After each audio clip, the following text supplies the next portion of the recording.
Capitalism and Disability. Selected writings by Marta Russell. Edited by Keith Rosenthal. Table of Contents. Editor's Preface. Introduction, Capitalism and the Disability Rights Movement. Marta Russell and Ravi Malhotra. The Political Economy of Disability. Chapter 1, Marxism and Disability. Chapter 2, The New Reserve Army of Labor. Chapter 3, Disability and Capitalist Globalization. Chapter 4, A Brief History of Walmart and Disability Discrimination. 2 Civil Rights and Retreats. Chapter 5, Backlash and Structural Inequality. Chapter 6, What Disability Civil Rights Cannot Do. Chapter 7, Supreme Injustice, Disability and the Judiciary. Chapter 8, Handicapitalism Makes Its Debut. 3 Disability Incarcerated. Chapter 9, Disablement, Prison, and Historical Segregation. Chapter 10, Stuck at the Nursing Home Door. 4 The Social Security Complex. Chapter 11, Targeting Disability.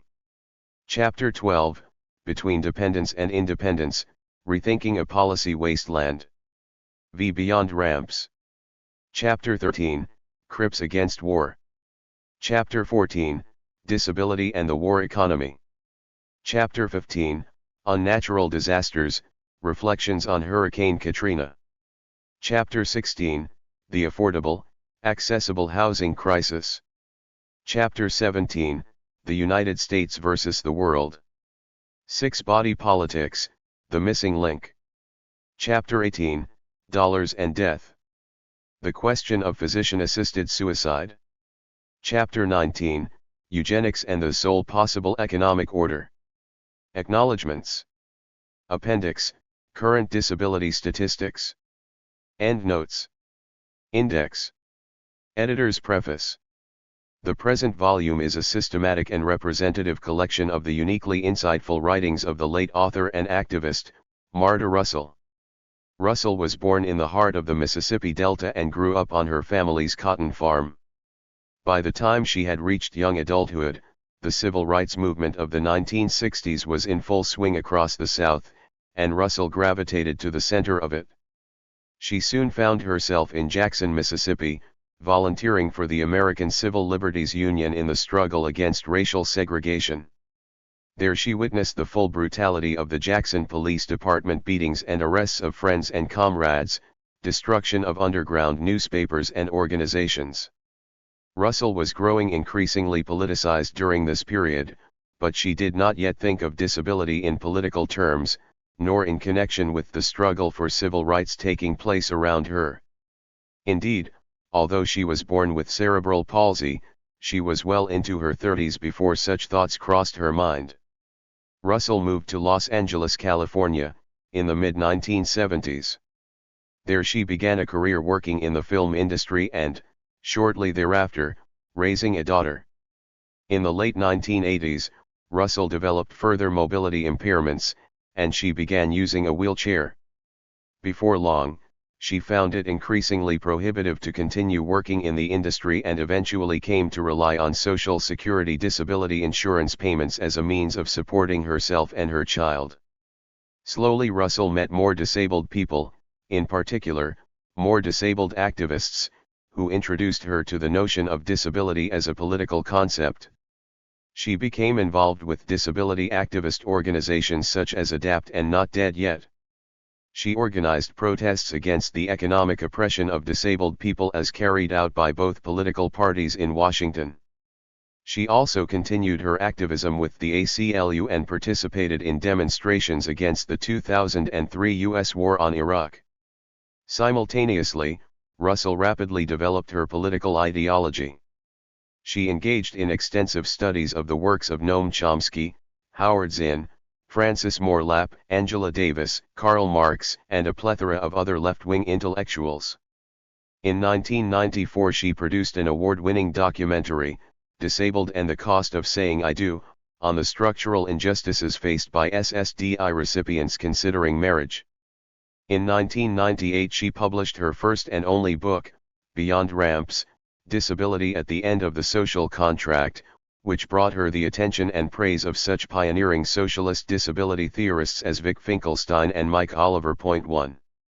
Over the next 7 to 10 years, Russell further developed, refined, and reformulated her arguments on the nature of disability oppression under the system of capitalism. She authored a slew of essays which appeared in an array of publications. Those essays comprise the subject and contents of this book. Marta Russell was by no means the first to explore the connection between capitalism and disability, or the notion that disability itself is a form of oppression conditioned by the historical material circumstances of society. Rather, her genius resides in the scope and depth with which she excavated such phenomena. In particular, Russell went further than anyone else in specifically rooting disability oppression under capitalism in explicitly Marxist terms. For Russell, the oppression of disabled people in the modern world is no mere historical accident or tangential symptom of the dominant social system. Rather, capitalism and disability are structurally, necessarily, and ontogenetically linked in a dialectical process of mutual reinforcement. Utilizing Marx's concepts regarding the nature of classes, wage labor, exploitation, the rate of profit, market competition, the reserve army of labor, and the bourgeois state, Russell identified the oppression of disabled people as an inextricable constituent component of the operation of the capitalist mode of production itself. Drawing out the strategic implications of such a theoretical analysis was Russell's other major political contribution. Russell fully supported all legislative reforms and programs that in any way protected, aided, or advanced the interests of disabled people in the U.S. Nonetheless, she maintained profound criticisms of the ultimate efficacy of a liberal civil rights-based approach which eschewed confrontation with the rooted structural relations of capitalism. The Americans with Disabilities Act of 1990 often figures as a centerpiece of Russell's critiques in this vein. Given that the ADA is hailed as a landmark piece of civil rights legislation, akin to the Civil Rights Acts, it makes sense that disabled people and disability rights advocates would have high expectations of this putatively sweeping reform. Sadly, upon close scrutiny, the ADA has fallen far short of any grandiose emancipatory hopes. Though some have mischaracterized Russell's position as being wholly dismissive of anything worthwhile in the ADA too, this is demonstrably not the case. In Chapter 4 of this book, Russell provides an extended example of how the more progressive aspects of the ADA can be used as an instrument to highlight and even remedy rampant instances of disability discrimination.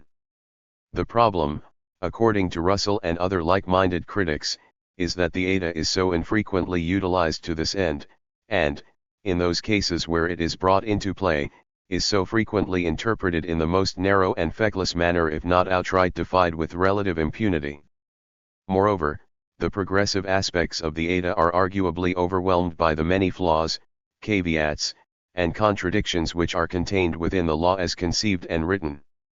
In the years since Marta Russell wrote the enclosed pieces, some of the shortcomings of the ADA have come under revision by Congress. In response to 2 decades in which U.S. courts had interpreted nearly all meaning and applicability out of the ADA, President Bush signed into law the ADA Amendments Act of 2008. The stated purpose of the ADA was to redefine the term disability itself in a more expansive manner than hitherto. While this more inclusive definition is certainly welcome, the ADA in fact promised and delivered little in terms of correcting the misuses and abuses of the ADA. As others have since pointed out, the ADA does not address a number of the most glaring inconsistencies and problems in the original language of the ADA. 3 Nor has its track record in the legal system proven substantially better than that of the original ADA. For these reasons it can confidently be stated that, despite changes in the law, Russell's critiques of the ADA herein remain just as relevant and apt as ever. Beyond economic theory or polemics regarding more oft-discussed topics, Russell's contributions further shone as her gaze swept across an expansive field of issues. She addressed herself to questions of housing, mass incarceration, environmental inequality, imperialism, the welfare system, eugenics, and euthanasia. To all these concerns she brought to bear a characteristically searing, systemic, and edifying analysis. Along these lines, Russell had a notable capacity to effectively present her arguments to an incredibly wide and diverse set of audiences. Her writing carried equal sharpness and intelligibility whether it appeared in a more esoteric academic journal or in an anarchist webzine, whether engaging in high theory or low muckraking. Among other things, this book has attempted to collect writings that demonstrate this variety. Although the pieces in this book were originally written separately, at different moments and for different publications, they have been conjoined here into a coherent whole. As editor, I have selected, arranged, and slightly adapted the following essays in such a manner that they are best read as successive chapters of a single cumulative argument or thesis. While it is possible to read the individual chapters in isolation to adequate effect, this book is not intended as a mere anthology. To this end, I have taken the liberty of editing the pieces so that they complement each other without producing needless redundancies. I have made no excisions whatsoever to the political content of the pieces. I have only made cuts where entire paragraphs, passages, or sections were repeated verbatim in multiple essays. This has been done for the sole reason of making the reading of this book as a whole a less cumbersome or tedious experience. The end result is that anything that has been cut from a given individual chapter can still be found in its entirety in another part of the book. Such cuts are indicated throughout this book by bracketed ellipses, like so. Any editorial commentary or citations that I have added will be found in the text and endnotes, like so. There is one additional editorial matter that I would like to draw the reader's attention to. Marta Russell was at her most prolific between the years of 1998 and 2005, and all of the pieces found in this book are dated from that period. Thus, much of the specific topical data and statistics she posits are from 15 to 20 years ago. However, after cross-referencing current and updated figures, I have decided to leave all of it untouched as in the original. There are three reasons for this. First, much of the data she deployed has remained unchanged. Second, in those instances in which the precise numbers have changed, the trajectory or tendency that Russell advanced a given data set as proof of has remained constant. Third, it is simply the case that the enduring potency and relevance of Russell's writings has little to do with the specific data she employs. Instead, the importance of Marta Russell's writings, then as now, resides in the overarching theoretical, analytical, and polemical arguments she develops, the manner in which she relates the general and manifest phenomena of capitalism and disability as such, rather than in the particulars or ephemera. Nevertheless, I have appended to this book a more current collection of disability statistics. These include updates to many of the original figures found in Russell's pieces, as well as some additional figures of intersecting relevance. Those who are coming to this book with little to no existing knowledge of the subject matter may actually find it quite helpful to begin by reviewing the appendix before approaching the main body of this text. Finally, I would like to extend special thanks and mention to the family and friends of Marta Russell who helped make this book possible. First among them is Russell's daughter, Georgia Sheila, whose feedback has been vital at every step and in every aspect of this book's production, Russell's friend and partner, Steve Weiss, who provided essential biographical, political, and historical background information, and Russell's colleague and co-thinker, Ravi Malhotra, editor of the Eulogistic Symposium, Disability Politics in a Global Economy, essays in honor of Marta Russell, whose encouragement, critiques, and intercessions were central to this book's maturation. Introduction. Capitalism and the Disability Rights Movement. Marta Russell and Ravi Malhotra. Having a disability is conventionally regarded as a personal tragedy which the individual must overcome, or as a medical problem to which the individual must become adjusted. In 1976, however, the Union of the Physically Impaired Against Segregation in Britain made a significant advance when it pointed out that disability is something imposed on top of our impairments by the way we are unnecessarily isolated and excluded from full participation in society. One among those concerned with disability, it soon became common ground that it is society which disables persons with impairments. This social model of disability too necessitates a rethinking of prevalent definitions.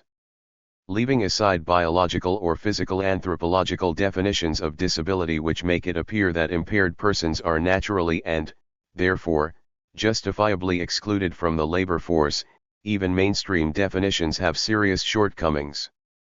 The World Health Organization, for instance, defines impairment as the physiological problem, disability as restricted functions or activities resulting from an impairment, and handicap as the disadvantage resulting from the impairment or disability that limits or prevents the fulfillment of a role. 3. This terminology has been criticized by social model theorists of disability because it relies primarily on medical definitions and uses a biophysiological definition of normality.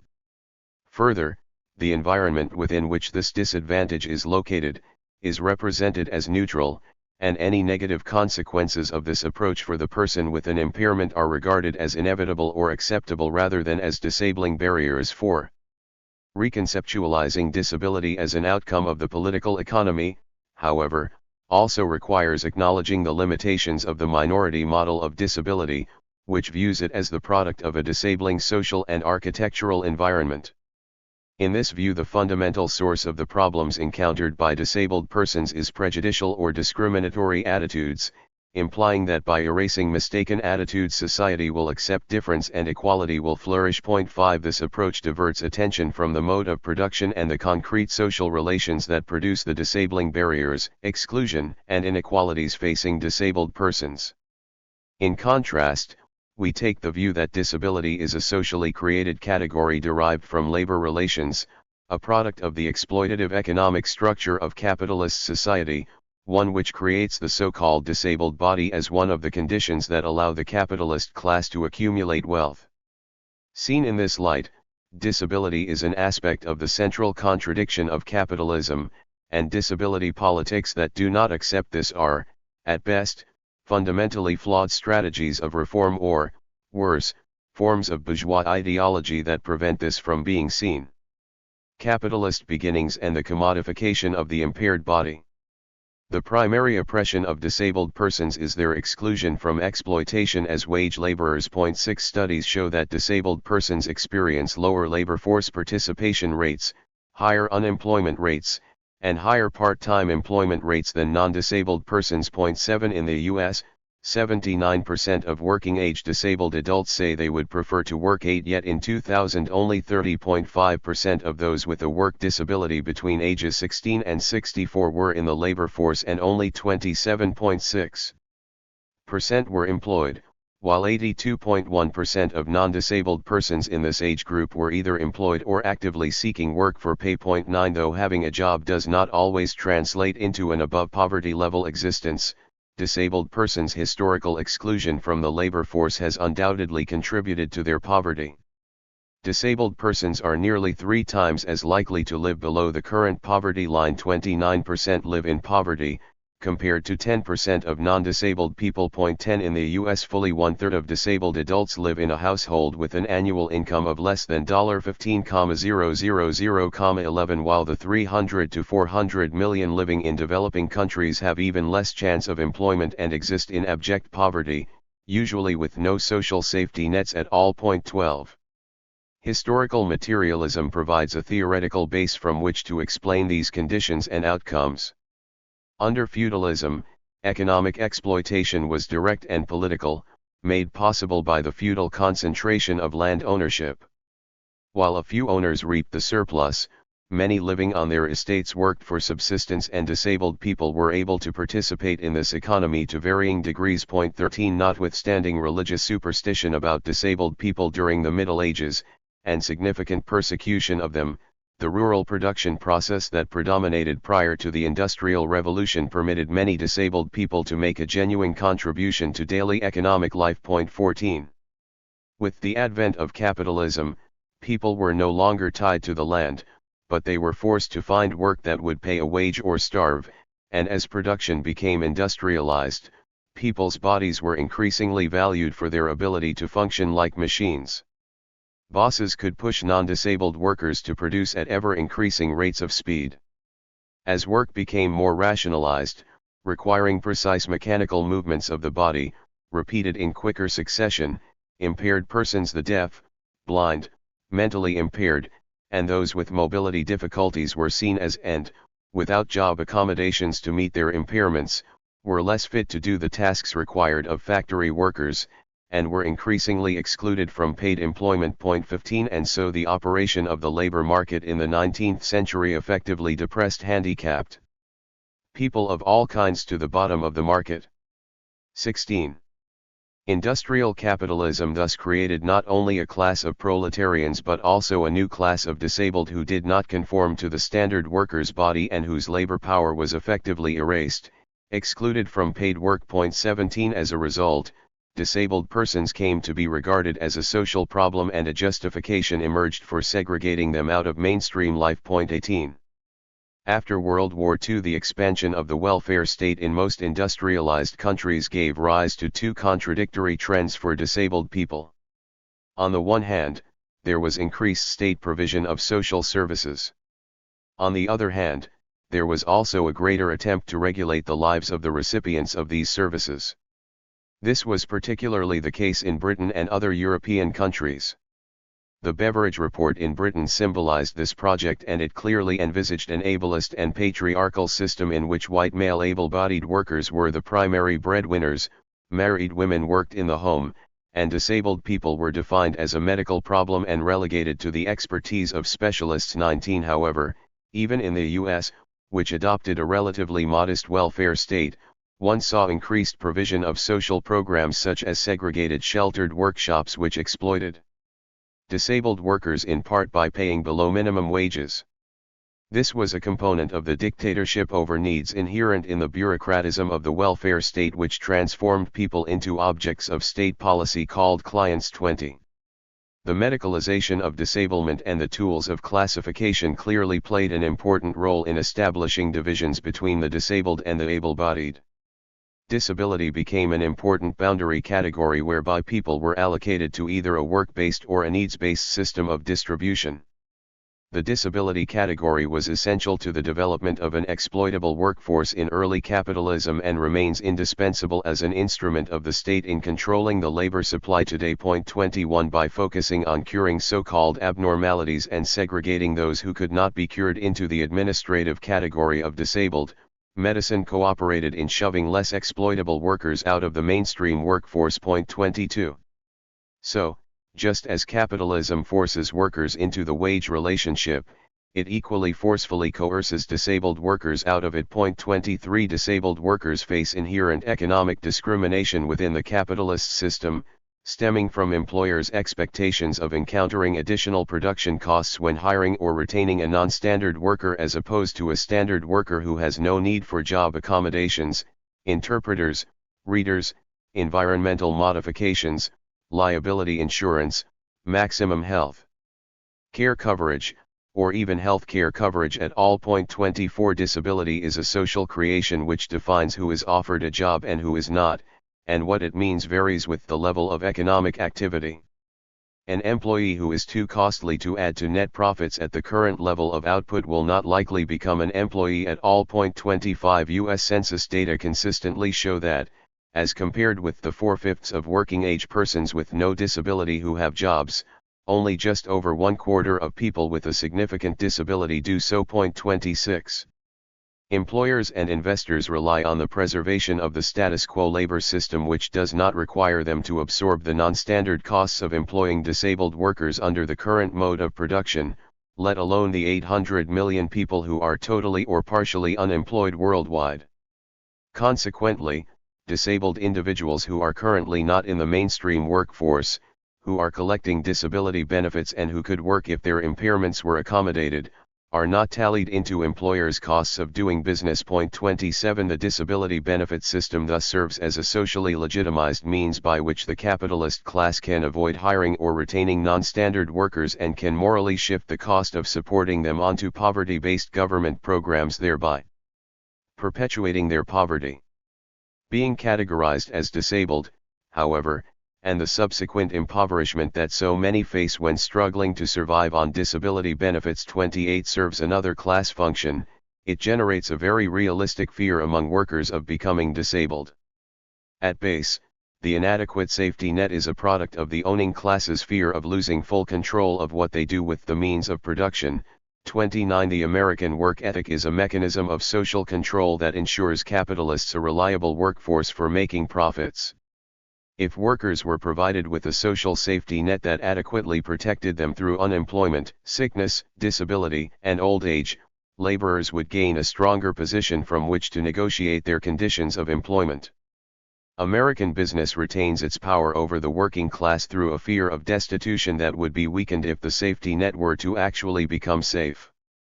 Disabled persons who do not offer a body which will enhance profit-making as laborers are used to shore up U.S. capitalism by other means. Entrepreneurs and rehabilitation specialists have made impaired bodies of use to the economic order by shaping disablement into big business 30 and turning the disabled body into a commodity around which social policies get created or rejected according to their market value. 31 The corporate solution to disablement institutionalization in a nursing home, for instance, evolved from the realization that disabled people could be made to serve profit because public financing guaranteed the revenue. Despite the efforts of the disability rights movement to deinstitutionalize disabled populations and shift policy towards the provision of in-home services, the logic of capital reasserts itself via the recommodification of the disabled body in the home. Corporations have taken an interest in the money-making potential of the in-home services field, and indeed promote the in-home services model as they build their new home care empires. As Jim Charlton puts it, the transformation of people into commodities hides their dehumanization and exploitation by other human beings, it becomes simply an economic fact of life. 32. It is also evident that the definition of disability is not static but fundamentally linked to the needs of capital accumulation. Hence, when the welfare state entered into crisis, governments attempted to narrow the definition of disablement and to cut entitlement levels. There have also been widespread closures of the institutions that warehouse disabled people, but without an allocation of adequate resources and services to enable them to live independently. Yet this withdrawal of the state from certain types of benefits does not entail any rupture in the intervention of the state in the lives of disabled people. The state's interventionist role remains but is refocused on the ruthless cutting of social expenditures, including services and income support programs to disabled people, in the name of neoliberal efficiency. 33. The rise of capitalism has thus seen dramatic changes in the ideological classification and treatment of disabled people. Yet while socialists have considered the relationship between the rise of capitalism and, for instance, the enactment of the English Poor Laws 34, the classification, marginalization, and oppression of disabled people have been largely ignored. Speaking generally, the rise of capitalism clearly had contradictory outcomes for disabled people. On the one hand, there were positive effects in terms of better medical technology that lengthened the lifespan and increased the quality of life for those who could afford it. On the other hand, there were some very negative effects, including classification into rigid and arbitrary diagnostic categories and incarceration in oppressive institutions. Exclusion from exploitation in the wage labor system, as the deserving poor, lies at the core of disabled people's oppression in every aspect of modern life. Disability rights movements, prospects and limitations. While new social movements fighting against racism, patriarchy, and homophobia were gaining prominence in many Western countries in the 1960s, 35 movements of disabled people, with more or less coherent programs and ideologies, also slowly emerged. Unlike other social movements, the various disability rights movements 36 to date have received relatively little attention from socialists, union activists, or academics, even in the U.S., which arguably has one of the strongest and oldest disability rights movements. 37 Yet an examination of their various trajectories suggests useful insights that those seeking to challenge capitalism in other struggles can learn from and incorporate in them. To the extent that widespread accommodation to the needs of disabled workers would necessarily transform the workplace and challenge expectations of ever-increasing productivity rates, the disability rights movement can be seen as radically democratic and counter-hegemonic in potential and scope. An important analytical distinction must be made between charitable organizations established for disabled people, sometimes by parents of disabled children, and organizations directly controlled by disabled people. In the former category, the organizations, usually based on a diagnostic category linked to impairment, do not necessarily reflect the views and experiences of disabled people themselves, notwithstanding that they may do occasional work that is beneficial. In fact, the implicit ideological agenda of these paternalistic organizations is that disabled people are unable to advocate on their own behalf. 38 Moreover, the fact that their mandate rests on usually arbitrary diagnostic categories places unwarranted emphasis on medical issues and not enough on the barriers imposed by the physical environment and the class system. The resulting fragmentation splintering disabled people into literally hundreds of different categories also works to make cross-disability solidarity that much more difficult. Just as importantly, these organizations, like NGOs in other sectors, are often directly tied to the state through funding arrangements. Consequently, they are extremely limited in their ability to criticize government policy, even if they were so inclined, for fear of losing funding and access to decision-makers. In fact, organizations run for disabled people dramatically outnumber those controlled by disabled people, and receive far more generous funding. 39 The severe limitations of their politics should come as no surprise, given the questionable and co-opted record of NGOs in all contexts. In sharp contrast, organizations run by disabled people have at least the potential for more radical politics. In the late 1960s, the independent living movement emerged in Berkeley, California, spearheaded by a disabled students group known as the Rolling Quads. It sought to promote the empowerment of disabled people and focused attention on the structural barriers imposed by the built environment, not on the impairments of individuals. The first independent living center, based on the social-political model of disablement, was founded in Berkeley and sought to broaden struggles for empowerment to include students and non-students alike. Within a few years, a network of hundreds of ILCs had sprouted across the United States, as well as a number of other countries including Britain, Canada, and Brazil. 40. The emergence of the IL movement was unquestionably a step forward for the disability rights movement. The shared sense of consciousness fostered by collective action is an important first step in the building of any social movement. By redefining as political issues requiring redress by society at large what had been previously regarded by most people as private troubles, the IL movement provided a basis for a vital social movement.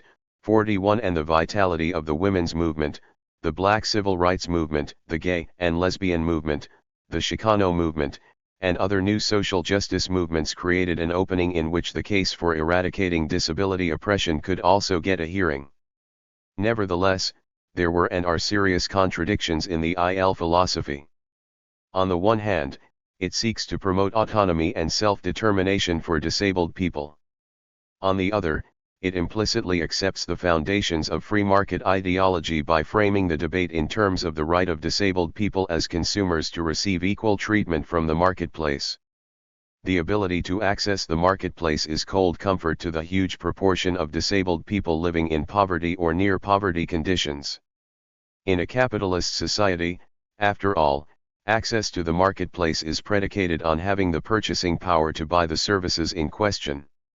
A strategy of disability liberation politics entirely dependent on that purchasing power is so impoverished as to be of assistance to only a tiny fraction of the most privileged disabled people.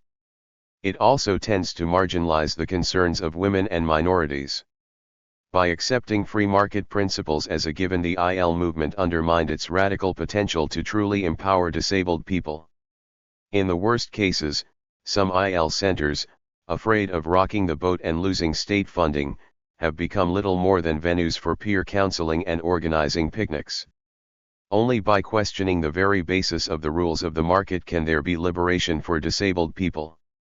Yet there have always been some strands of the disability rights movement that have resisted the dangers of state co-optation and engaged in militant, in-your-face tactics that demonstrate the possibility for resistance and broader social change. For example, decades before the emergence of the IL movement, the League for the Physically Handicapped, a group of some 300 disabled pensioners in New York, engaged in civil disobedience during the Great Depression to protest their discriminatory rejection from the employment offered by the Works Progress Administration. 42 Much later, in 1970, an organization called Disabled in Action was founded and adopted the tactic of direct political protest. During the 1972 presidential election, DIA militants joined with disabled and often highly politicized Vietnam veterans, clearly an influential base of support, to demand an on-camera debate with President Nixon. They also organized a demonstration at the Lincoln Memorial after President Nixon vetoed a spending bill to fund disability programs. 43. Perhaps the most memorable moment in recent disability rights history in the U.S. came during the struggle in 1977 to have the regulations pursuant to Section 504 of the Rehabilitation Act of 1973 issued. The regulations were to outline how it was illegal for federal agencies, contractors, or public universities to discriminate on the basis of disability. They had been delayed by previous administrations, but there was an expectation that the new Carter administration would fulfill its promise to issue the regulations. When it became obvious that policymakers were stalling and wanted to substantially modify the regulations so as to permit continued segregation in education and other areas of public life, disability rights activists mobilized in a number of cities across the U.S. While most demonstrations ended fairly quickly, in Berkeley the movement took on a truly extraordinary trajectory. There, disability rights activists occupied the Department of Health, Education, and Welfare federal building for some 25 days, culminating in total victory, the issuing of the regulations without any amendments. 44. In the process, the participants in the occupation found themselves transformed by the experience. They discovered their ability to change the world through political action. Whereas divisions along arbitrary diagnostic categories based on a flawed medical model approach to disablement have often created serious tensions in building social movements, in this instance people with different impairments were able to unite around a common strategy and build solidarity in what was clearly a key turning point. Links were also forged with other social movements. For instance, unions and civil rights organizations donated food for the demonstrators, and it was prepared by the local branch of the militant Black Panther Party. It is clear, however, that the Hue protests built on the legacy left by the pioneering work of the IL movement, notwithstanding its structural and ideological limitations. In both the USA and Britain, a small cadre of militant disability rights activists have continued a tradition of struggle from below. In 1983 a new organization, the American Disabled for Accessible Public Transit, was established by disability rights activists in several important cities in the U.S. to highlight the inaccessibility of public transportation for people with mobility impairments. It quickly became known for its confrontational and often successful tactics. For instance, it repeatedly disrupted the conventions of the American Public Transit Association, leading to mass arrests, in protest against their unwillingness to implement modifications to make public transportation more accessible. They also demonstrated a dramatic flair when they engaged in symbolic forms of protest, like crawling up the numerous stairs at the entrances of public buildings to highlight their inaccessibility. 45 It is hardly surprising that more moderate disability organizations have largely shunned or even attacked ADAPT. A coalition of IL centers in Michigan went so far as to condemn its actions in a letter to the state's governor. 46 More recently ADAPT has switched its priorities to securing better funding for a national attendance services program that would permit disabled people to live in the community as opposed to being institutionalized. Yet, ultimately, even the most grassroots disability organizations in both the US and Britain appear theoretically ambiguous in their ideological formulations. They have yet to adopt an anti-capitalist agenda that sees disablement as a product of the class system. Moreover, in both the US and Britain the passage of disability rights legislation, which is individualistic at base, removes an element of coherence from the political praxis of even the most militant disability rights organizations. A failure to see their common links with other marginalized members of society, including the reserve army of the unemployed, welfare recipients, the increasingly large segment of society working in part-time jobs or in jobs that do not pay a living wage, and others, may result in the squandering of the promise of the various disability rights movements on the shoals of identity politics or, worse, on postmodern discourse whose theorists refuse to name capitalism as a cause for their oppression. A turn to class politics and historical materialism, fully cognizant of its risks and limitations, is what the disability rights movements need most. The Political Economy of Disability. Chapter 1. Marxism and Disability. Any movement for social equality, or freedom from oppression, has something in common with Marxism. In liberal capitalist economies, such social movements often consist of reform efforts to enact civil and human rights legislation. The very perception that there is a need for legal rights to protect marginal classes of persons suggests that oppression exists, for if members of a particular group were not oppressed, they would not have barriers to remove nor rights to be gained. Marxists identify structural injustices that need rectifying and seek to change society through action. From here, however, Marxism parts ways with traditional liberalism. Liberal solutions, Marx would argue, must fall short of remedying oppression because liberalism fails to acknowledge the central role of productive activities and labor relations in history. Specifically, liberalism fails to expose either the way society is organized for the production of the material conditions of its existence or that the mode of production plays the chief causal role in determining oppressive social outcomes. Marxism posits the principal motive for historical change is the struggle among social classes over their corresponding shares in the harvest of production.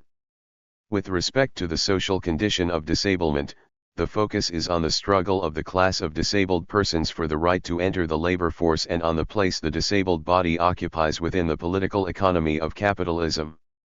The term disabled is used to designate the socio-economic disadvantages imposed on top of a physical or mental impairment. 1 Bypassing biological or physical anthropological definitions that make it appear that impaired persons are naturally and, therefore, justifiably excluded from the labor force or that one is handicapped by ableist biases reflected in the physical environment.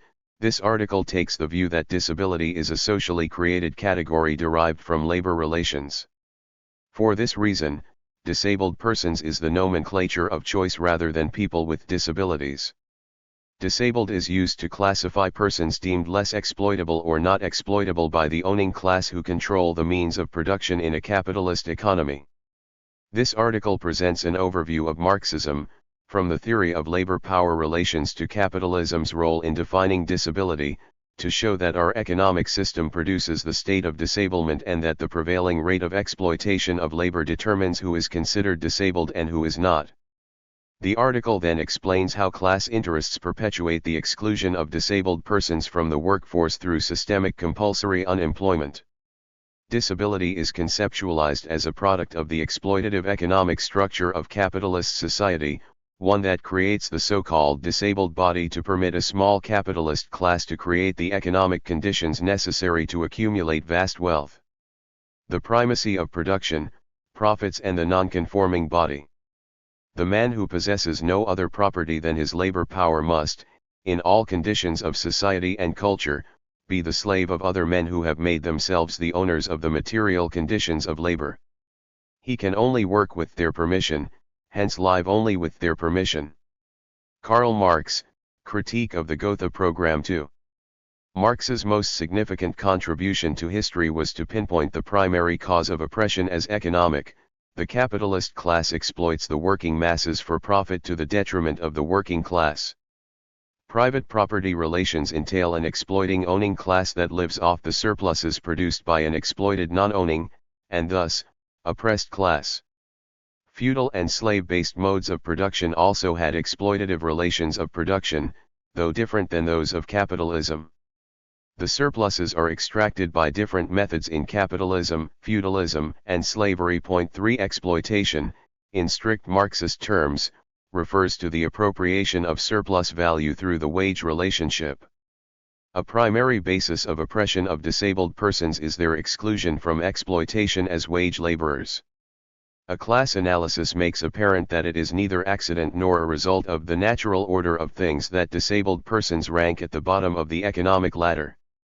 Capitalism has certain disadvantages, such as persistent vast inequalities. 4. A chief disadvantage is that many people are unemployed, underemployed, and impoverished against their will. Although capitalism has sometimes held the promise of expanding the base of people benefiting from it, for disabled persons it largely has been an exclusionary system. Economic historians, such as Carl Polanyi and E.P. Thompson, have pointed out that capitalist beginnings required a major change in the concept of human labor. The effects on the disabled population can be explained by tracing how work evolved under capitalism. In pre-capitalist societies, economic exploitation, made possible by the feudal concentration of land ownership, was direct and political. Although a few owners reaped the surplus, the many living on an estate worked for subsistence. With the advent of capitalism, the discipline of labor was now economic, not political. The worker was free in the double sense that he or she was no longer tied to a given manner and had the right to choose between work and death. 5. Under Marx's labor theory of value, the basis of capitalist accumulation is the concept of surplus labor value. 6. The worker's ability to work. Marx calls this labor power is sold to the capitalist in return for a wage. If the worker produced an amount of value equivalent only to her wage, there would be nothing left over for the capitalist and no reason to hire the worker. But because labor power has the capacity to produce more value than its own wages, the worker can be made to work longer than the labor time equivalent of the wage received. 7. The amount of labor time that the worker works to produce value equivalent to her wage, Marx calls necessary labor. The additional labor time that the worker works beyond this, Marx calls surplus labor, and the value it produces, he calls surplus value. The capitalist appropriates the surplus value as a source of profits. 8. So writes Marx, the secret of the self-expansion of capital resolves itself into having the disposal of a definite quantity of other people's unpaid labor. 9. To Descartes, the body was a machine. To the industrialist, individuals' bodies were valued for their ability to function like machines. As human beings were gathered into the satanic mills to accomplish the task of capital accumulation, impediments were erected to disabled people's survival. New enforced factory discipline, timekeeping, and production norms worked against a slower, more self-determined and flexible work pattern into which many disabled people had been integrated. 10. Reproducing disablement. Despite the availability of advanced assistive technology and an information age economy that has expanded the realm of jobs disabled persons could readily perform, body politics under standard business practice are still a part of the employment struggle of disabled persons. Economic discrimination. The structural mechanisms that permit and even encourage a systemic discrimination against disabled workers has not been fully confronted. Productive labor under capitalism refers to the production of surplus value near or above the prevailing rate of exploitation. Because the material basis of capitalist accumulation is the mining of surplus labor from the workforce, the owners and managers of the businesses necessarily have to discriminate against those workers whose impairments add to the cost of production. Expenses to accommodate disabled persons in the workplace will be resisted as an addition to the fixed capital portion of constant capital. In effect, the prevailing rate of exploitation determines who is disabled and who is not. Any executive knows that employer capitalists will resist any extraordinary cost of doing business. For example, a leading economist in the law and economics movement, Richard Epstein, states that the employment provisions of the Americans with Disabilities Act are a disguised subsidy and that successful enforcement under the guise of reasonable accommodation necessarily impedes the operation and efficiency of firms. 11. Disabled workers face inherent economic discrimination within the capitalist system, stemming from employers' expectations of encountering additional non-standard production costs when hiring or retaining a non-standard worker as opposed to a standard worker with no need for accommodation, interpreters, environmental modifications, liability insurance, maximum health care coverage, or even health care coverage at all. 12. The category of disabled as applied to the labor market is a social creation. Business practices determine who has a job and who does not. An employee who is too costly due to a significant impairment will not likely become an employee. 13. Census data tends to support this view. For working-age persons with no disability, the likelihood of having a job is 82.1%. 0.14 for people with a non-severe disability, the rate is 76.9%, the rate drops to 26.1% for those with a significant disability. 0.15 according to the 2001 National Organization on Disability/Harris Survey, employment rates are 19% for those with a severe disability, 51% for those moderately disabled, and 32% for those with any disability. Data from the Equal Employment Opportunity Commission suggests a strong relationship between disability onset and employer firings. The most prevalent cause of complaints disabled workers file with the EEOC are over involuntary termination of employment upon disablement. 16 of the 171,669 employment discrimination charges filed with the EEOC for the period of July 26, 1992, through February 28, 1998, 53.7% involve the issue of discharge, and another 32.1% involve the failure to provide reasonable accommodation. 17 The ADA itself explicitly states that employers are not required to provide an accommodation if it would impose an undue hardship on the business. The disabled person's theoretical right to an accommodation is really no right at all, it is dependent upon the employer's calculus. Managers and owners, in general, have only tolerated the use of disabled workers when they could save on the variable portion of cost of production, resulting in lower wages for workers. The sheltered workshop is the prototype for justifying below minimum wages for disabled people.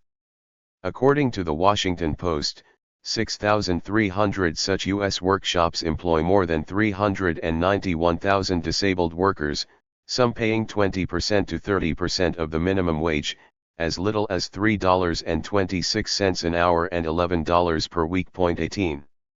Census Bureau findings substantiate that disabled workers' pay in the regular labor market also falls to the low end of the wage scale. Over a lifetime, the disparity in earnings represents tens of thousands of dollars lost to disabled workers. In liberal capitalist economies, redistributionist laws like the ADA are necessarily in tension with business class interests, which resist such cost-shifting burdens. Representatives of small and medium businesses, such as the U.S. Chamber of Commerce, the National Association of Manufacturers, the American Banking Association, and the National Federation of Independent Business, opposed the ADA. Marxian political economy tells us that disability oppression has less to do with prejudicial attitudes than with an accountant's calculation of the present cost of production versus the potential benefits to the future rate of exploitation. Discrimination can be ameliorated, but not eliminated, by changing attitudes.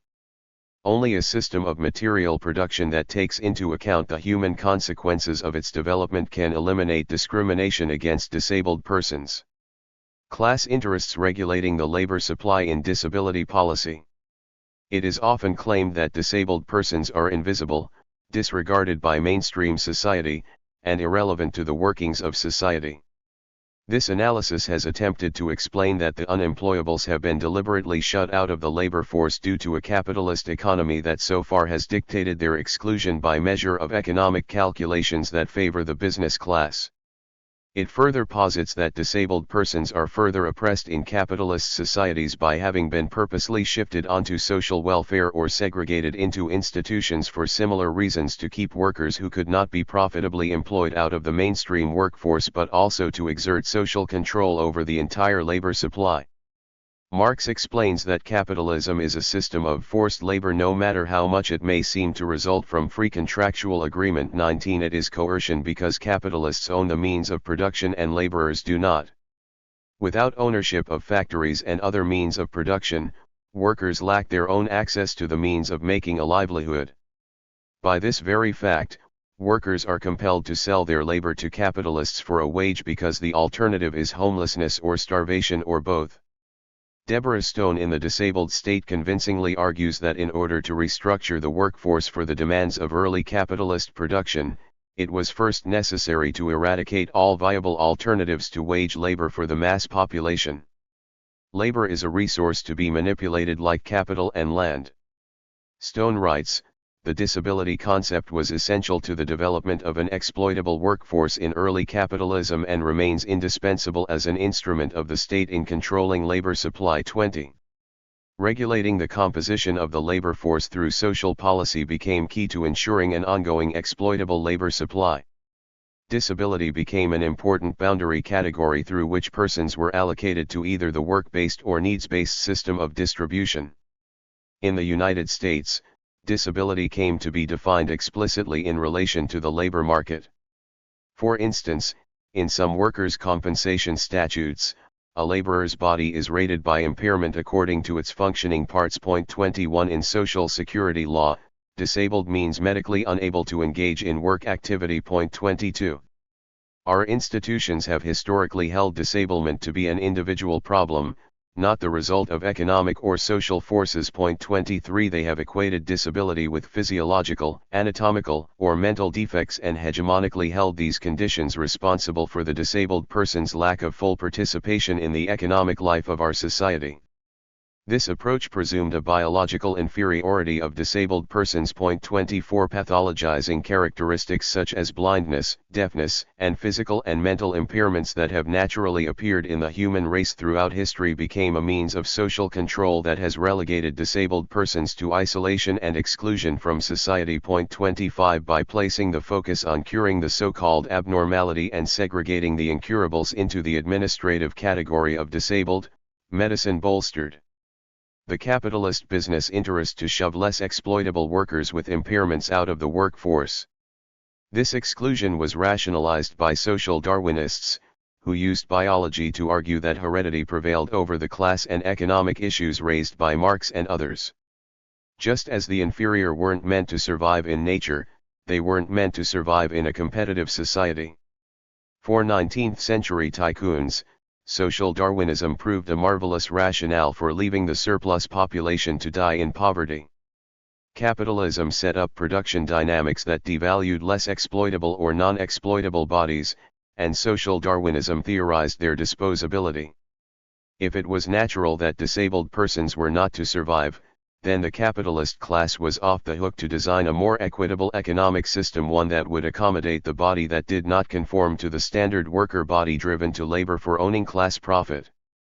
Social analysts describe the disability needs-based system as a privilege because, as an administrative category, it carries with it permission to be exempt from the work-based system. 26 In conservative terms, disability can be described as an essential part of the moral economy. 27 In the public debate over redistribution of societal resources, public assistance is viewed as legitimate for those deemed unable to work, but the disabled individuals on public benefits under U.S. capitalism do not have any objective right to a decent standard of living, even with privileged status, nor is the definition of disability etched in stone. As Stone pointed out, the definition of disability is flexible. The state controls the labor supply by expanding or contracting the numbers of persons who qualify as disabled, often for political and economic reasons. 28. Neither privilege nor morality theories adequately describe the function of the needs-based system. A political economy analyst would ask, what role do public disability benefits play to further the machinations of production and wealth accumulation? The vast majority of those on Social Security disability insurance, the deserving workers involuntarily severed from their wages, are not privileged. They are financially oppressed by less than adequate aid. Public disability benefits hover at what is determined an official poverty level. In 2000, the Department of Health and Human Services set the poverty threshold for one at $8,350. Because $759 was the average per month benefit that a disabled worker received from SSDI and $373 was the average federal income for the needs-based supplemental security income, the annual income of more than 10 million disabled persons on these programs was between $4,000 and $10,000 that year. The extremely low SSI benefit was set up for those with no work history or not enough quarters of work to qualify for SSDI, the least valued disabled members of society. It would not accurately describe the depth of poverty faced by those on disability benefits. However, without explaining that the current system of measuring poverty dates back to the 1960s. Government has never adjusted the equation to take into account the sharp rise in housing, medical care, and child care costs of the following decades that have altered the average household's economic picture. The Urban Institute concluded that in order to be comparable to the original threshold, the poverty level would have to be at least 50% higher than the current official standard. If basic needs were refigured to the modern market, almost a quarter of the American people would be deemed to be living in poverty. 29. Most important, public policy that equates disablement with poverty means that becoming disabled translates into a life of financial hardship, whether one has public insurance or not, and generates a very realistic fear in workers of becoming disabled. At base, the inadequate safety net is a product of the owning class's fear of losing control of the means of production. The all-encompassing value placed on work is necessary to produce wealth. The American work ethic is a mechanism of social control that ensures capitalists of a reliable workforce for making profits. If workers were provided with a federal social safety net that adequately protected them through unemployment, sickness, disability, and old age, then business would have less control over the workforce because labor would gain a stronger position from which to negotiate their conditions of employment, such as fair wages and safe working conditions. American business retains its power over the working class through a fear of destitution that would be weakened if the safety net were to actually become safe. This, in turn, causes oppression for the less valued non-working disabled members of our society. Those who do not provide a body to support profit-making are relegated to economic hardship or institutionalized to shore up the capitalist system. 30 Nursing homes, for instance, have commodified disabled bodies so that the least productive can be made of use to the economic order. A materialist analysis suggests that capitalism has created a powerful class of persons dependent upon the productive labor of some and the exclusion of others. Business owners and Wall Street investors rely on the preservation of the status quo labor system. The U.S. work-based/needs-based system is a socially legitimized means by which business and investors can economically discriminate and morally shift the cost of disabled workers onto poverty-based government benefit programs rather than be required to hire or retain the unemployables as members of the mainstream workforce. Consequently, disabled individuals currently not in the workforce collecting SSDI or SSI who could work with an accommodation are not tallied into employers' cost of doing business. Employers do not pay direct premiums for Social Security disability programs. Instead, disabled persons have no right to a job. Civil rights laws do not intervene in the labor market to mandate employment of disabled persons. Rather, these costs are shifted onto the shoulders of the working class and the low middle class who pay the majority of Social Security taxes while business and our economic system is absolved of responsibility. This analysis is not suggesting that benefits be dissolved.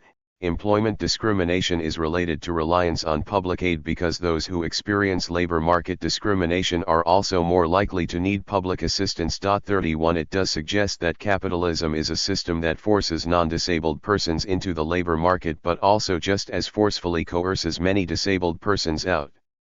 Oppression occurs in either case. Lingering questions. A Marxian analysis demonstrates that the employment predicament of disabled persons is produced by the economic and social forces of capitalism. The mode of production is key to explaining the organization of society, to preserving existing class relations of production. It is neither arbitrary nor irrational that disabled persons have been excluded from education, transportation, and other social spheres.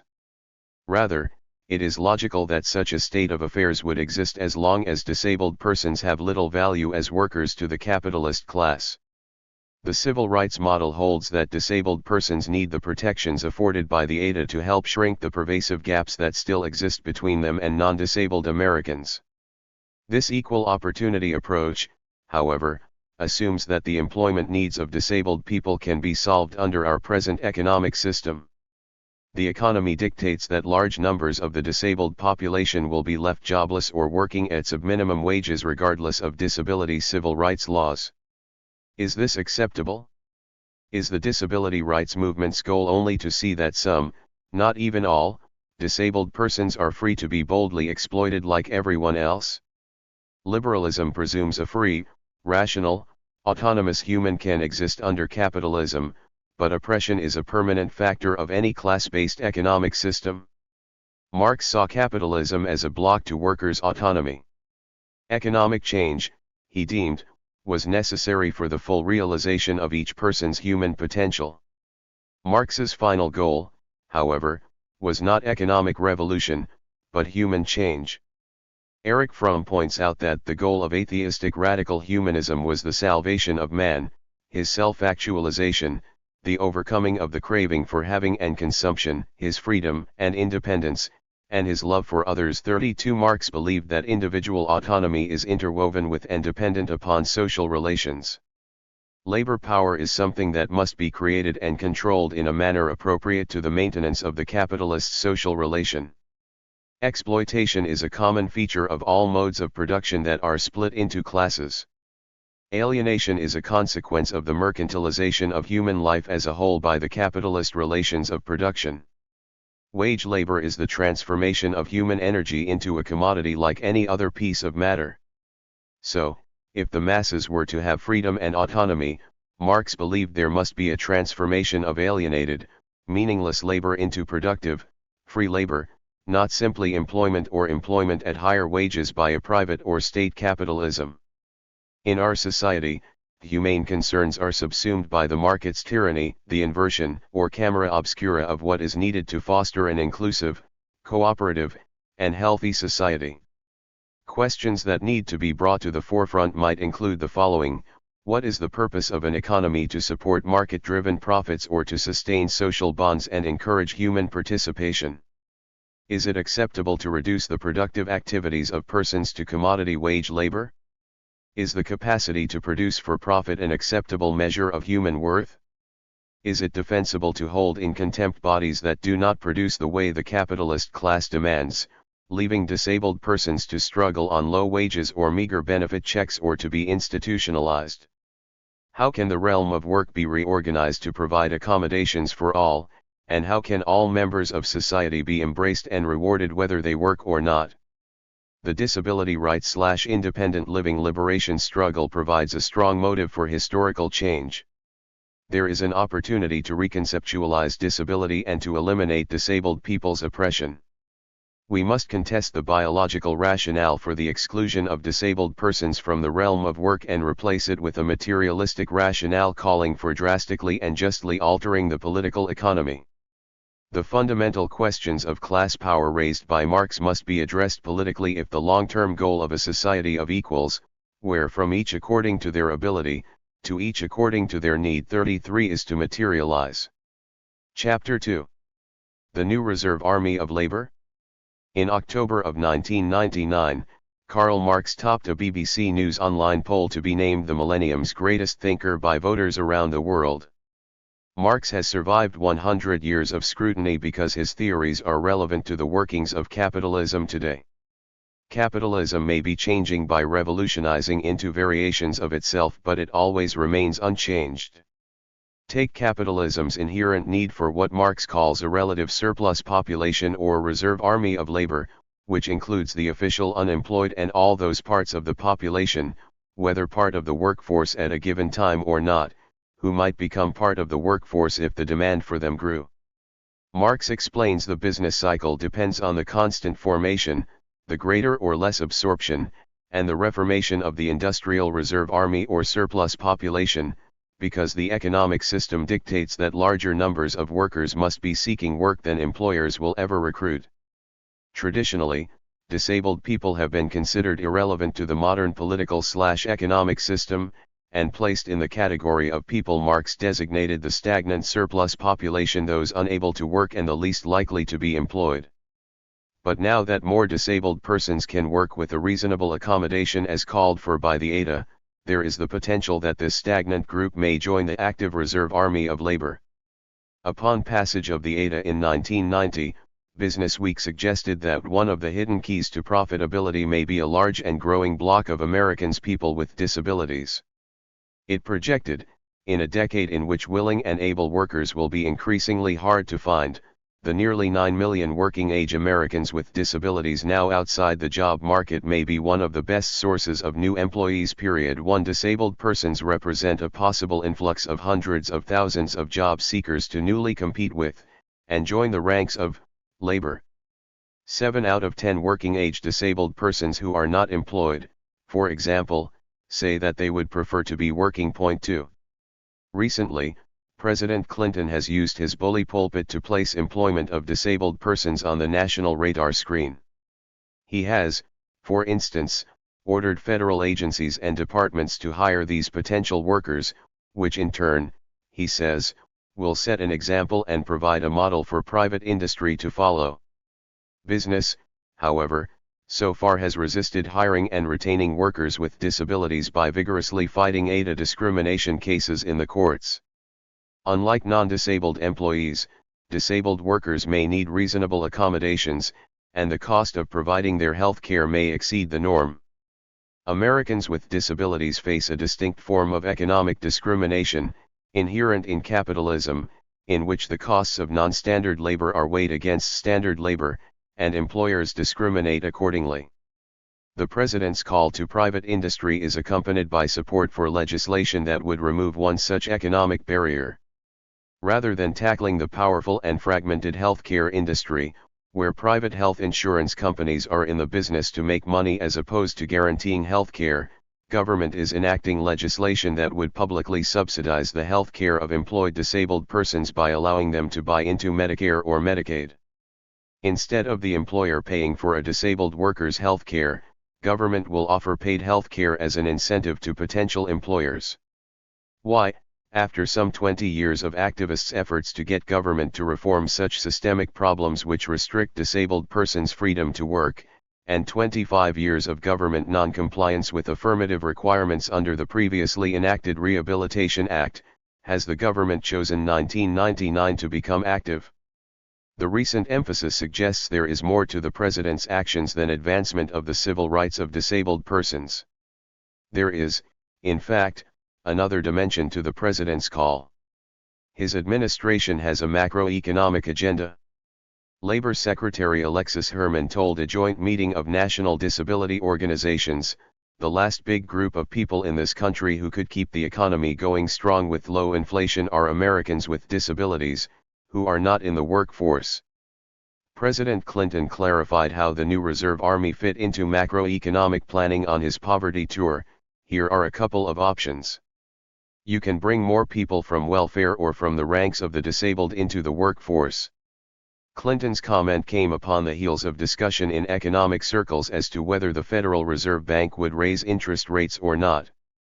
Their concern, how much growth and how low the unemployment rate could go before the combination set off an explosion of inflation due to rising labor costs, which Clinton and mainstream economists fear would kill the recovery. Although the Humphrey-Hawkins Act directs the Federal Reserve to adhere to goals of full employment, Federal Reserve monetary policy is based on the theory that a certain level of unemployment is healthy for the economy. It caters to investors' interests by manipulating interest rates to quash growth, which, in turn, cools down hiring. This, they rationalize, controls inflation but, more importantly, it protects profits and investments on Wall Street. Disabled persons are the last identity group to enter the workforce, seeking the right to share in the wealth of the nation at a time when unemployment levels are as low as they have been in nearly 40 years, and may be below what the investor class traditionally will tolerate. The employment expectations of disabled persons are likely to outstrip material gains due to the limits economic policy makers place on growth. The administration's primary intent is to use the new army of labor to put downward pressure on the now rising wages in a tight labor market. After 9 years of lax enforcement of disabled persons' civil rights, and relative inattention to the unemployment predicament of disabled persons, those representing the investor capitalist class now have an incentive at this stage in the business cycle to utilize them to meet Wall Street ends. Ironically, the unemployment predicament of disabled persons may improve, not because of civil rights laws, but because the macroeconomy demands enlarging the active Reserve Army.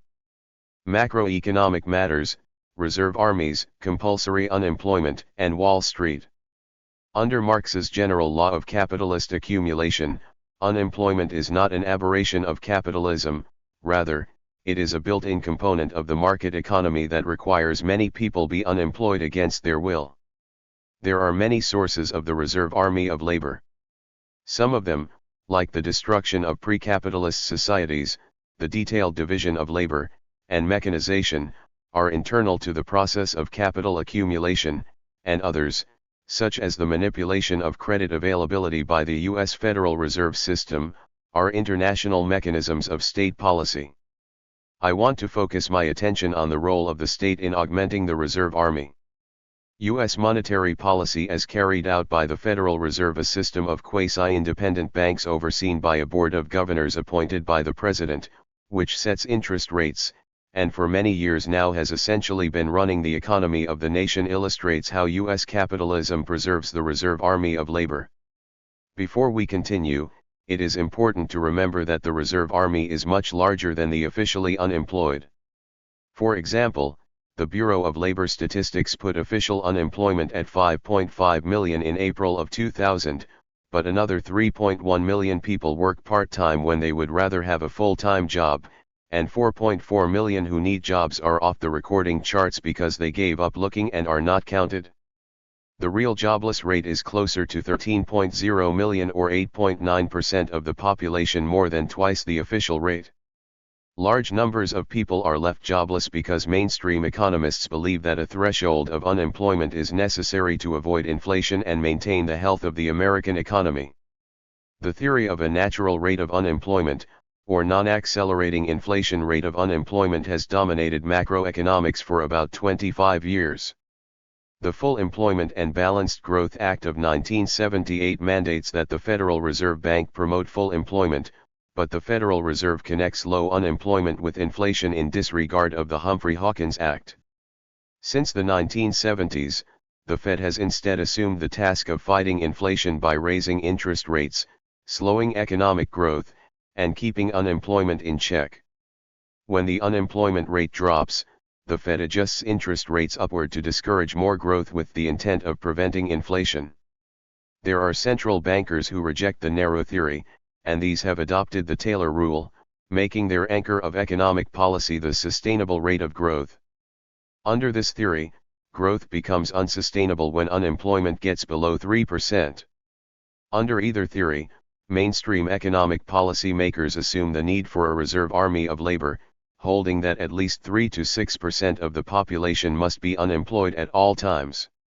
Underlying the Fed's maintaining a ratio between employment and unemployment, or enlarging the active reserve army of labor, is its desire to regulate wages. Marx explains. Determined by the variations of the absolute numbers of the working population, but by the varying proportions in which the working class is divided into an active army and a reserve army, by the increase or diminution in the relative amount of surplus population, by the extent to which it is alternatively absorbed and set free. 3. Tight labor markets, a labor shortage or smaller active reserve army mean pressure for wage increases from labor. As unemployment goes down, labor costs go up because there is more pressure for wage increases. Before Marx, Adam Smith, observing such a mechanism, originated the truism that the power relationship between workers and capitalists changes with the employment rate. Smith wrote that the scarcity of hands occasions a competition among masters, who bid against one another in order to get workmen, and thus voluntarily break through the natural combination of masters to not raise wages, for a shortage of labor forces capitalists to raise wages. There is solid empirical evidence for the negative correlation between wage levels and unemployment. Two mainstream economists, David Blanchflower and Andrew Oswald, have produced evidence that, all things being equal, unemployment depresses wages. 5 Economist James Galbraith has also shown that power, and particularly market or monopoly power, changes with the general level of demand, the rate of growth, and the rate of unemployment. He explains that in periods of high employment, the weak gain ground on the strong; in periods of high unemployment, the strong gain ground on the weak. 6 Even Alan Greenspan, the chairman of the Federal Reserve Bank, the mouthpiece for Wall Street investors, admits a class relationship, A primary purpose of U.S. monetary policy is to keep wages down. 7. When the unemployment rate gets too low, wages will rise. So, in terms of the political economy, enlarging the active reserve army of labor is good for business because it disciplines labor. Having more people desperate for work keeps competition for jobs high and workers' wages down, thereby protecting the corporate profit margins which are sacred to the interests of capital. How many disabled persons are there to potentially join the active reserve army? The Economic and Social Research Institute finds 2.3 million disabled who are not working could now be working with workplace accommodations. 8 But this is surely an underestimation of the disabled in the reserve army. There are 17 million working-age disabled persons, 5.2 million of whom are working. 9 This leaves 11.8 million either officially unemployed or not in the labor force. According to the 1998 National Organization on Disability/Harris Survey, 7 out of 10 among those with disabilities age 16 to 64 who are not employed say that they would prefer to be working. 10 Thus, as many as 8.3 million workers could be enlisted in the active reserve army. But further, there are indications that disabled persons may be significantly underemployed, preferring to work full-time when they are only employed part-time. Between 1981 and 93, the proportion of disabled persons working full-time declined by 8%, while the number of disabled working part-time for both economic and non-economic reasons increased disproportionately. 11 All in all, there is a large pool of disabled persons to utilize as buffers against higher wages and lower profits. Of course, the administration's objective is not to assimilate the millions of disabled persons wanting a job into the workforce. The omission of a jobs creation program that might achieve such an end is a clear signal that government's intent is to use the disabled to protect the interests of investors by keeping inflation and wages in check. Both inflation and higher wages decrease the value of financial assets and weaken the fortress of class privilege Wall Street. The administration's ultimate aim is to prevent the collapse of the new economy, which has delivered primarily to the investor class while working class people have slid further behind. Over the past 20 years, for instance, real wages have fallen for 60% of the workforce. 7 years into the recovery, the inflation-adjusted earnings of the median worker in 1997 were 3.1% lower than in 1989, 12 the worst performance since the Great Depression. By contrast, the new economy has delivered for capital, it is consolidating money into the hands of the few. The stock market, for example, rose by a staggering 60% in 1995 and 1996 alone, but according to economist Edward Wolff of New York University, an estimated 42% of the benefits of the increase in the stock market went to the richest 1%. 13 The richest 1% of households now controls 40% of the nation's assets, twice what they had 20 years ago. Since 1983, the value of the stock market has increased 13-fold, but less than half of the population owns any form of stocks, and the vast majority of those who do 3/4 of the stockholders have less than $5,000 invested in the market. The administration and the Federal Reserve are not about to upset this economic juggernaut, this capitalist golden egg, by allowing wages to rise too much. Microeconomic obstacles, business resistance to employing disabled persons. Can the government employ a strategy to successfully use disabled persons to fight inflation? Here, the microeconomic interests of business may be in conflict with investors' macroeconomic interests. As Marx outlined, and as any business person knows, business exists to make profits. The basis of capitalist accumulation is the business use of surplus labor from the workforce in a way which makes it money. Typical business accounting practices weigh the costs of employment against profits to be made. Productive labor, or exploitation of labor, means simply that labor is used to generate a surplus value which is based on what business can gain from the productivity of workers against what it pays in wages, health care, and benefits. The surplus value created in production is appropriated by the capitalist. The worker receives wages, which cover the worker's subsistence, making it possible to reproduce labor power every working day.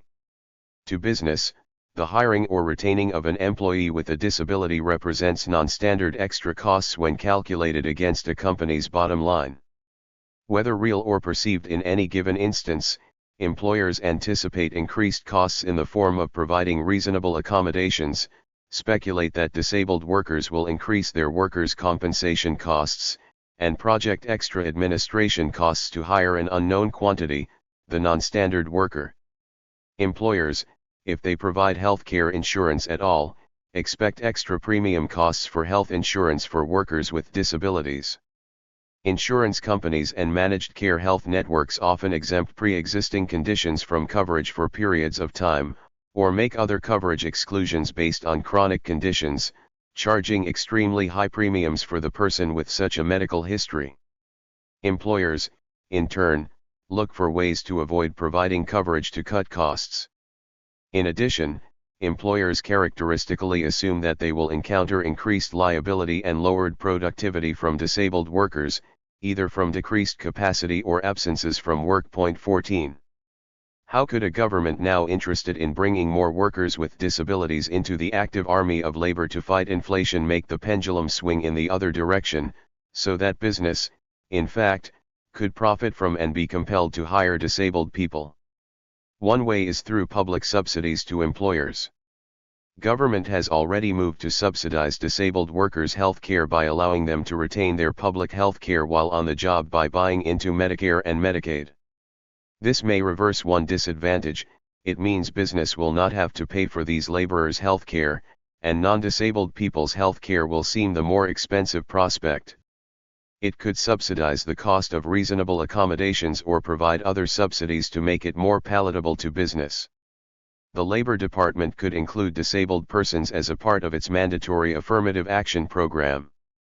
Other incentives might include officially lowering the price of disabled persons' labor. Economist Richard Epstein, for instance, says that have been subject to unfair treatment in the marketplace, but holds that this is due to government interference with the control of their labor in the competitive process. Epstein argues that the disabled should be allowed to sell their labor at whatever price, and on whatever terms, they see fit. Pointing to the free market as the appropriate mechanism, he states that the minimum wage laws and various kinds of ostensible safety and health regulations can impose a greater burden on them than on others. Repeal those laws as well. 15. Epstein believes that in a deregulated competitive market, disabled persons' labor would fall below minimum wage because it is worth less. Despite the fact that the ADA prohibits wage discrimination, wage gaps are readily found in the regulated market for the 5.2 million workers with disabilities who have a job. Further, there is a precedent for justifying below minimum wages for disabled persons. Section 504 of the Rehabilitation Act of 1973 provides that federally financed institutions are required to pay a fair wage to disabled workers, but they are not required to meet even minimum wage standards. The traditional sheltered workshop is the prototype, based on the theory that disabled persons are not able to keep up with the average widget sorter. Any employer is allowed to pay below minimum wage to disabled employees under federal law, if the employer can show that the disabled person has reduced productive capacity. 6 years after passage of the ADA, Republican legislator Scott Baugh latched onto the subminimum wage concept for disabled workers by introducing legislation in 1996 that would allow employers to hire disabled workers at a special minimum wage, without the minimal and very subjective protection of having to show that the prospective employee is less productive than a non-disabled one. Any disabled person could be considered less productive, and theoretically a subminimum wage or wage below non-disabled in any pay category could be used to not only hold down the wage floor, but lower it. 16. When Clinton signed the Personal Responsibility and Work Opportunity Reconciliation Act of 1996, government ended federal welfare entitlements and made moving people from welfare to work a primary goal of federal welfare policy. By ensuring that between 2 and 12 million new workers would be forced onto the job market, the government has used the welfare population to control inflation and depress wages. By July of 1999, 7 million women had transit from welfare into low-wage, in many cases below poverty rate, jobs. Many disabled persons fall into a similar work grouping because they generally have low high school graduation rates, and many students with disabilities do not continue their education at post-secondary institutions. 17 Theoretically, welfare reform and disability return to work programs could result in an overall lowering of the cost of labor. The Economic Policy Institute, for instance, warned that the low-wage labor market is already suffering greatly, and proposals to put welfare recipients to work will drive the wages of the working poor down further. It estimates that to absorb all the welfare workers, the wages of the bottom third of the labor force would have to fall by 11% nationally. 18. The tight labor market, alone, may reverse businesses' reluctance to hire disabled persons. In labor shortages, employers are more likely to hire workers they would ordinarily discriminate against simply because they need them. The National Urban League, for instance, finds African American employment and income have been raised to unprecedented levels in the current labor market. 19. Microsoft Corp., for one, has recently taken note of the employment potential of disabled persons. It is leading a group of 21 major North American corporations in establishing a program dubbed Able to Work, in an effort to share strategies aimed at finding jobs for disabled persons. Microsoft knows how to use the marginalization of certain groups of workers to its advantage. It has, for example, utilized prison labor at the Twin Rivers Correctional Center in Monroe, Washington, to pack Windows and Microsoft Office software, as well as thousands of Microsoft mice, through a subcontractor, Xmark. Prisoners are paid low wages, and Microsoft has no overhead, no medical costs, no retirement benefits, no local taxes, no workers' compensation, because the taxpayers absorb the costs of doing business. Disabled persons, formerly excluded from having a steady paycheck and eager to have jobs, similarly offer employers a reliable, partially subsidized workforce. A tight labor market may temporarily produce more jobs for those previously excluded from the workforce, but in the long run there is little security. A Wisconsin study of the welfare-to-work transition period conducted by John Pawazara of the University of Wisconsin at Milwaukee, found 75% of those hired lost their jobs within 9 months. 20 Only 28% sustained projected annual earnings of $10,000 for 2 consecutive quarters, and such work was often part-time, low-paying, and quick to end.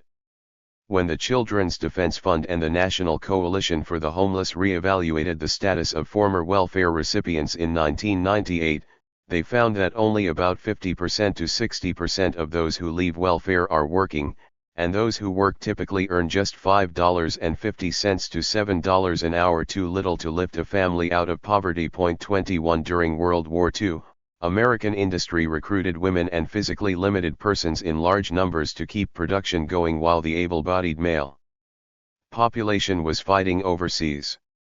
As the war ended, many of these workers, particularly those with disabilities, lost their jobs to returning soldiers. It remains to be seen if the ADA can protect disabled workers who may be hired at the peak of this business cycle from firings and layoffs. As Marx explains, the reserve army belongs to capital as if the latter had bred it, a mass of human material always ready for exploitation. 22 The stagnant category, being the most disposable, can be rendered superfluous at the slightest downturn of the business cycle. These scenarios, however, are solutions which promote conflict between groups of disadvantaged workers, rather than making it a right of every citizen to have a living wage job and health care. Whether the unemployment rate is at 4%, 6%, or 10%, the capitalist system produces jobless casualties, much like a pyramid scheme where a percentage of the population gets left out of the game at all times. The reserve army of unemployed, including welfare recipients and those who could work with a reasonable accommodation but remain on disability benefits, are the unsung heroes of the capitalist system. By living in abject poverty, they buoy the entire system. Neither civil rights, affirmative action, nor ending economic discrimination against disabled persons will assure a living wage job for all who need one. Capitalism cannot consider the human consequences of its development, because those concerns are not included in its historical role as a transitory form of material production. Basic changes must be made in the economic, social, and political structure in order to advance economic solutions that reach beyond capitalism's instability. The reserve army, itself, must be made a disposable concept. Chapter 3. Disability and Capitalist Globalization. It was predicted by Businessweek in the 1990s and assumed by disability groups that in the information age disabled workers would get a shot at improving their employment lot. Technology makes it possible for significantly disabled persons to use computers, while information technology promised plenty of office desk work. One spin Businessweek put on the Americans with Disabilities Act in its early days was that disabled people would become a strategy for profitability, a new competitive advantage in the search for capable workers. What happened instead is that government and the corporations abandoned American workers, including disabled workers, leaving them in the dust in search of cheaper labor made possible by that very technology. Privatization of government jobs and IT outsourcing, sending jobs overseas, has become a popular means to lower the cost of labor committed to perform computer-related functions. The corporations, with the approval of the Bush administration, are shipping prospective jobs overseas to India, Malaysia, Eastern Europe, and soon to China, where workers can be hired for about 10% the salary of an American worker. Banks, corporations, Wall Street, and governments have all jumped on the outsourcing bandwagon. The White House Council of Economic Advisers released its economic report of the president in February, stating, "When a good or service is produced more cheaply abroad, it makes more sense to import it than to make it or provide it domestically too." Economist Gregory Mankiw, who chairs the council, called outsourcing, which usually comes hand in hand with firing Americans and sending their jobs overseas, a good thing. To the Bush administration, it makes good economic sense to outsource jobs that could be going to unemployed American workers. This administration has no allegiance to the nation's unemployed.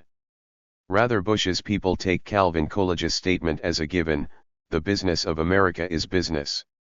What's good for the corporations is not to be tied down by pesky regulations that would place a premium on hiring Americans. It is profit maximization they are after. In praising the merits of outsourcing, Bush's administration is following the lead of CEOs such as General Electric's Jack Welch, who shifted software development and back-office jobs to India years ago. Today, firms such as McKinsey & Co. and A.T. Kearney have shifted the bulk of their research divisions to places such as Bombay and Chennai, India. J.P. Morgan Chase & Co. has hired junior stock analysts and other research staffers in its Bombay office. U.S. banks such as Citibank, brokerages such as Merrill Lynch, mutual companies, and other financial services companies are planning to relocate 500,000 jobs offshore, or 8% of their workforce, over the next few years.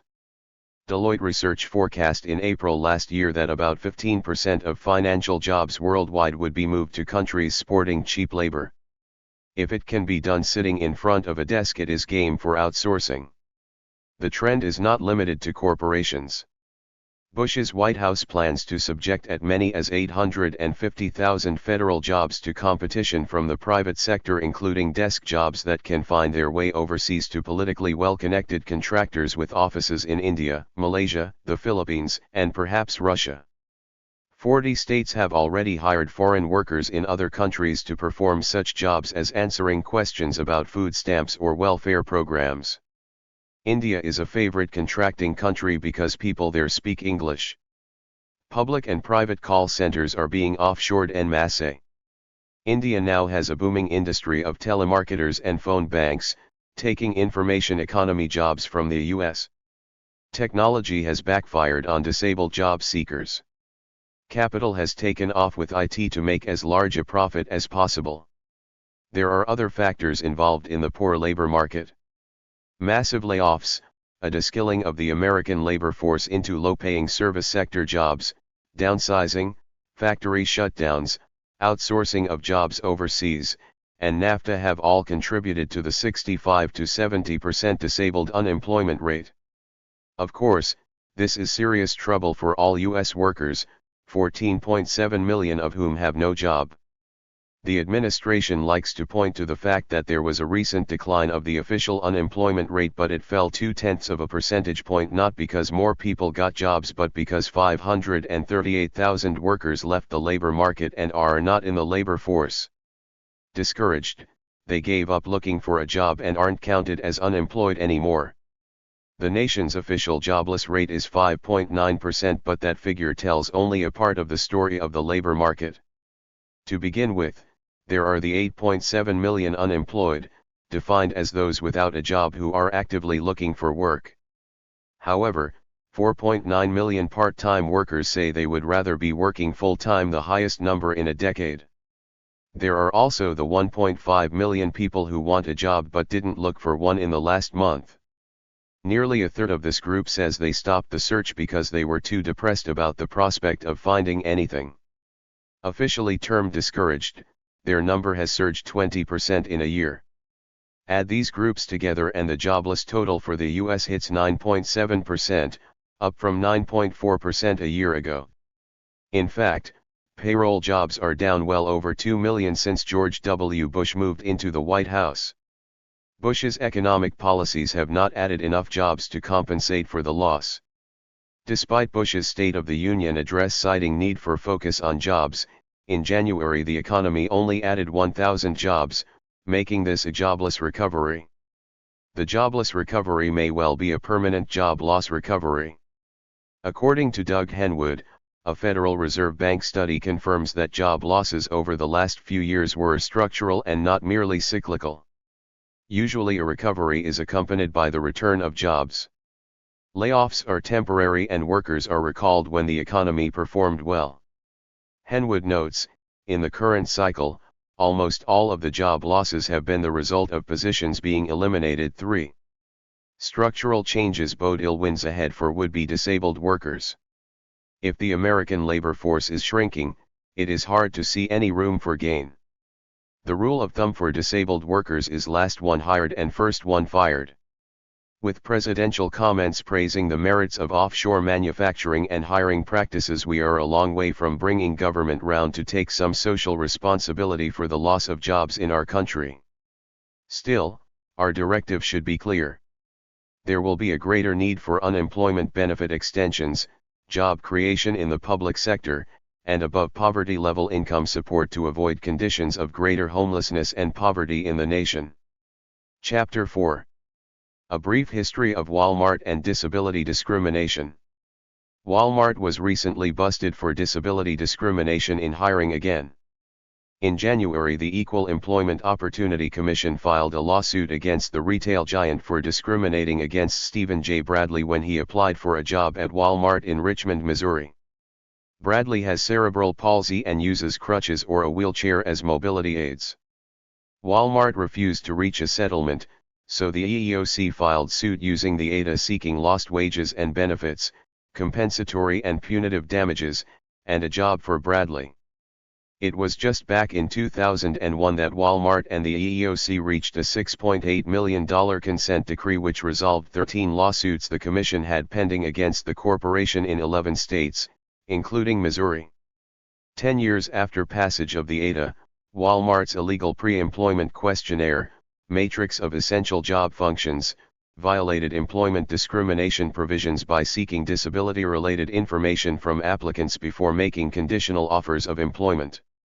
Title I of the ADA prohibits private employers, state and local governments, employment agencies, and labor unions from discriminating against qualified individuals with disabilities in job application procedures, hiring, discharge, advancement, compensation, job training, and other terms and conditions of employment.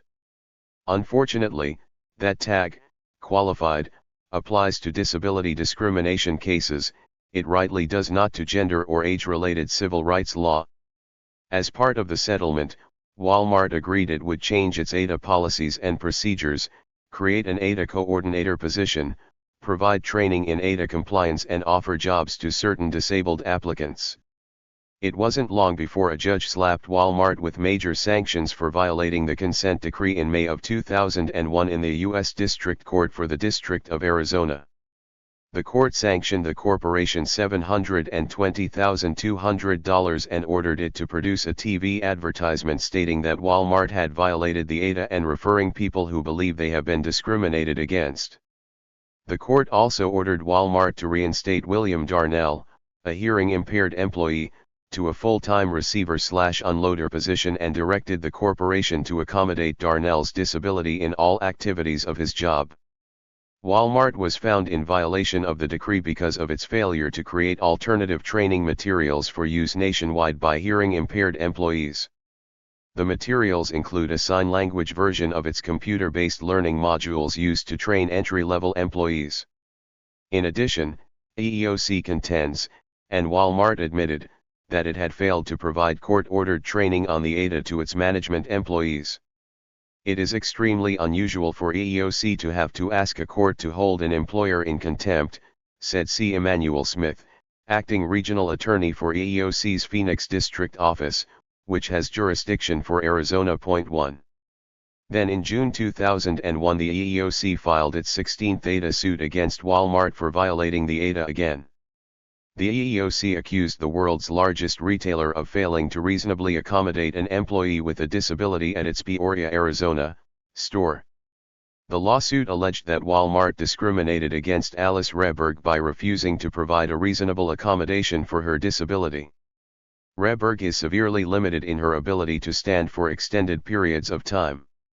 Walmart refused Reberg's request for permission to occasionally sit down while performing her duties as a people greeter, failed to engage in the interactive process required by the ADA, and constructively discharged Reberg from her position. The suit sought compensatory and punitive damages, reinstatement, injunctive relief, and a court order requiring Walmart to conduct training that will prevent further violations of the ADA. EEOC also has won several jury verdicts against Walmart in other disability discrimination suits. In one case, a jury found that Walmart intentionally refused to hire an applicant as a cashier because he used a wheelchair, and awarded him more than $3.5 million in damages. In another case, a jury awarded $157,500 to an applicant due to Walmart's unlawful pre-employment inquiry and refusal to hire him because of his disability, an amputated arm. The verdict included a $100,000 punitive damage award, the largest ever levied against a company for asking an unlawful medical question under the ADA. To wit, private sector government resolutions must be watchdogged to assure compliance. Why, under such a hostile environment, would anyone want to work at Walmart anyway? Aside from disability discrimination, Walmart is dragging wages and benefit levels back to 19th century standards. Walmart workers are paid $2 to $3 an hour less than union members who perform similar jobs. $6 per hour is about the average wage for unskilled workers these days. Contrast that to 5 relatives of the late Sam Walton, founder of Walmart Stores Incorporated, who retained 5 of the top 10 spots of the wealthiest people in the world.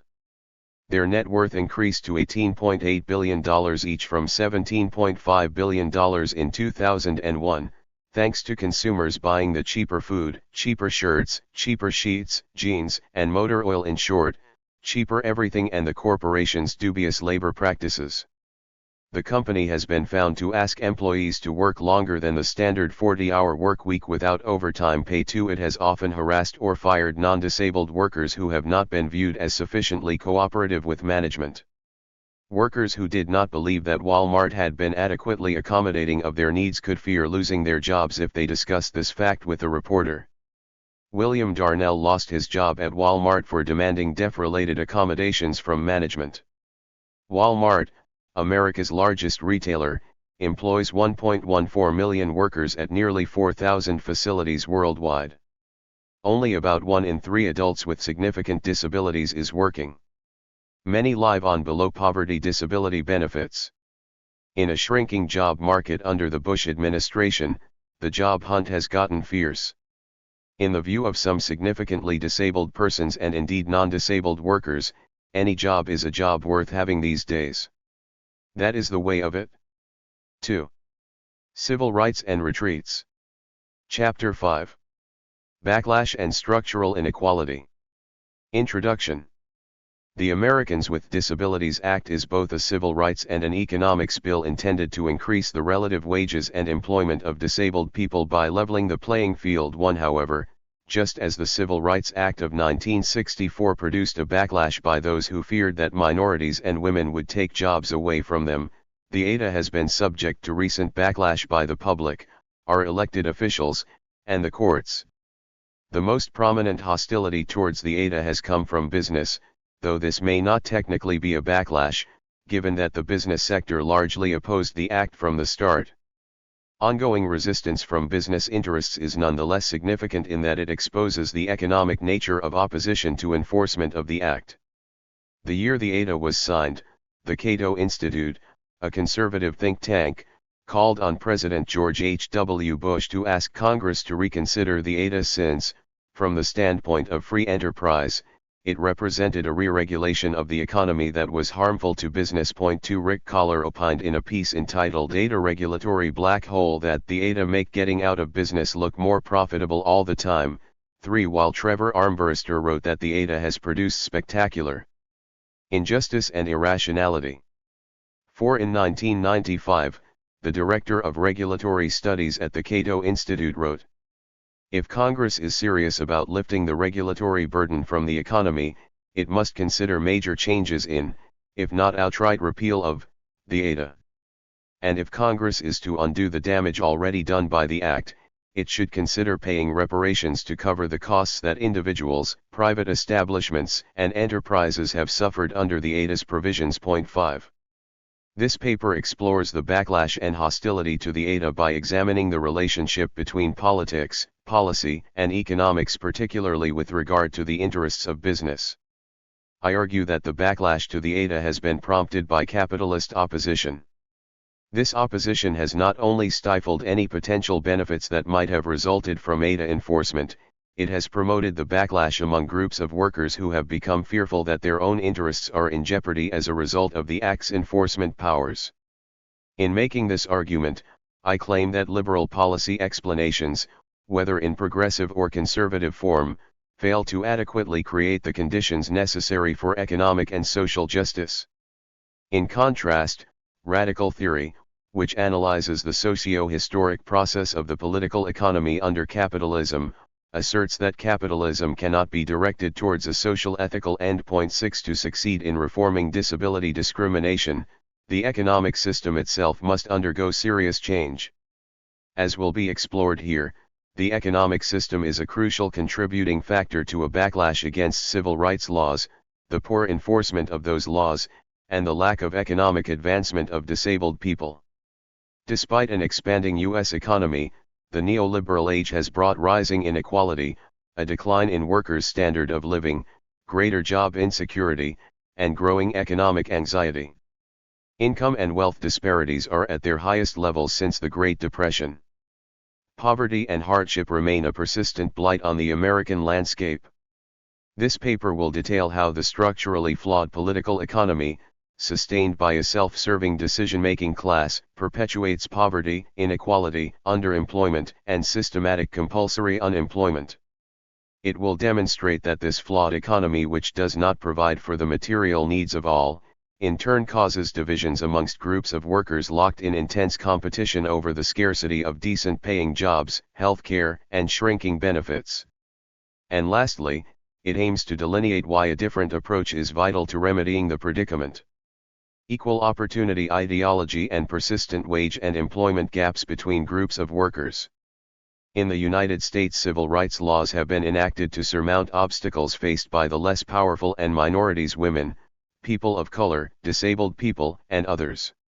Historically, such groups have experienced vast differentials in pay, income, and employment opportunities. 7 In the United States, 17 million working-age people are identified as disabled. 8 Since there are expectations that the ADA will foster economic parity for disabled workers, it is essential to examine whether more than 30 years of efforts to ensure civil rights for all have been able to bring about the expected wage and income equality and economic parity for minorities and women.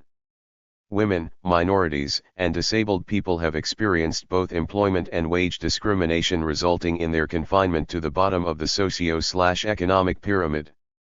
Discrimination occurs when two groups of workers with equal average productivity earn different average wages or have different levels of opportunity for employment. Poverty is disproportionate amongst the 54 million Americans who have some level of disability.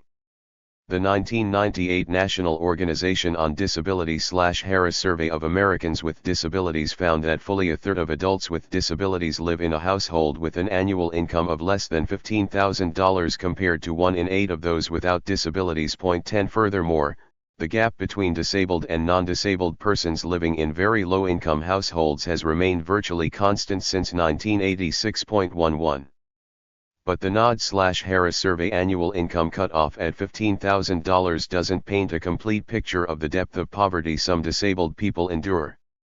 For example, since $720 is the average per month benefit that a disabled worker received in 1998 from Social Security disability insurance and $480 is the average federal income for the needs-based supplemental security income, the real income of over 10 million disabled people 12 on these programs is between $5,000 and $10,000, far below the $15,000 mark.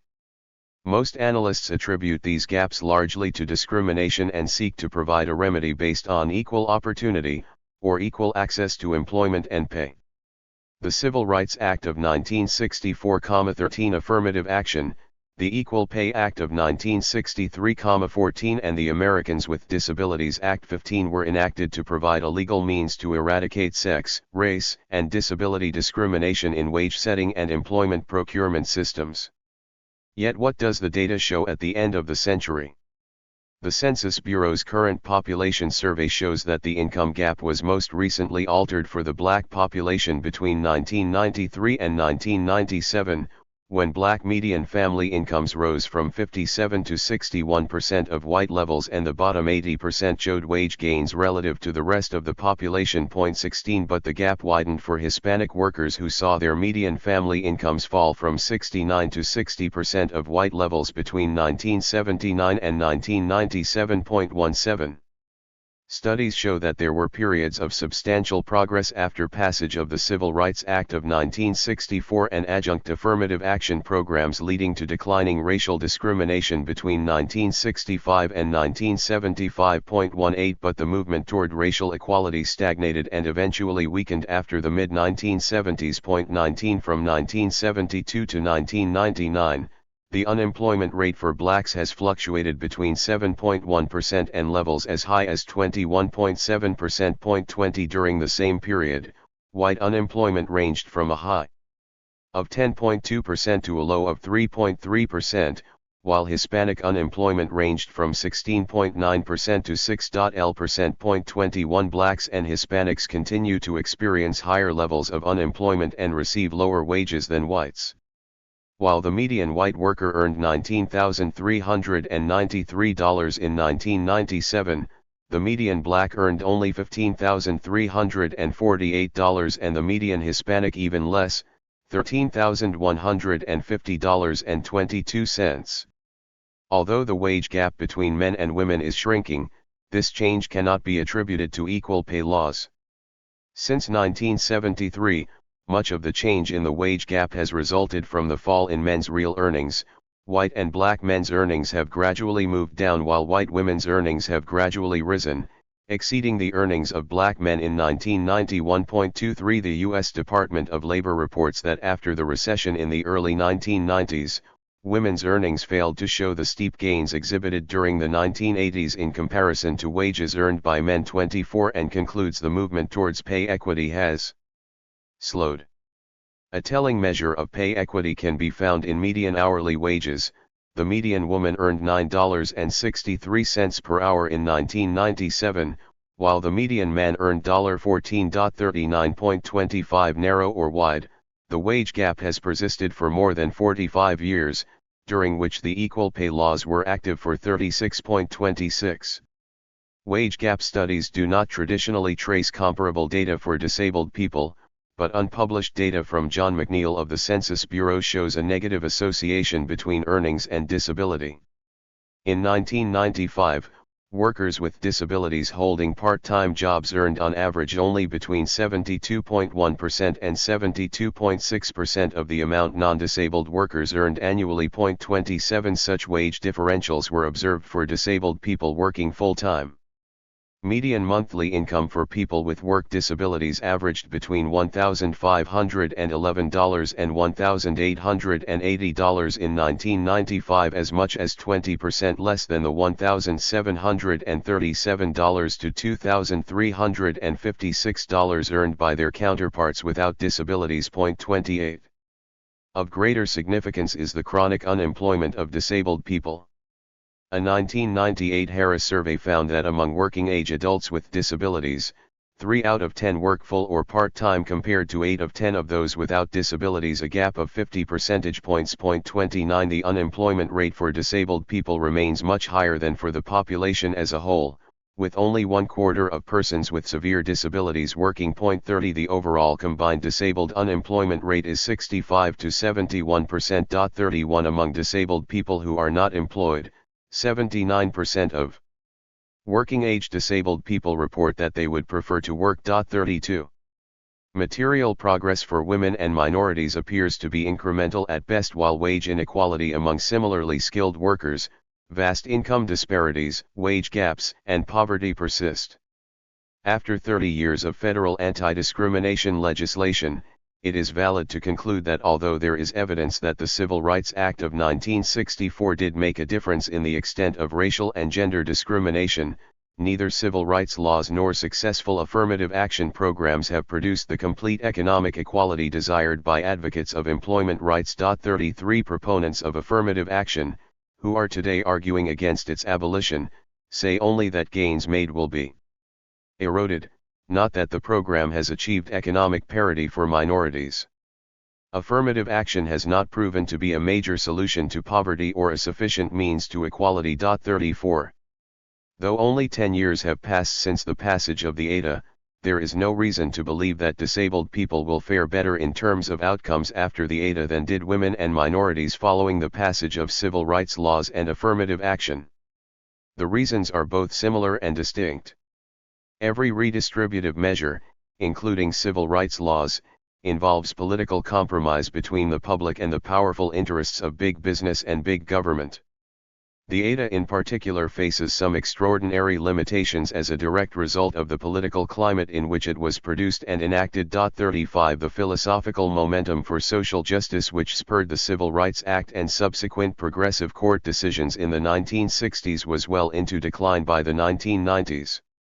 For example, in the era following passage of civil rights laws in 1957, 1960, 1964, and 1968, the Republicans made dramatic inroads into Democratic victories which forged the civil rights movement, established the Office of Economic Opportunity, and initiated the war on poverty during the Great Society. 36 Presidents Reagan and Bush dismantled the entire Community Services Administration, responsible for driving much of the 1960s social change agenda by advancing human services, occupational safety, consumer protection, and environmental laws. 37.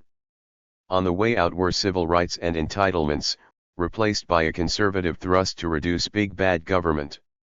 The dominant agenda of the 1970s and 1980s was bolstered by corporate goals which emphasized globalization and political dominance of government. 38 Increased international capital mobility and liberalized international trade have resulted in more power of management at the expense of labor. 39 Conservative forces targeted regulations for repeal or rollback which, in their view, interfered with business. 40 Economic policy in the post-1979 period moved decisively toward creating a more laissez-faire, deregulated economy. 41 Industries such as transportation and communications have been deregulated. Social protections, including safety, health, and environmental regulations, the minimum wage, government transfer payments, and the unemployment insurance system all have been weakened. The ADA was no exception. It was watered down substantially to achieve congressional consensus and Bush's presidential approval in 1990.42. A 1997 comparative study between the pre- and post-ADA state and federal disability anti-discrimination laws shows that civil rights laws have not produced the gains in employment rates, wage rates, or employment opportunities for disabled people that advocates expected. 43 years after the passage of the ADA, national employment surveys show no real statistical gain in employment.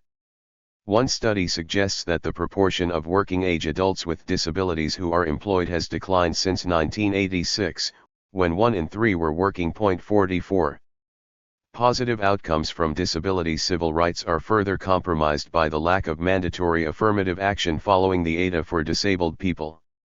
Though there is controversy over how much affirmative action contributed to the gains made by women and minorities, there is little doubt that when accompanied by adequate enforcement, affirmative action has had a positive impact in opening previously closed doors. 45. This is especially pertinent given the plaintiffs' overall lack of success in the courts where employers have been charged with disability discrimination.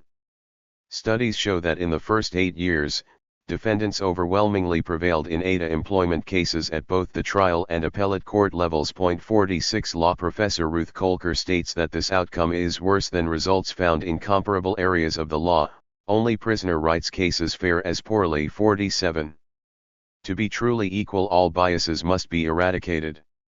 Aside from the traditional biases or social influences that determine one's access to the goods of society, such as where one was educated, the family economic status, and the environment in which one was raised. 48. Workers with disabilities face economic bias and labor market discrimination due to business accounting practices which weigh standard costs of labor against non-standard costs of labor. Such business accounting calculations foreshadow the continuation of a gap in pay and employment opportunities for disabled individuals. Despite over 30 years of liberal reform via federal equal opportunity laws, substantial race, gender, and disability-based inequality remain in the American economy.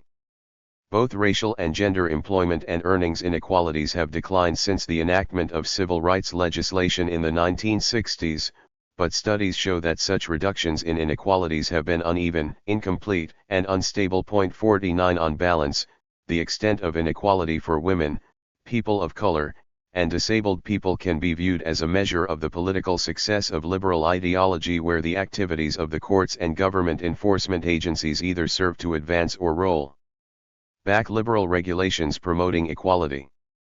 Competition, labor market and structural inequality. The common explanation given by mainstream economists for inequality of wages and employment opportunities between races and genders is twofold. First, individual workers experience differences in productivity-linked characteristics. Second, they experience differences in treatment due to discrimination.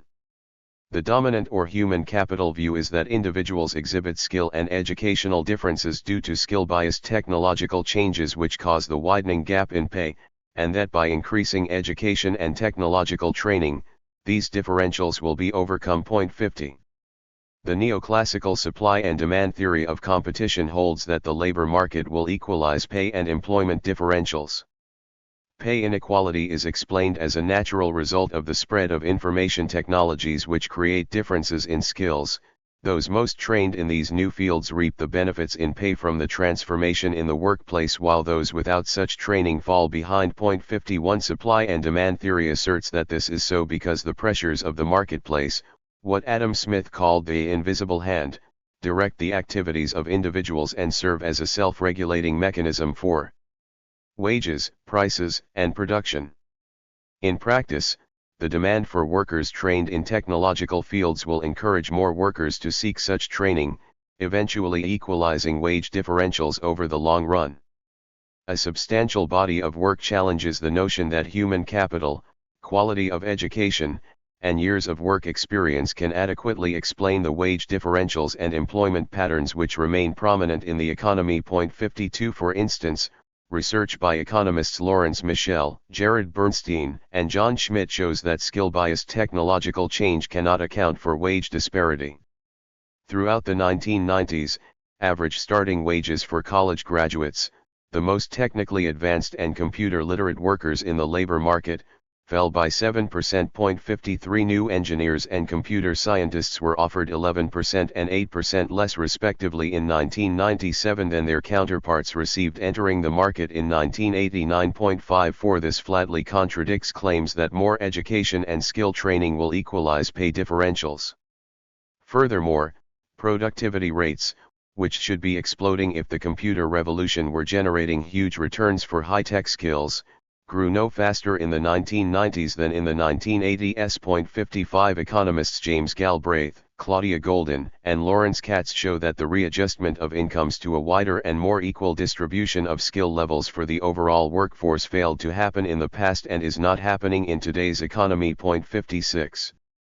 Studies show that competitive market forces did not eliminate discriminatory practices in the decades leading up to the passage of the Civil Rights Act of 1964-57 and that discrimination has managed to sustain itself, both in the US and elsewhere, for generations at a time. 58 Research by Martin Carnwaugh concludes that while blacks narrowed the educational gap separating them from whites, they slid further behind in average earnings. 59. Some analysts attribute inequality gaps not to individual ineptitude but in large measure to labor segregation. Estimates of the hard figures on inequality by James L. Westrich of the Massachusetts Institute for Social and Economic Research show that there is a hierarchical division of labor within the labor force. For example, women are numerous at the bottom of the economic pyramid and scarce at the top. While 23.7% of women earn less than $10,000, just 12.8% of men earn so little. While 58.7% of women earn under $23,000, the same is true for only 36.3% of men, and 9.9% of men earn over $75,000, compared to only 2.6% of women. 60. A study by Donald Tomaskovic for the U.S. Department of Labor's Glass Ceiling Commission at Cornell University found that while part of the wage gap results from differences in education, experience, or time in the workforce, a significant portion cannot be explained by any of those factors. 61 His findings revealed that differences in human capital, investments in education and training by individuals explain a small proportion of the gender gap and about a third of race/ethnic earnings. Inequalities, but substantial earnings inequalities are not a function of gender or race/ethnic differences in education, labor market experience or firm tenure. 62 Instead, these gaps are attributable to the social division of labor, systematic underpayment, and occupational segregation of people because of their sex or race. 63.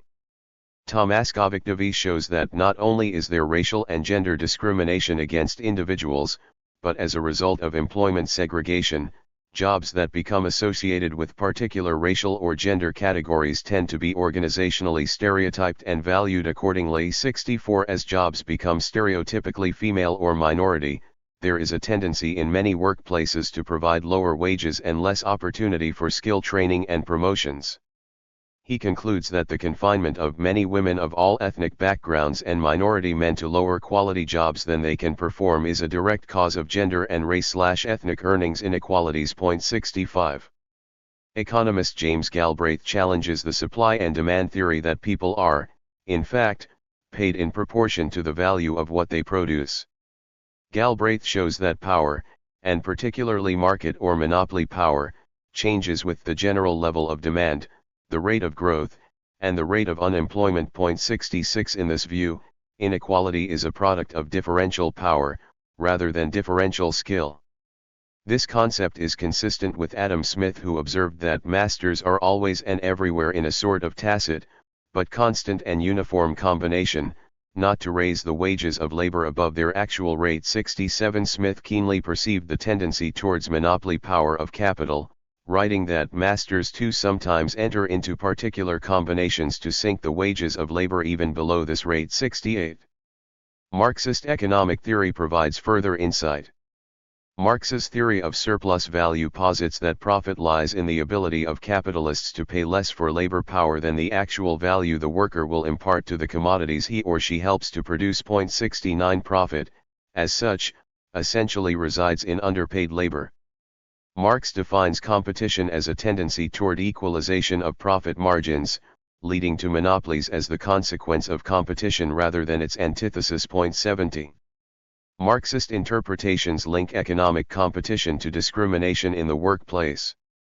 As economists William Darity and Patrick Mason explain, race and gender exclusion are used to make some workers less competitive for the higher paying positions. This approach emphasizes that the major elements for the persistence of discrimination are racial or gender differences in the access to better paying jobs within and between occupations. 71. Racial inequality, then, can be traced to the economic system that generates it. 72. Persons with disabilities encounter similar power differentials in the labor market. In the neoclassical view, markets are efficient ethical generators and distributors of wealth. According to this theory, blame for the phenomenon of the wage gap falls on the individual himself. If one fails to keep up with changes in the workplace, the argument goes, it is because of the individual's shortcoming rather than the functioning of the labor market. If workers are less productive, it is their fault and they do not deserve a minimum wage for their labor. A materialist analysis contends that the labor market is a social construct where marginalization of certain groups works to the advantage of the business class. The business backlash, labor, and profits. The U.S. Commission on Civil Rights reports that one of the most persistent criticisms of the ADA has been that employers are forced to pay too high a price to comply with employment provisions. 73. While it is clear that the disabled should not be denied civil rights simply because employers may incur costs while attempting to comply with the ADA, business objections are informative and reveal labor market mechanisms endemic to capitalism. Business practices demonstrate that the economic structure does generate obstacles to the employment of disabled people. Equal opportunity has failed in this aspect to provide a sufficient remedy for economic discrimination. Whether real or perceived in any given instance, employers continue to express concerns about increased costs in the form of providing reasonable accommodations. 74. In today's highly competitive business climate, it can fairly be asserted that business managers and owners will not cut into their profits for moral, noble, or socially just purposes to lower the disabled unemployment rate. Civil rights traditionally demand equal treatment, requiring that disabled people be treated the same as non-disabled people. In the case of employment and disability, however, the notion of civil rights within a capitalist paradigm envisions equal treatment but fails to acknowledge the reality of economic discrimination. This fatal oversight ensures that laws such as the ADA will necessarily fall short of accomplishing employment goals. For opportunity to be truly equal, biases must be eradicated. A government committed to providing such opportunities could level the playing field to compensate for economic discrimination by employers. It could ensure ongoing health care for disabled people, subsidize job accommodations, and allow other subsidies to reimburse businesses that hire or retain employees with disabilities. Government enactment of severe and immediate penalties on employers who balk at providing job accommodations in a timely manner could serve as a backup measure to further advance disabled workers' access to jobs. There is ideological tension between remedies which grant subsidies and civil rights type remedies which legally mandate that employers comply with anti-discrimination statutes. Under the ADA, employers are required to provide access and accommodations as a matter of individual right. 75. By contrast, subsidies provide a government offset to business costs based on the notion that it is in the government's interest to see that disabled people are employed. Disability rights groups and activists have favored the civil rights approach over subsidies, but given the economic discrimination inherent in capitalism, can we afford to remain fixed in our belief that civil rights will provide timely relief for those disabled people seeking employment redress in the courts? Will the courts initiate an economic revolution which forces business to provide accommodations? So far, disabled plaintiffs have faced great difficulty prevailing in court on key issues. It is reasonable to view consistently negative court outcomes as an extension of the business backlash against the ADA, and a particularly harmful one at that. Employers remain victorious in court. The American Bar Association's Commission on Mental and Physical Disability Law reports that while employers have complained the most of unfair treatment under the ADA, the facts strongly suggest the opposite. employees are treated unfairly under the Act due to myriad legal technicalities that more often than not prevent the issue of employment discrimination from ever being considered on the merits. 76 Ruth Kolker concludes that the courts are deploying strategies that result in markedly pro-defendant outcomes under the ADA by abusing the summary judgment device. Judges are making decisions that should go to the jury. 77 Procedurally, she explains, this results in pro-employer outcomes because juries, traditionally more hospitable to civil rights, are not hearing the cases. 78. Others have written at length on these matters. 79 To briefly explain here, legitimate plaintiff cases are thwarted when medical conditions are not granted the legal standing of disability under the law and when courts fail to comprehend equal rights as applied to disablement or to understand the purpose of reasonable accommodations. Workers pay a heavy personal price when employers contest disablement or refuse badly needed access modifications, reasonable accommodations, and or removal of work barriers and choose instead to put up a fight in court. When, for example, an employee cannot work without an accommodation and the employer does not readily provide one, the worker is often unable to perform her job and is fired. 80 Common sense would dictate that when the worker has a protracted court battle ahead of her to enforce her right to an accommodation but no paycheck in the mail, the last practical resort is to go on to disability benefits. Yet employers use a worker's qualification for disability benefits to undermine discrimination cases against them. Under the Social Security Administration's definition of disablement, a worker is qualified for benefits if he/she cannot work. SSA does not consider whether the employee could continue to work if the employer provided a reasonable accommodation. The employer, contesting the worker's discrimination suit, holds that if the worker claims he or she cannot work for purposes of claiming disability benefits, he or she cannot work and therefore the discrimination suit is moot. 81. In the spring of 1999, this issue was brought before the Supreme Court in Cleveland v. Policy Management Systems. 82 There, the plaintiff became disabled, asked for but was denied a reasonable accommodation, then lost her job due to failure to perform. The plaintiff subsequently successfully applied for Social Security disability benefits. The plaintiff sued the employer for failure to comply with the ADA. The Supreme Court granted certiorari to decide whether an ADA plaintiff's representation to that she was totally disabled created a rebuttable presumption sufficient to judicially estop her later representation that, for the time in question, with reasonable accommodation, she could perform the essential functions of her job. 83. The justices ruled in Cleveland that application for and receipt of SSDI benefits does not automatically estop a recipient from pursuing an ADA claim or erect a strong presumption against the recipient's ADA success. 84 However, it held that to survive a summary judgment motion an ADA plaintiff cannot ignore her SSDI contention that she was too disabled to work, but must explain why that contention is consistent with her ADA claim that she can perform the essential functions of her job, at least with reasonable accommodation.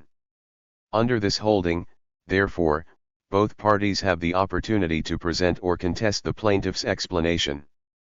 Furthermore, a plaintiff may argue that her SSDI statement of total disability was made in a forum that does not consider the effect reasonable workplace accommodation would have on ability to work. She may also argue that such statements were reliable at the time they were made. 85. The Supreme Court's ruling in Cleveland is beneficial from the plaintiff's perspective. It does not, however, preclude the employer from firing the worker first and does not guarantee a favorable outcome for the disabled employee. The court warned that in some cases an earlier SSDI claim may turn out genuinely to conflict with an ADA claim. 86 It remains to be seen how workers with disabilities will fare in light of this ruling. If Cleveland was a step forward, the Supreme Court took 2 steps back with rulings in the next 3 ADA employment cases: Sutton v. United Airlines, Inc. 87, Murphy v. United Parcel Service 88, and Albertsons Incorporated v. Kirkingberg. 89 At issue in these cases was the meaning of disability under the ADA. Significantly narrowing the scope of the law by use of these 3 cases, the court ruled that correctable physical limitations do not qualify as disabilities under the ADA and do not entitle plaintiffs to sue under Title I, regardless of whether they were fired because of such conditions. The court distinguished between workers whose disabilities can be mitigated through corrective equipment or medicine and those workers whose disabilities cannot. But what does mitigated imply? The dissenting justices in Sutton did not overlook the possibility that the majority's opinion in that case could be read to include the very people the court maintained that the ADA protected. 90 Joined by Justice Breyer, Justice Stevens suggested that under the majority's ruling, the Act would not even protect people who had lost limbs in industrial accidents or while in armed service to their country. He pointed out that, with the aid of prostheses, coupled with courageous determination and physical therapy, many of these hardy individuals can perform all of their major life activities just as efficiently as an average couch potato. If the Act were just concerned with their present ability to participate in society, many of these individuals' physical impairments would not be viewed as disabilities. Many of these individuals would lack statutory protection from discrimination based on their prostheses. 91. The dissenters accused the court of making the ADA safeguards vanish when individuals make themselves more employable by ascertaining ways to overcome their physical or mental limitations. Indeed, the majority opinion in Sutton presents workers with an unclear pathway for future employer/worker disputes. If one is not disabled because one's condition is correctable with medication, wheelchairs, prostheses, hearing aids, insulin, etc., how can one expect to receive a reasonable accommodation which depends on being defined as disabled? Yet employers can continue to fire workers because of performance limitations caused by such unaccommodated non-disabilities. Additionally, employers may still conclude that a person is too disabled to work, even though under the law she is not disabled enough to be protected by the ADA. The ruling thus creates a catch-22 for ADA plaintiffs: if one is disabled enough to sue, one is too disabled to work. The employer can fire the worker with a disability and the ADA is effectively withdrawn from those left under its auspices, since if one is able to work, one has no grounds to sue.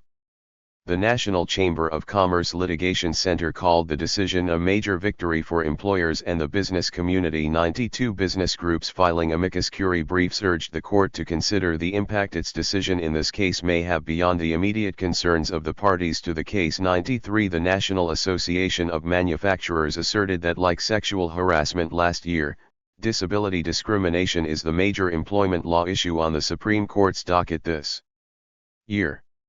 Manufacturers should not be forced to pay damages, including punitive damages, to individuals who can lead normal lives with medication or corrective lenses.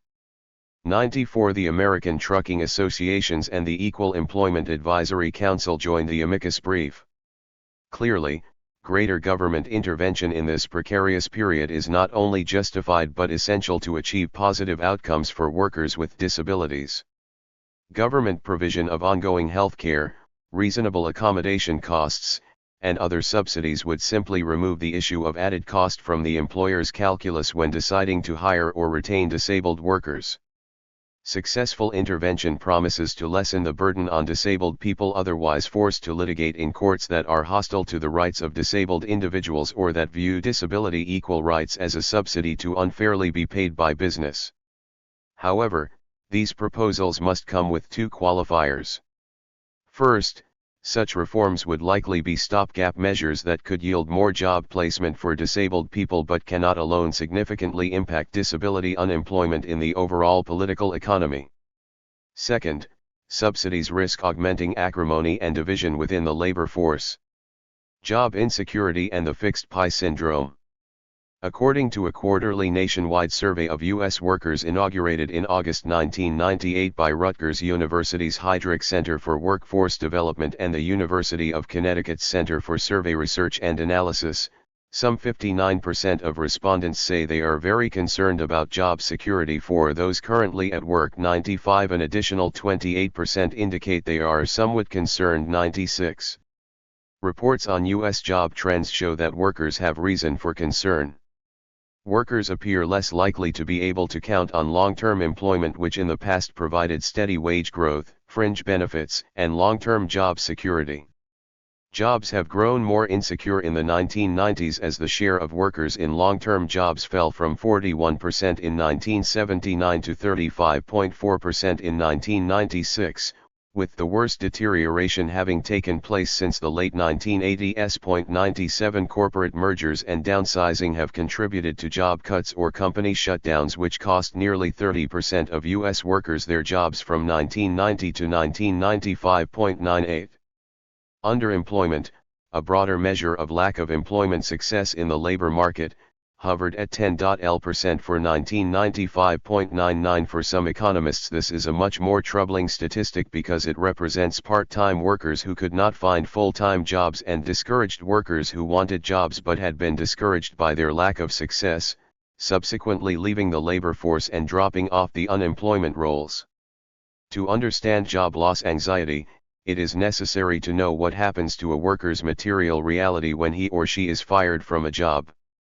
Workers have difficulties finding new employment, with more than one-third still out of a job when interviewed 1 to 3 years after their displacement. 100 Workers rarely regain the old wage and are often forced to take jobs with pay averaging about 13% less than the old job. 101 Others try to make ends meet with 2 or more part-time jobs. In 1995 more than 7.9 million people worked more than one job. 102. In the 1990s the contingent workforce has grown. Almost 30% of workers in 1997 were employed in situations that were not regular full-time jobs, independent contracting and other forms of self-employment such as temporary agency labor or day labor. 103 The number of workers employed by temporary agencies almost doubled, rising from 1.3% in 1989 to 2.4% in 1997. 104 Temporary workers on average earn less than workers with comparable skills and backgrounds who work in regular full-time jobs and are less likely to receive health or pension benefits. 105 Displaced workers are facing increased job insecurity, lowered career expectations, lowered wages, and less control over their financial futures. Such economic trends have been linked to intergroup tensions. Increased intergroup disparities and divisiveness arise out of worsening economic conditions and increased competition for scarce resources. 106 Job insecurity can convert to a scarcity mentality, that is, the thinking that there is not enough to go around. Although employers are not required to hire disabled people under affirmative action, disabled people seeking work and those potentially coming off public benefit programs under the Social Security Return to Work program represent an influx of new competition joining the ranks of labor.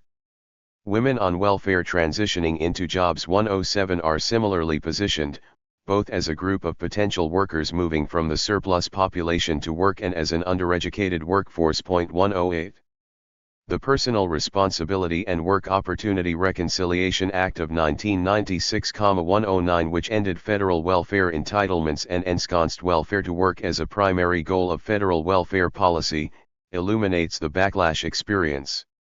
Welfare reform can be viewed through the lens of the zero-sum game theory, holding that under U.S. capitalism one group benefits absolutely at the expense of the other. When some workers gain, others will lose. When some workers get a job, others will be displaced. Radical or Marxist theory asserts that employers deliberately exploit existing racial tensions and to divide the workers, increase profits, and keep the wage floor down. 110. 2 years after the enactment of welfare reform, both worker displacement and increased worker exploitation are already having an impact.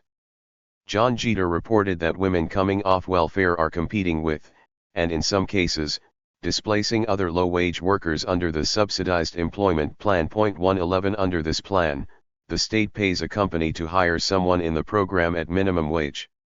At the Omni Inner Harbor Hotel in Baltimore, for instance, social service workers placed 13 jobless women into welfare-to-work jobs. During her 90-day probation, each woman wipes, dusts, and vacuums on 8-hour shifts, 5 days a week, just as regular housekeepers paid $6.10 per hour. In return, she receives $410 a month in welfare benefits from the state and a $30 weekly stipend from the Omni Inner Harbor Hotel. The hotel saves the difference. 112. According to Jeter, the entry of subsidized workers has increased co-worker tension at the hotel, where regular low-wage employees have formed a union among the 300 bellmen, housekeepers, doormen, and kitchen workers to improve their wages and benefits. 113 Jeter explains the twofold threat to co-workers. Not only can subsidized welfare workers undercut regular worker wages and possibly interfere with union goals of better wages and benefits, but they raise the question of whether management will hire the welfare recipient as a permanent worker and displace a regular employee. 114 The Welfare to Work program has added even more uncertainty to an uneasy coexistence between groups of working poor in Maryland and across the nation, who fear the loss of their jobs to a cheaper workforce. Welfare advocate Laura Riviera explains the effect of subsidized employment under the Wisconsin Welfare to Work program, called a model for welfare reform by the Clinton administration. Women are introduced to other employees as the W-2 participant. Knowing that this person is required to work at the company for free, employees automatically feel threatened by this person, says Riviera. This sets up a situation where it is very difficult for that person to get along well with other employees no matter how hard she tries. 115. Riviera reports that she has heard from many women who were working and barely making ends meet until welfare reform began. They were pushed out of their minimum wage jobs by these less expensive employees provided by the state and are now in the W-2 program. 116. Similar job displacement has occurred under the Workfare Grant program in New York City, where the recipient receives a predetermined amount of money and in turn must work in a volunteer position assigned by the caseworker. When Stephen Greenhouse conducted interviews with more than 50 Workfare workers and visited more than 24 work sites, he found that many Workfare participants had taken the place of city workers. 117 He reports that in many municipal agencies, the city has shrunk its regular workforce and increased the number of Workfare participants. The sanitation department's workforce slid from 8,296 in 1990 under Mayor David N. Dinkins to 7,528 in early 1994, when Mr. Giuliani took office, then down 16% more last year, to 6,327. Today, the department employs more than 5,000 Workfare laborers, who wear bright orange vests, sweeping streets and doing other tasks around the city. 118. According to Greenhouse, Workfare recipients are doing much of the work once performed by departed city employees. The 34,100 people in the city's work experience program constitute a low-cost labor force that does a substantial amount of the work that had been done by municipal employees before Mayor Rudolph W. Giuliani reduced the city payroll by about 20,000 employees, or 10%. 119. John Jeter reported similar conflicts in the Washington Post.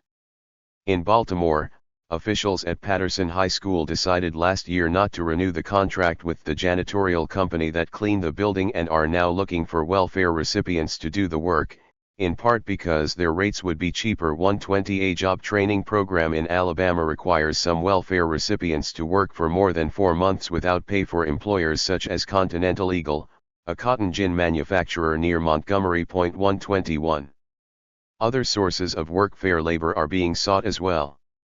In New York City, for example, the Giuliani administration plans to extend Workfare to homeless shelters, making Workfare and other requirements a condition of shelter for the 4,600 families and 7,000 single adults in New York City's homeless shelter system. 122.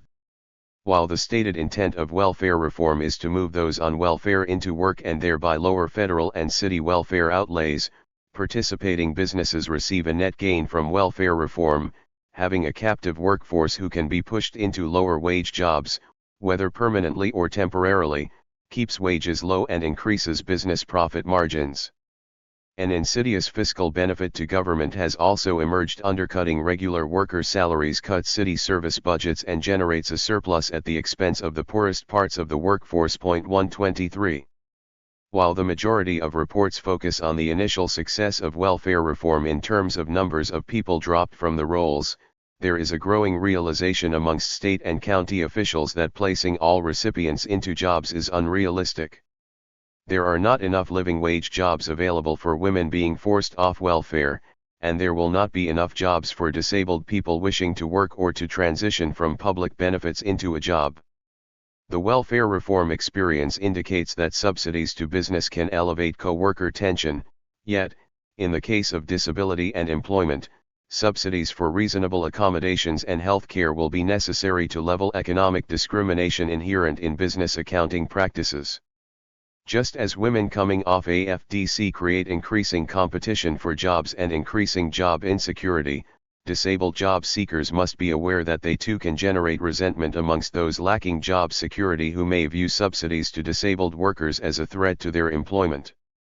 Though many disabled people will be entering the workforce at lower pay levels akin to the welfare-to-work population, the global economy makes job insecurity a factor in the traditionally more secure educated class as well. Evidence of change can also be found in the incidence of displacement within the elite workforce. The President's Council of Economic Advisers reports that further analysis shows that job displacement rates rose for more educated workers, although blue-collar and less educated workers remain more likely to be displaced than others. Displacement rates have clearly risen among those workers who had been previously immune from the threat of job dislocation. 124. Economists are beginning to see trends which indicate that white-collar workers are no longer immune to neoliberal policies which emphasize free market production and increase the labor pool. As economists Nkola Mosca and William Wallman explain, globalization has produced an economy in which the rapid worldwide spread of available skilled labor is set in head-to-head competition with their American counterparts. 125. Furthermore, the globalization of financial markets has served to lower the wage floor as employers search for low labor costs in far corners of the globe and American workers' wages shrink in response. Capital migrates to low-wage areas, and the only way that it can be kept in the developed world is if wages in the developed world are kept low. 126. Summary and unresolved solutions. In part, the ADA backlash stems from the design of our economic system. Differentials in pay, income, and employment opportunities persist in the labor market despite anti-discrimination laws. Civil rights, though still necessary to counter individual acts of prejudice and discrimination, have only the power to randomly distribute the maladies of unemployment and income and wage inequality throughout the population. If everyone were equally educated and trained for jobs and civil rights were strictly enforced, millions would remain unemployed and underemployed in any capitalist system. Anti-discrimination laws cannot bridge the systemic employment gap, and individual rights cannot reach the root of the parity predicament created by the economic structure. Neither the market nor civil rights laws can undermine the structure of inequality nor prevent its reproduction. To be effective, any solution to the backlash must address the very nature of social relations. 127. It must ask, what is work, who controls it, and what is its purpose? If work is controlled by the Federal Reserve, investors, and Wall Street, all looking to make ever higher profits from people's labor rather than trying to make the system work for all, the paradigm itself must be challenged. It then becomes imperative to ask what an economy is for: to support market-driven profits, or to sustain community bonds and elevate human participation. To stem the tide of the backlash, which promises to grow as more workers are displaced in the global economy. 128. It is essential to reassert the basic radical principle that an economy only works if it works for people, if it delivers health care, a living wage, and a secure livelihood and income for every person. The exclusion of even 3% of the population from employment in the liberal definition of full employment is simply intolerable. 129. Since private industry views unemployment as an integral part of the normal capitalist system, people must bypass private industry and insist that government recognize the fundamental right of each person to a livelihood. This must be the very cornerstone of our economic policy. A government guarantee of full employment would require reorganizing the economy to allow everyone free choice among opportunities for useful, productive, and fulfilling paid employment or self-employment. Base compensation must be set at a living real wage below which no remuneration for disabled or non-disabled workers is allowed to fall. The wide variety and range of disablement means that some disabled people may never be hired by businesses but would nevertheless like to be productive in their communities. In order to bring more excluded persons into the workforce, it will be necessary to expand the work environment beyond the capitalist profit motive and ensure that federal and state governments act as the employers of last resort. In addition, those unable to work for pay or find employment must have a government entitlement to an adequate standard of living which rises with increases in the wealth and productivity of society. Problems of power. Gregory Mancios writes, class structure in the United States is a function of its economic system capitalism, a system that is based on private rather than public ownership and control of commercial enterprises, and on the class division between those who own and control and those who do not. Under capitalism, these enterprises are governed by the need to produce a profit for the owners, rather than to fulfill collective needs. 130. Inequality is traceable both to the economic system 131 and to the interaction between private interests and government. Liberal remedies that seek change by requiring government to enact sustained full employment, raise the minimum wage, lower interest rates, and initiate price stability still rely on the premise that these controls can occur with capitalism intact in a democratic society, when hierarchical power relations remain a crucial impediment to realizing such positive outcomes. Many have questioned the relationship between political power, monetary policy, and wealth inequality in our democracy. There is consensus amongst these theorists that government has failed to stop rising inequality and contributed to the decline of labor power because it has been derelict in its duty to exercise power over private capital. The degradation of workers occurs in this age of mergers and acquisitions, bolstered by the power of speculative capital and unregulated by government precisely because capital has control of government. 132 The enormous power of private capital over government is evident in businesses' backlash against the ADA, Federal Reserve inflation management strategies primarily aimed to benefit Wall Street, the millions of dollars spent by the insurance industry to prevent a universal health care program, and both the passage and content of welfare reform legislation passed by Congress and signed by President Clinton in 1996. After several centuries of capitalism, our society still shows no signs of allowing sustained full employment. If history provides any guide, it is safe to assume that the decision-making class will never allow it.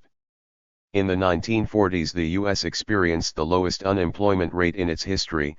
Directly on its heels came McCarthyism, an organized attack on socialist ideals of equitable distribution.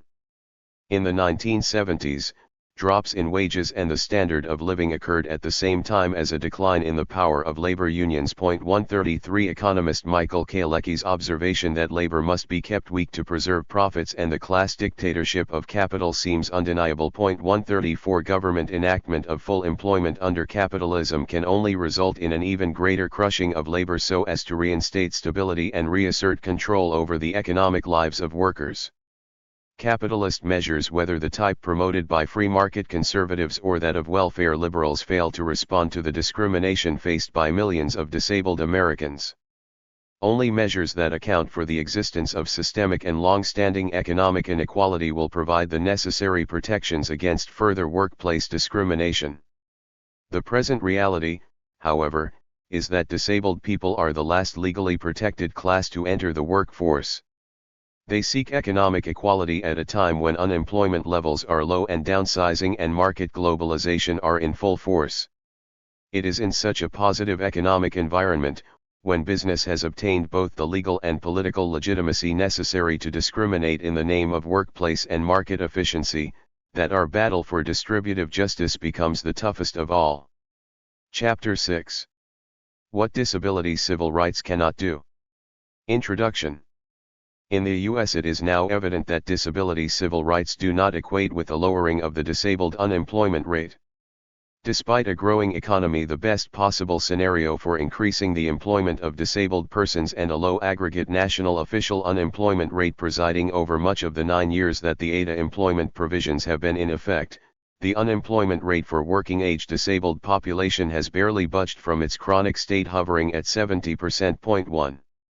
According to a recent study, while many Americans reaped higher incomes from an economy that created a record number of new jobs during 7 years of continuous economic growth, the employment rates of disabled men and women continued to fall so that by 1998, they were still below the 1992 level. 2. A Boston Globe headline news story, Access and Closed Doors, despite federal act, number of disabled with no job is rising, noted that pollster Lewis Harris and Associates found that 71% of people with disabilities who are of working age were unemployed in 1998, 5 percentage points higher than in 1986, when the study was first conducted. 3.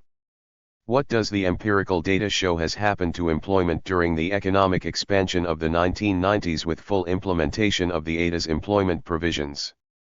The Congressional Research Service found that the employed share of 18 to 64-year-olds with disabilities who reported they were able to work grew from 70.2% in 1992 to 72.3% in 1996.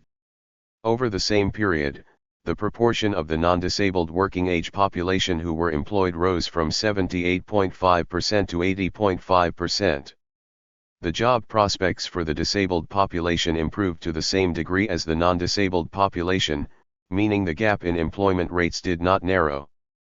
Study author Linda Levine concludes, this suggests that the ADA did not provide an extra boost to the employment situation of working-age adults with disabilities through the mid-1990s. 4. The disability rights movement in the U.S. has largely conceptualized disability as a minority group, which is disadvantaged and denied majority rights status. 5. Identifying the source of disabled persons' unemployment in discriminatory attitudes of employers and physical barriers in the work environment, the DRM has sought to alter the historical exclusion of disabled persons from the workforce through the establishment of individual legal rights and remedy under the liberal theory of equal opportunity to employment, which essentially means equal access to a job not available to all. The ADA 6 is both a civil rights bill intended to end employer discrimination and a labor economics bill, intended to increase the relative wages and employment of disabled persons. The Act states, the nation's proper goals regarding individuals with disabilities are to assure, economic self-sufficiency. Discrimination costs the United States billions of dollars in unnecessary expenses resulting from dependency and non-productivity. 7. The ADA bans discrimination on the basis of disability through the establishment of constitutional law and regulations which are geared to level the playing field for disabled job applicants and to induce employers to accommodate impairments on the job. It gives disabled persons redress against work-based disability discrimination in the courts and through the Equal Employment Opportunity Commission. There is consensus, however, amongst scholars and analysts that the U.S. courts have failed to enforce the ADA as civil rights proponents intended and that EEOC enforcement has fallen short. A study by the American Bar Association's Commission on Mental and Physical Disability Law, for instance, shows that disabled workers bringing discrimination suits are unlikely to succeed in court. 8 Of the more than 1,200 cases filed under the employment provisions of the ADA from 1992 to 1998, disabled employees prevailed only 8% of the time. By 2000, employers prevailed 95% of the time. Another study by Ohio State University law professor Ruth Kolker shows similar results, finding that employers successfully defend more than 93% of reported ADA employment discrimination cases at the trial court level and succeed in 84% of cases appealed. 9. So far, disabled plaintiffs have faced great difficulty prevailing in court on key issues. The U.S. Commission on Civil Rights notes that many disability experts ascribe the problem to judicial and administrative confusion over interpretation of the employment statutes. 10 Professor Matthew Diller explains that legitimate plaintiff cases are being thwarted often for nonsensical reasons, and that courts are resistant to both comprehending and accepting equal rights and reasonable accommodation as applied to disablement. 11 Arlene Mayerson, an attorney with the Disability Rights Education and Defense Fund, characterizes ADA case law as hyper-technical, often illogical interpretations of the ADA, which have generated a disturbing trend of court precedents. 12 Robert Bergdorf Jr., one of the drafters of the ADA, concludes that legal analysis has proceeded quite a way down the wrong road. 13 Bergdorf points to a judicial tendency to view ADA plaintiffs as seeking special benefits and treatment instead of equal rights. 14 Bonnie Tucker theorizes that there is an inherent flaw in the civil rights paradigm when it comes to equal rights for disabled persons. She suggests that judges may be viewing the provision of reasonable accommodation as an extra requirement, an expansion of traditional civil rights concept and, consequently, rejecting the legitimacy of disability rights under equal rights principles. Point 15. To explain such outcomes, I have sought to examine the relationship between politics, policy, and economics, particularly with regard to the interests of business. Disability scholars such as Victor Finkelstein, Michael Oliver, Colin Barnes, Paul Aberley, Nirmala Aravels, Leonard Davis, Brendan Gleeson, and others have advanced the position that the capitalist system, particularly the commodification of labor, is a crucial contributing factor to the lack of economic advancement of disabled people. Going back to Marx's theory of absolute impoverishment, Ernest Mondale clarifies Marx's observation that capitalism throws out of the production process a section of the proletariat, unemployed, old people, disabled persons, the sick, etc. 16. Marx calls these groups a part of the poorest stratum, bearing the stigmata of wage labor. As Mondale says, this analysis retains its full value, even under the welfare capitalism of today. 17. While others have made links between capitalism and disablement, my purpose has been to expose how modern capitalism perpetuates the substratum in the face of disabled people's struggle for their place in the U.S. labor force. In this vein, I have sought to expose systemic economic discrimination against disabled workers in a capitalist economy that the ADA cannot address or remedy, and will return to this matter below. I have also argued that ADA court failures have been prompted by capitalist opposition made more powerful in a neoliberal era, where conservative forces have politically achieved a more laissez-faire, deregulated economy, successfully targeting regulations they view as interfering with business for weakening or repeal. Point 18. The most recent evidence that these forces remain intact, the Supreme Court's weakening of the ADA in Garrett, Sutton, Murphy, and Albertson's disability employment decisions, the striking down of the Age Discrimination Act in Kimmel v. Florida Board of Regents, and the invalidation of the Violence Against Women Act in United States v. Morrison. After years of dedicated civil rights activism in the 1950s and 60s, the American civil rights leader Dr. Martin Luther King Jr. outgrew the liberal view that economic justice for blacks was possible through the enactment of civil rights laws geared to make race-based employment discrimination against the law. King realized that civil rights could not solve the mass unemployment of black Americans. At the 1967 Southern Christian Leadership Conference convention, Dr. King implored the movement to address itself to the question of restructuring the whole of American society. There are 40 million poor people here. And one day we must ask the question, why are there 40 million poor people in America? And when you begin to ask that question, you are raising questions about the economic system, about a broader distribution of wealth. When you ask that question, you begin to question the capitalistic economy. 19. For King, the theme of job creation in a capitalist economy was an ongoing and primary part of his people's struggle for justice. We need an economic bill of rights. This would guarantee a job to all people who want to work and are able to work. 20. Today, almost 40 years since the passage of the Civil Rights Act of 1964, no economic rights have been enacted, and black unemployment remains twice that of the official national rate. This is so even when civil rights have been accompanied by affirmative action measures designed to promote hiring and remedy past race discrimination. The ADA was not followed by affirmative action for disabled workers. There is no reason to believe disability civil rights outcomes will fare better.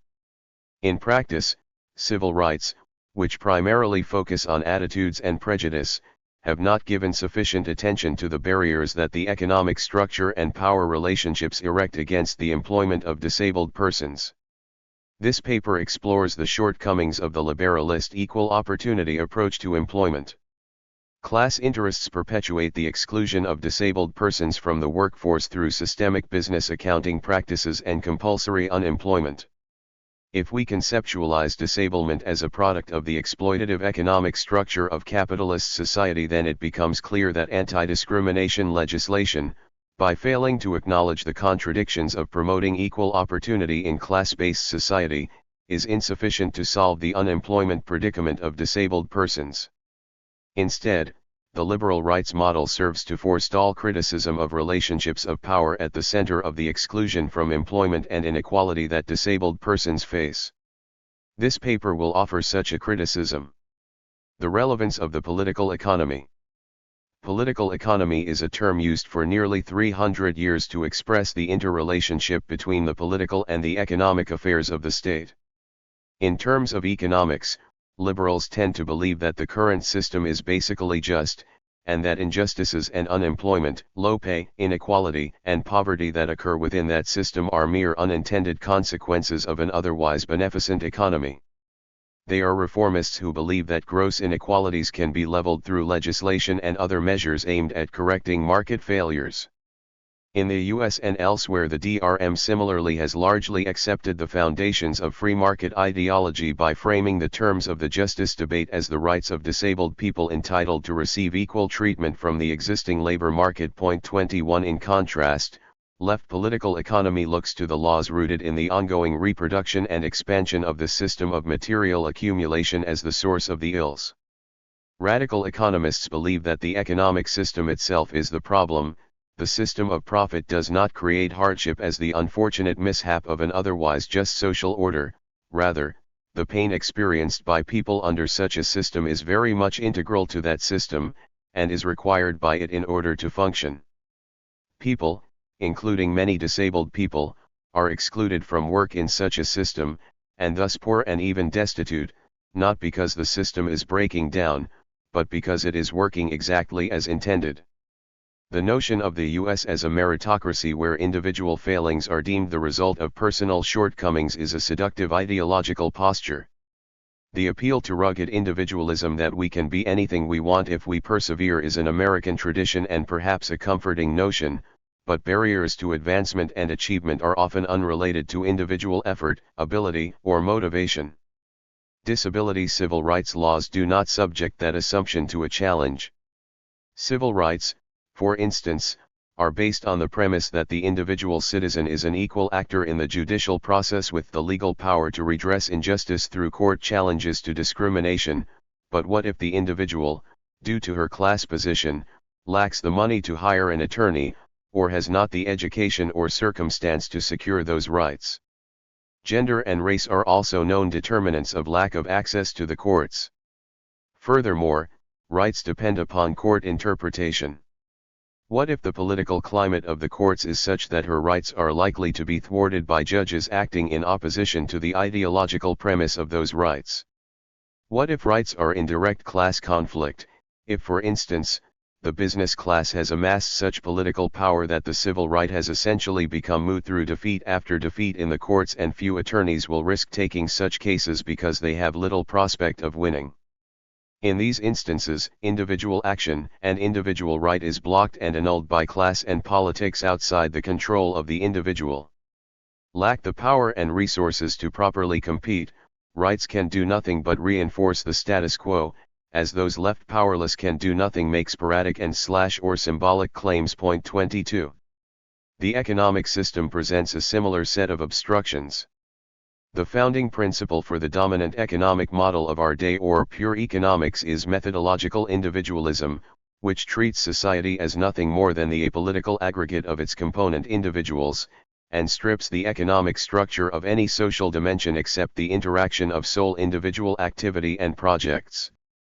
While both pure economic and left economic theories might allow that individuals can act independently and according to their wants, left economists recognize that behind these private wants stands an objective structure of reproduction whose requirements dominate the individual in the carrying out of her private interests.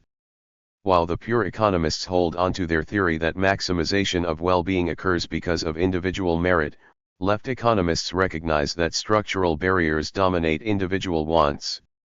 As the economist Samir Emin notes, real society, far from being built up out of direct encounters among individual behaviors, is an infinitely more complex structure combining social classes, nations, states, big businesses, collective projects, and political and ideological forces. 24. A left economic perspective does not concede disablement as a socio-attitudinal construct that can be corrected by erasing incorrect attitudes or prohibiting prejudice-based employment discrimination. It places a different set of questions at the apex of concern, as Dr. King posed. Why are there millions of persons both with and without impairments who are willing to work left unemployed in our economy? Why in the richest nation in the world are people still impoverished and working at below living wages, and why are deserving disabled persons severed from the means of making a livelihood and subjected to bare survival on at or below poverty disability benefits? Left political economy reflects on the limits of the market as an institution for want satisfaction, and that is the approach taken here. Compulsory unemployment. The capitalist economy inherently restricts the liberal application of equal opportunity to employment for all because unemployment is not an aberration of capitalism, rather, it is a built-in component of the market economy that requires many people be unemployed against their will. 25 Not every person will be employed, not every person's material needs will get met through employment. Large numbers of people are left jobless in part because mainstream economists believe that a threshold of unemployment is necessary to avoid inflation and maintain the health of the American economy. 26. From 1999 to May 2000, for instance, the Federal Reserve raised interest rates about 2 points. As Federal Reserve Chairman Alan Greenspan explained it, the economy was too healthy, unemployment had fallen too low, and wages had started to inch upward, thereby raising the specter of inflation. Greenspan told Congress. At some point in the continuous reduction in the number of available workers willing to take jobs, short of the repeal of the law of supply and demand, wage increases must rise above even impressive gains in productivity. This would intensify inflationary pressures or squeeze profit margins, with either outcome capable of bringing our growing prosperity to an end. 27. It became necessary, according to the view of the Federal Reserve, to raise the cost of borrowing money, thereby cooling off the expansion and hiring, and nudging the unemployment numbers back up to slow wage increases. This deserves repeating. The Federal Reserve sought to raise the unemployment rate, to put a halt to both hiring and better wages for workers. Why? Tight labor markets, a labor shortage, or a smaller active reserve army mean pressure for wage increases from labor. As unemployment goes down, labor costs go up because there is more pressure for wage increases. Since full employment undermines labor discipline and the social position of management, political economist Michael Kalecki posits that capitalists accept unemployment as an integral part of the normal capitalist system. 28 Economist Michael Pior explains government's reluctance to pursue full employment objectives. They believe that such policies would create rising expectations among workers, expectations that would not be met and so result in social and political instability. 29 Positive unemployment rates, then, become the outgrowth of class struggle over the distribution of income and political power. 30. How does this affect the disabled unemployment rate? The implications of a decision-making class-engineered slowdown are perhaps greatest for disabled persons, whether one is seeking a job or already employed. The existence of an extremely tight labor market is generally a positive environment for previously unemployed populations to get a job. This is because a low supply of workers forces business to hire and train workers that they may not have been willing to hire or might have avoided at another point in the business cycle. 31 A downturn of the economy, however, means that disabled workers who have a job may be laid off. Overall, persons with significant disabilities are hurt by negative changes in the economy, evidenced by the fact that disability benefits claims rise during recessions. 32. Essentially, about 20 million working people are condemned, by federal anti-inflationary policies which ration employment, to either compulsory unemployment or employment at low wages. This demonstrates clearly that economic suffering, low wages, and poverty are not the result of individual moral failings or a pathological dependency nor a decline in the Protestant work ethic, but rather, are built into the structure of modern capitalism.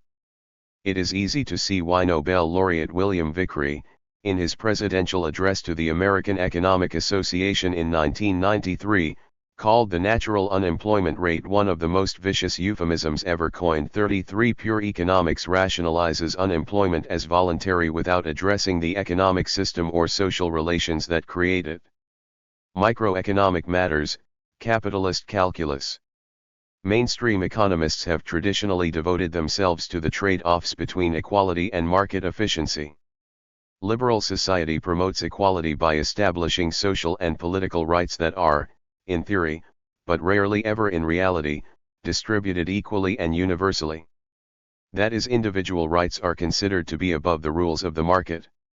There is, however, an interrelationship between market institutions, inequality, and equal opportunity. Policymakers are keenly aware that rights affect the functioning of the economy, and at the same time, their operation is affected by the market. An entitlement, for instance, is more likely to be established as a right when it has a relatively low cost. When Congress enacted the ADA, it recognized that the traditional civil rights model would not serve to provide equal opportunities for disabled people in the labor force. The DRM articulated the need for accommodations in the workplace, and Congress determined that the provision of a reasonable accommodation was a necessary component of civil rights for disabled persons in order that they might be integrated into mainstream employment. Considerable discussion flowed during the ADA debates over the cost that equal rights for the disabled population posed. Senator Paul Simon stated during the congressional hearings, for instance, that Congress was going to do the right and decent thing by enacting the ADA despite the costs that would be incurred. 34 Former President George Bush was intent upon containing the costs that may be incurred. 35 Indeed, the right to a reasonable accommodation was watered down significantly with the injection of the undue hardship clause to alleviate business concerns. The employer is not mandated to pay for an accommodation if doing so would create undue financial hardship on the business. The disabled worker's theoretical right is not a right, it is dependent upon the employer's calculus. This and other exemptions in the ADA catering to the business class has led me to refer to the ADA as a free market civil rights bill. 36 Because the business owner's right to property is weighted more heavily than the disabled individual's right to accommodation on the job and, hence, to employment. Even so, Paul Craig Roberts, a supply-side economist at the Center for Strategic and International Studies in Washington, warned on the day the act was signed that it will add enormous costs to businesses that will cut into their profits. 37. Capitalism is a system of social relations in which profit maximization and a constant need to revolutionize the forces of production are basic and inescapable conditions of survival, as they have never been in any other social form. Capital is only interested in labor that will increase material wealth. Pure economic theorists conclude then that if disabilities among the direct producers add to the cost of production without increasing the rate of profit, owners and managers will necessarily discriminate against them. Expenses to accommodate disabled persons in the workplace will be resisted as an addition to the fixed capital portion of constant capital. 38. Ruling for the employer defendant in the Seventh Circuit in 1995, Judge Richard Posner relates the business schematic of cost/benefit analysis to the ADA. If the nation's employers have potentially unlimited financial obligations to 43 million disabled persons, the Americans with Disabilities Act will have imposed an indirect tax potentially greater than the national debt. We do not find an intention to bring about such a radical result in either the language of the Act or its history. The preamble actually markets the Act as a cost saver, pointing to billions of dollars in unnecessary expenses resulting from dependency and non-productivity. SS 12101. The savings will be illusory if employers are required to expend many more billions in accommodation than will be saved by enabling disabled people to work. 39. Civil rights laws have historically demanded equal treatment designed to remedy the irrational acts of employers. In the case of employment and disability, civil rights laws operate within a capitalist labor market where profit maximization is rational. Civil rights laws envision equal treatment, but do not acknowledge the full impact of competition and efficiency governing capitalist economies. The market transgresses on nearly every liberal right, including the right to a job accommodation. Furthermore, it needs to be recognized that productivity is at the center of capitalist accumulation. Capital holds labor as always, a priori, the retarding factor of productivity because labor can never produce fast enough or equivalently, at a low enough valued rate, to suit the expectation of an accelerating profit curve. Therefore, it is likely that impaired persons' labor will continue to be perceived as less than what is desirable to maximize profit. Equal opportunity laws such as the ADA must fall short of remedying disabled people's employment predicament. For equal opportunity to be truly equal, biases must be eradicated. 40 However, historically, capitalism has not been a system of material production that has taken into account the human consequences of its development. It is unlikely that disability discrimination can be eradicated under the current mode of production. Beyond equal opportunity. Some economic theorists 41 ignoring the damaging capitalist superstructure, have sought to alter the way neoclassical economics treats disability by attempting to show that it miscalculates the value of disabled workers. In this view, the capitalists need to correct their irrational approach to avoid market failure. What galls these theorists is the unfairness of particular markets. They hope through information dissemination to employers to act rationally and create fair markets of perfect competition. However well intended, this seems a futile ploy in a fixed game where disabled workers are at the bottom of the competitive labor market, and that labor market is, by design, structured to leave millions of workers underemployed and unemployed. Further, says economist Ammon, pure economics is not rational, it is a parascience, which needs replacing with a reality-based approach. Why give it any credence by persuading business they aren't acting rationally? Politically, pure economics is based on a single preoccupation. Ammon writes, a preoccupation with showing that the market rules with the force of natural law, producing not merely a general equilibrium but the best of all possible equilibria, guaranteeing full employment in freedom, the social optimum. And this preoccupation is nothing but the expression of a fundamental ideological need, the need to legitimize capitalism by making it synonymous with rationality, which, in conformity with bourgeois ideology, is seen as nothing more than the use of technically rational means for the individual pursuit of mercantile profit. 42. By contrast, left political economy holds no prior assumptions attributing to the system any tendency toward equilibrium. It does not hold that class struggles upset any really existing equilibrium, or even a really existing, yet provisional, disequilibrium. In sum, Marxist political economy is realistic, whereas there is no realism at all about pure economics, which abstracts from reality so that its discourse, emptied of reality, is left a mythical fable. 43. The ADA and equal opportunity is a demand-side solution for a capitalist society, wherein the disabled workers and would-be workers, by definition, do not have the social or political power to realize their economic wants. Power lies at production, with the owners of capital. Productive capital is privately owned and owners are not forced to make capital available for the employment of the labor of others. Denial of access, therefore, is an important property right of capitalists to which workers do not have an equal legal rebuttal, since there is no right to a job. The failure of liberalism forces the need for a new discourse of liberation. We need a radically different approach. Disability, being a reflection of social class in this instance, proletariats shoved out of the labor force, presents an opening to force a broader discussion about the legitimacy of the organization of work and our economy. We cannot ignore private ownership of the social economy. There is no equal opportunity when the most important economic decisions about investment, choice of technology, work processes, and the organization of work itself are in the hands of a tiny elite of corporate owners and monetary policy makers. Nor can economic democracy be realized when this elite can effectively block progressive public policies by threatening or carrying out disinvestment from the progressive jurisdiction, as has happened in the conservative U.S. courts with the ADA employment provisions. Both pure economics and liberal civil rights law remedies are based on the atomistic individual and as such need to be seen as products of bourgeois ideology. Perhaps then disabled people's struggle for an equal place in the realm of work will be met with the class consciousness necessary to challenge the current disabled unemployment predicament. Chapter 7. Supreme Injustice, Disability and the Judiciary. Part I. Listening to Eloise Coble of the Blackfeet Nation on Democracy Now!, 1. Describe how Native Americans have been cheated out of their government-run trust fund income by the federal government. It occurred to me that Native American people and disabled people share a common grievance when it comes to government enforcement of the law. Laws are made by Congress, but other branches of government do not necessarily uphold the law. Legislation is enacted, but government often does not adequately enforce it.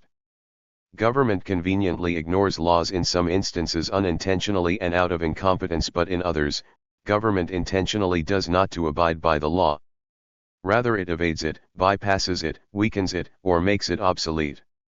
Instead of competent government regulation, we have civil litigation. The process of civil litigation to enforce the ADA has been an arduous one, prone before a hostile Supreme Court. As legal cases work their way to the Supreme Court, the court has seen fit to narrow the reach of the Act on local government.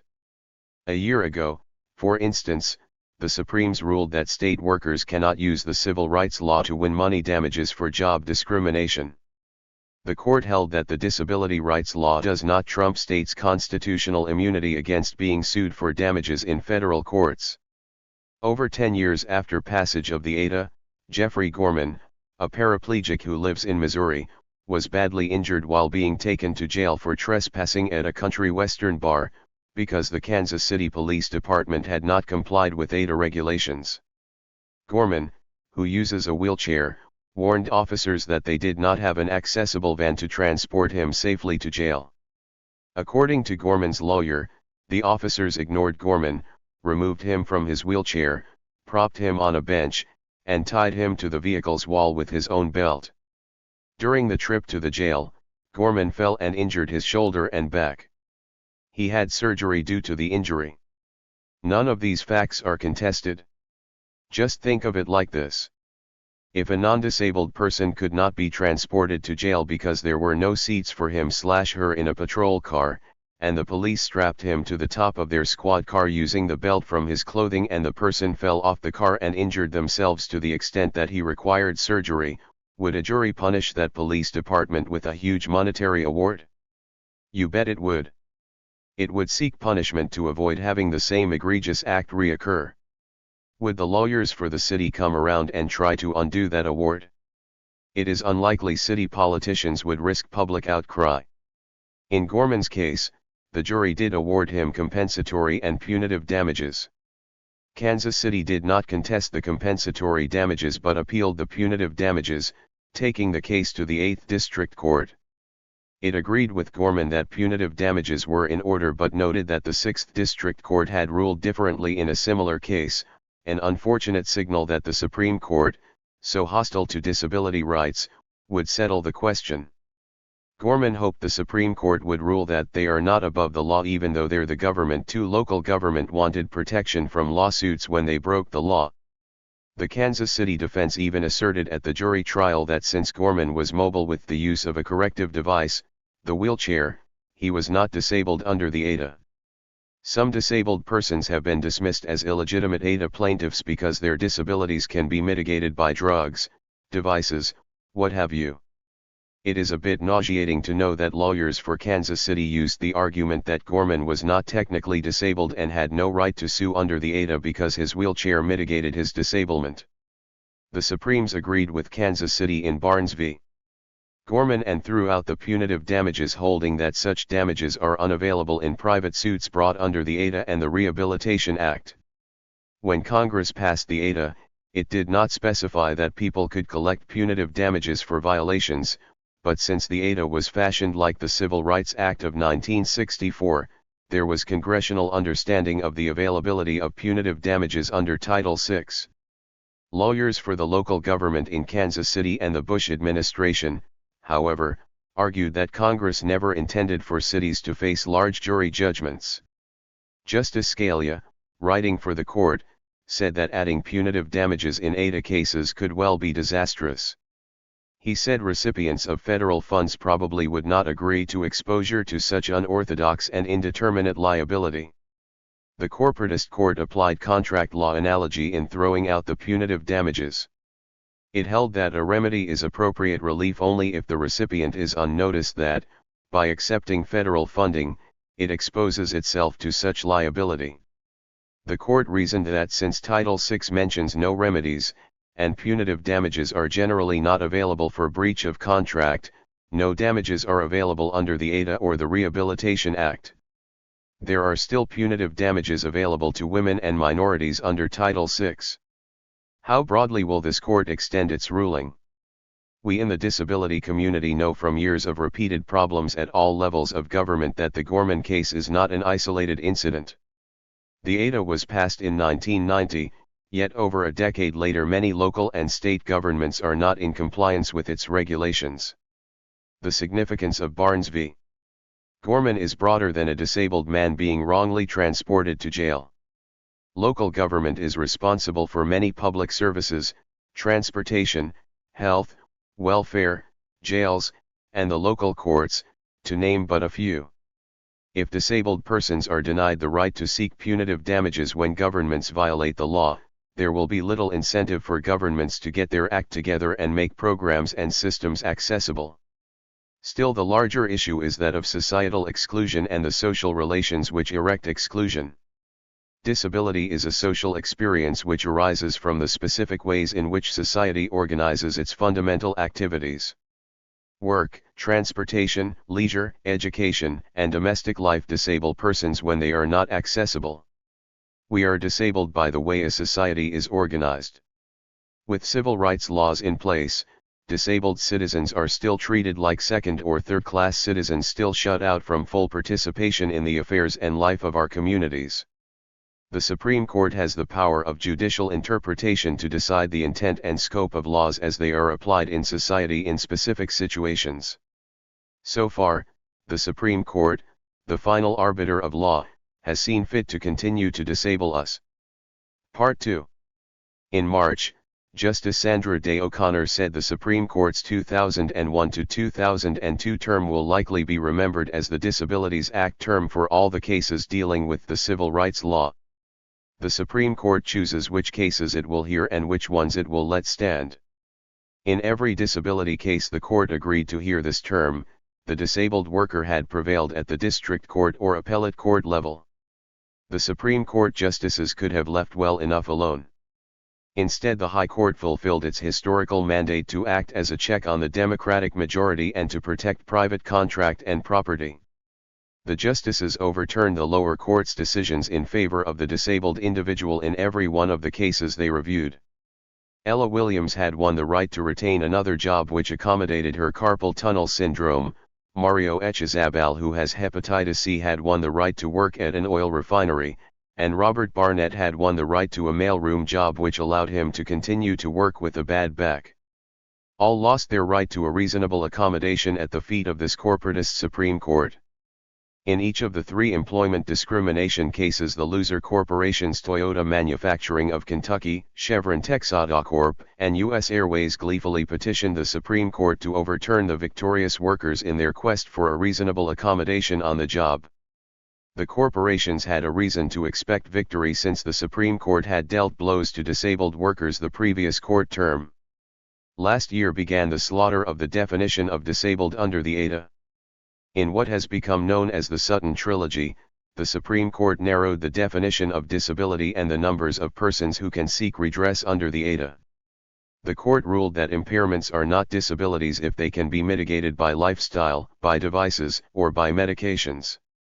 The lower courts, following Sutton, now disqualify people with diabetes, heart conditions, epilepsy, cancer, and mental illness from pursuing ADA employment discrimination claims because their impairments can be mitigated with medications. Caught in a viscous catch-22, workers with these conditions are too functional to be disabled yet can be fired for the non-disabling conditions. The Supreme Court virtually defined disability into thin air. As Ruth O'Brien put it, the Supreme Court turned the ADA on its head by giving employers the right to discriminate and the freedom to decide against hiring people who had limiting impairments. 3. In the 2001-2002 Y term, the justices got another chance to come to the aid of big business and to define disability in the Toyota Manufacturing, Kentucky Incorporated v. Williams case. The justices ruled that Ella Williams, although impaired, was not a qualified individual with a disability under the ADA because carpal tunnel syndrome did not substantially limit Williams in any major life activity, since Williams could still brush her teeth, wash her face, bathe. These were actual examples the court gave. The justices threw out work as a major life activity prerequisite for ADA coverage. This meant that in the future a person should no longer be considered disabled merely because one could no longer perform their job. In its amicus brief to the court, the U.S. Chamber of Commerce and the American Trucking Associations called the Toyota decision, keeping the lid on ADA litigation. The Equal Employment Advisory Council joined the amicus. Repetitive motion injuries accounted for more than a third of the 1.7 million workplace injuries reported in 1999, but these workers have little to no chance now to use the ADA to demand their employers accommodate them by placing them in another job that they can perform. Robert Barnett had secured a vacant job in a U.S. Airways mailroom after back problems left him unable to handle cargo. Later, when two employees with seniority decided they wanted to transfer to the mailroom, Barnett was bumped from his job and sued U.S. Airways under the ADA. When Congress enacted the ADA, it recognized that the traditional civil rights model would not serve to provide equal opportunities for disabled people in the labor force. The disability rights movement articulated the need for accommodations in the workplace, and Congress determined that the provision of a reasonable accommodation was a necessary component of civil rights for disabled persons in order that they might be integrated into mainstream employment. Congress had included reassignment to a vacant position on its list of what was meant by a reasonable accommodation. But Justice Scalia challenged, what in the statute shows you can destroy the legitimate expectations of another employee? Attorney Claudia Center argued for Barnett that no one risked losing a job in this case. Indeed, the other employees claiming seniority already had jobs while Barnett was faced with the possibility of not having one at all. Is it justice to economically destroy one employee so that others can move up the corporate ladder? Ruling against the Ninth Circuit Appeals Court and Barnett, and for U.S. Airways, the Supreme Court held that employers can use a company seniority system to avoid accommodating disabled employees. By doing so, the court disallowed reasonable accommodation to challenge the social position of management. In perhaps the most damaging decision of all, Mario Echezabal had worked successfully for some 20 years as a contract employee at a Chevron plant in Texas. However, when he sought a full-time job with Chevron, its medical evaluation determined that working at an oil refinery was too dangerous for Echezabal because he had hepatitis C. Echezabal's own physician had placed no limits on his work, and Chevron had been fully apprised of Echezabal's health condition during all those years he worked as an independent agent. But Chevron wasn't about to give him a job which would have meant full benefits and perhaps extra insurance costs. Instead, it claimed that working at Chevron was harmful to Echezabal's health and used the defense of threat to self. Rarely has the Supreme Court deferred to an Equal Employment Opportunity Commission ruling to determine the outcome of a case. In this instance, the court did rely on an unfortunate EEOC regulation favoring employers which expanded their ADA defenses to include threat to self, which was not in the ADA. The ADA had only named threat to others as a defense available to employers. Is it not harmful to every human body to work in a chemical-laden environment? Why should one body be denied the right to boldly be exploited and slowly killed like everybody else? The National Council on Disability damned the court's decision as an impermissible act of paternalism. Marka Bristow stated the Supreme Court's decision endorsed the assumption that people with disabilities are not competent to make informed, wise, or safe life choices, which is the most long-standing and insidious aspect of the discrimination that is banned by the ADA. The U.S. Chamber of Commerce called the Chevron decision a major victory for the business community. And so it was. It may grow bigger. Employers are keenly interested in eliminating certain individuals from employment opportunities based on their genetic makeup. Michael Kinsley, now a retired editor of Slate, suggested that genetic tests should eventually be used as qualifications for employment. 4. Kinsley resigned in February as Slate's editor, some say due to Parkinson's disease. Under his own genetic employment directive, Kinsley likely would have been discriminated against in employment. He could have been cut out of the game long before he established himself worthy of editorship anywhere. How tilted towards business was the court? The justices voted 9-0 against Jeffrey Gorman. It voted against Ella Williams and for Toyota in another 9-0 vote, and again against Mario Echezabal and for Chevron in a 9-0 vote. The justices' vote against Robert Barnett was a 5-4 split in favor of U.S. Airways. 2 conservatives and 2 liberals dissented. Clinton's 2 liberal appointees, Stephen Breyer and Ruth Ginsburg, are resolute corporatists. Author Michael Parenti notes that Ginsburg, when serving on a lower federal court, had voted more often with the conservatives than the liberals, and she has continued to do so on the Supreme Court. 5 Breyer has been a strong supporter of big business. As Ralph Nader put it, Breyer was hostile to regulatory law enforcement, and that Clinton had thereby locked the court into an anti-consumer, anti-worker, anti-environmental mode. He was proved correct. Is there any doubt that we can now add anti-disability mode to the dirty laundry list? The ADA and equal opportunity is a non-solution for a capitalist society wherein the disabled workers and would-be workers, by definition, do not have the social or political power to realize their economic wants. Power lies at production, with the owners of capital, and the Supreme Court is one manifestation of that power. Chapter 8. Handicapitalism makes its debut. While a backlash is in full gear against the ADA across the nation, the Wall Street Journal recently tagged disabled people as the next consumer niche. One another icon of America's ruling class, Fortune magazine, picked up on the disabled Americans are a vast market theme too, and soon after, Fortune 500 sponsored an infomercial on CBS which declared that disabled people have $1 trillion in consolidated buying power. 3 So it was that handicapitalism made its media debut. Handicapitalism, a term coined by Johnny Tuitel, is firmly centered in free market ideology. It has nothing to do with the ADA or the right of disabled persons to employment, reasonable accommodations, and access. Rather, the handicapitalist philosophy is that disabled people should not be viewed as charity cases or regulatory burdens but as profitable marketing targets.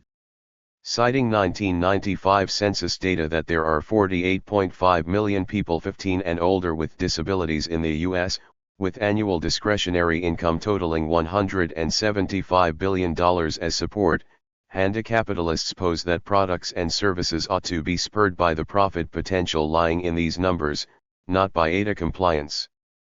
Targeting people with disabilities for purely altruistic reasons, Cheryl Duke, president of W.C. Duke Associates Incorporated, a disability consulting firm in Virginia, explains to the WSJ, isn't going to get the return on investment. If you do it because it's a money-making project, it will continue. 4. Discounting the value of rights. The handicapitalists hold that in order for disabled people to be tolerated by our capitalist society, rights must be subsumed to the profit motive. Under this philosophy, social success will be ours when disabled persons gain status as consumers with enough buying power to command it. But where does the buying power reside, who really controls it and who benefits? The handicapitalist $1 trillion buying power media blitz places in the public mind the illusion that disabled people, as a class of persons, have achieved economic prosperity. This flies in the face of the facts. Buying power data does not tell the story of the persistently high unemployment rate and wide income disparities that dominate the economic lives of the vast majority of disabled persons. The majority of disabled people are not even working. Despite a growing economy and a 29-year low unemployment rate, potential workers with disabilities remain chronically unemployed. 10 years after the passage of the ADA, national employment surveys show that the unemployment rate for the disabled population remains at 70%, nowhere near to achieving economic parity with the non-disabled population. For example, there is a wage gap between disabled and non-disabled workers. In 1995, workers with disabilities earned on average only 72.4% of the amount non-disabled workers earned annually. Poverty remains disproportionate amongst disabled Americans. Census data shows the non-disabled poverty rate to be 13.5% compared to a poverty rate of 20.2% for disabled persons. So where is all the consumer-driven buying power the handicapitalists rave about? There are 17 million working-age disabled people, 5.5 million of whom have a job. The employed will have some extra money to spend beyond expenses everyone must pay, such as rent, utilities, and food. The rest of the 48.5 million disabled people are under 18 or over 65. Some buying power may rest with the parents of disabled children and the elderly who have had a lifetime to accumulate a bank account before they acquired a disability. It certainly does not rest with the 11 million working-age blind, deaf, developmentally disabled or mobility impaired people who are unemployed, living on SSDI or SSI, and not earning fat salaries on the upwardly mobile track. The equally important question is how much of the money being spent on disability-specific needs and products is under the control of the disabled individual? It is most likely that the real buying power resides with government agencies who make purchases for disabled individuals under programs such as Social Security, Medicare, Medicaid, the Department of Rehabilitation, or with private insurance companies. Rather than the buying power being in the hands of the disabled consumer, these agencies make the purchases on behalf of their disabled clients. The decision-making power is far removed from the disabled individual. As it turns out, the WSJ story was spurred by WeMedia, an internet portal whose corporate partners include hotjobs.com Limited, a job search site that pushes products and real estate targeted at disabled persons. Best known for its New York City billboard proclaiming, "We've been called gimp, cripple, and our new favorite, retard," it also publishes We Magazine, a slick yuppie lifestyle publication that outs disabled persons in fashionable clothing in luxurious and chic public environments, and advertises $500 Bulova watches. Politically, We seems to be equally comfortable with Mayor Giuliani as they are with Al Gore. But who are we? Voice of the people? We is not even controlled by a pack of disabled entrepreneurs. I had to search far and wide to find any disabled persons associated with it. All three main movers and shakers in this enterprise are white non-disabled males, though there are some disabled persons listed on the advisory board and as contributing editors. As have other civil rights movements, the disability rights movement must question who profits from the disability-specific buying that goes on. Canceling his subscription to We, Mike Brannick of Arkansas writes, "You put far too much emphasis on high-dollar items. How many of us can travel to Europe or dine in five-star restaurants? Millions of disabled people like Brannick could never afford these products slickly reproduced on the pages of We. Many have only acquired some disability-specific items because a government program will pay for them. We and its philosophy of handicapitalism glorifies what amounts to a We disability consumer constituency in the face of gross inequality, while undercutting the value of equal rights. Rights, contrary to the handicapitalist opinion, are not altruistic. Civil rights laws, though certainly not a complete remedy for the inequality described here, are an important element in the struggle in building oppressed groups' economic parity under capitalism. There is a gaping hole in the handicapitalist's vision. Employers do not see disabled people as a money-making project when faced with the non-standard costs of providing reasonable accommodations, higher health insurance premiums and other expenses that may arise. They come to view the disabled employee as a liability and want to unload them. The unregulated labor market has not rectified the high disabled unemployment rate, yet, as is necessary under capitalism, the consumer market cannot grow without more disabled people making the money to buy products. The consumer market, then, depends on advancing the employment of disabled persons. If the courts continue to rule against disabled plaintiffs in employment discrimination cases, states continue to challenge the constitutionality of the ADA where employees have brought suit against them for disability discrimination, and the EEOC continues its lax enforcement of our employment rights, our economic condition will continue to stagnate. How might the handicapitalists' much anticipated next consumer niche fare then?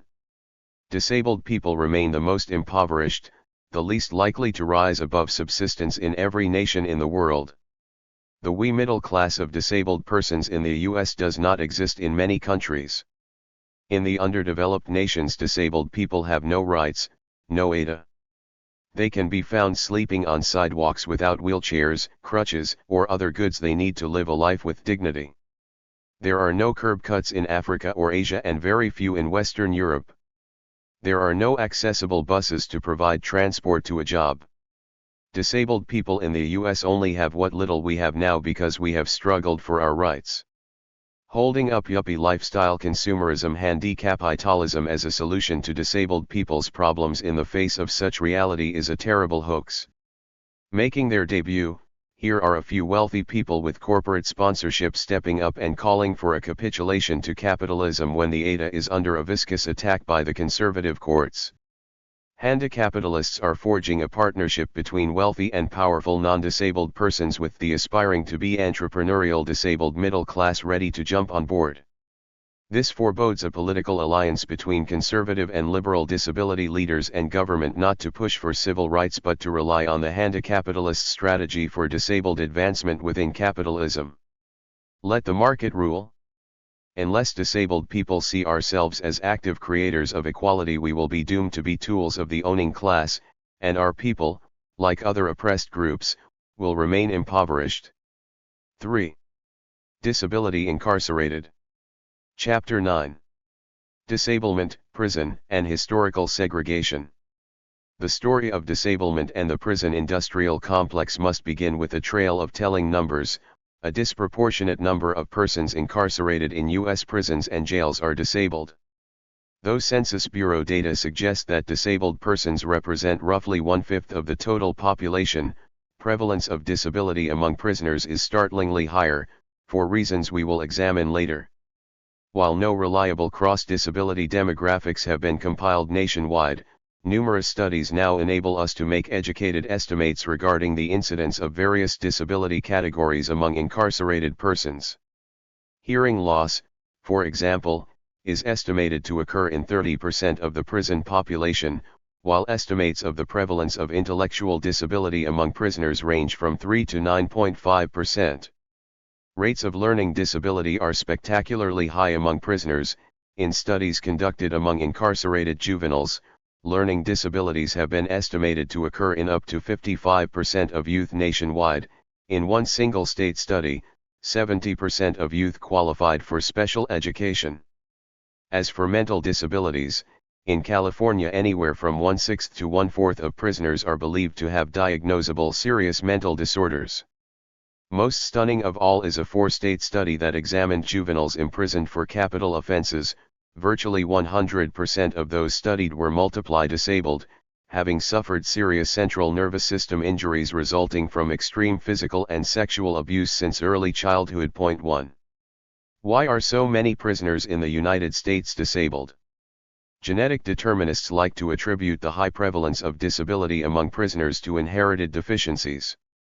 For instance, James Watson of Cold Spring Harbor Laboratory holds that we perhaps most realistically should see as the major origin of a social behavior that has among its many bad consequences the breeding of criminal violence too. In opposition to this view, we propose the alternative approach forged by Marx, a material analysis of the economic and social forces of capitalism. The structure of capitalist America plays a central role in the life of any group, including that of people with disabilities. Given the historic segregation of disabled persons not only from American society but from the accumulation process, disabled people living in the so-called free world have a grim commonality with their disabled compatriots behind bars. Institutions in general, including prisons, have functioned to support the accumulation of capital and the social control of surplus population, including the reserve army of unemployed left adrift by an economic system which dictates that large numbers of workers must be unemployed. The prison population is not a cross-section of America. Prisoners are poorer and considerably less likely to be employed than the rest of the population, and poverty in America is inevitably linked to a higher prevalence of disability. Neither quality health care, nor safe, adequate housing, nor nutritious food has been available to poor people. Environmental racism, the siting of toxic waste dumps and other poison-emitting industries in low-income, mostly non-white neighborhoods has a devastating impact. Not only are poor children exposed to lead and other toxins, resulting in high rates of developmental and learning disabilities, they also drink poisoned water and breathe poisoned air, leading to extreme prevalence of asthma and other respiratory illnesses and cancers.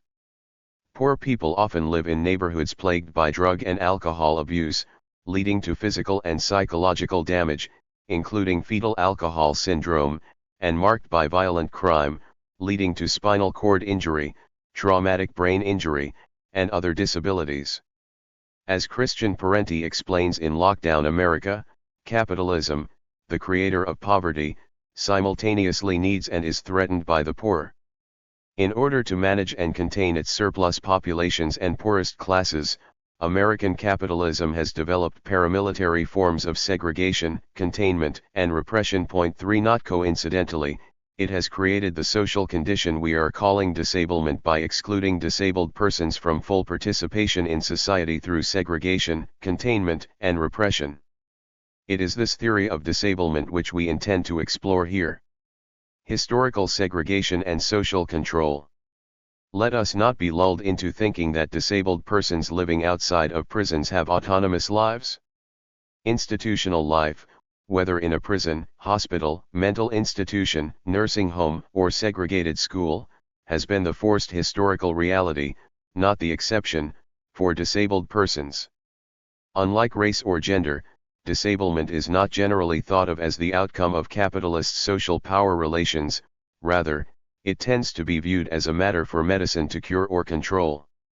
Our medical and social welfare institutions have historically held disablement to be an individual problem.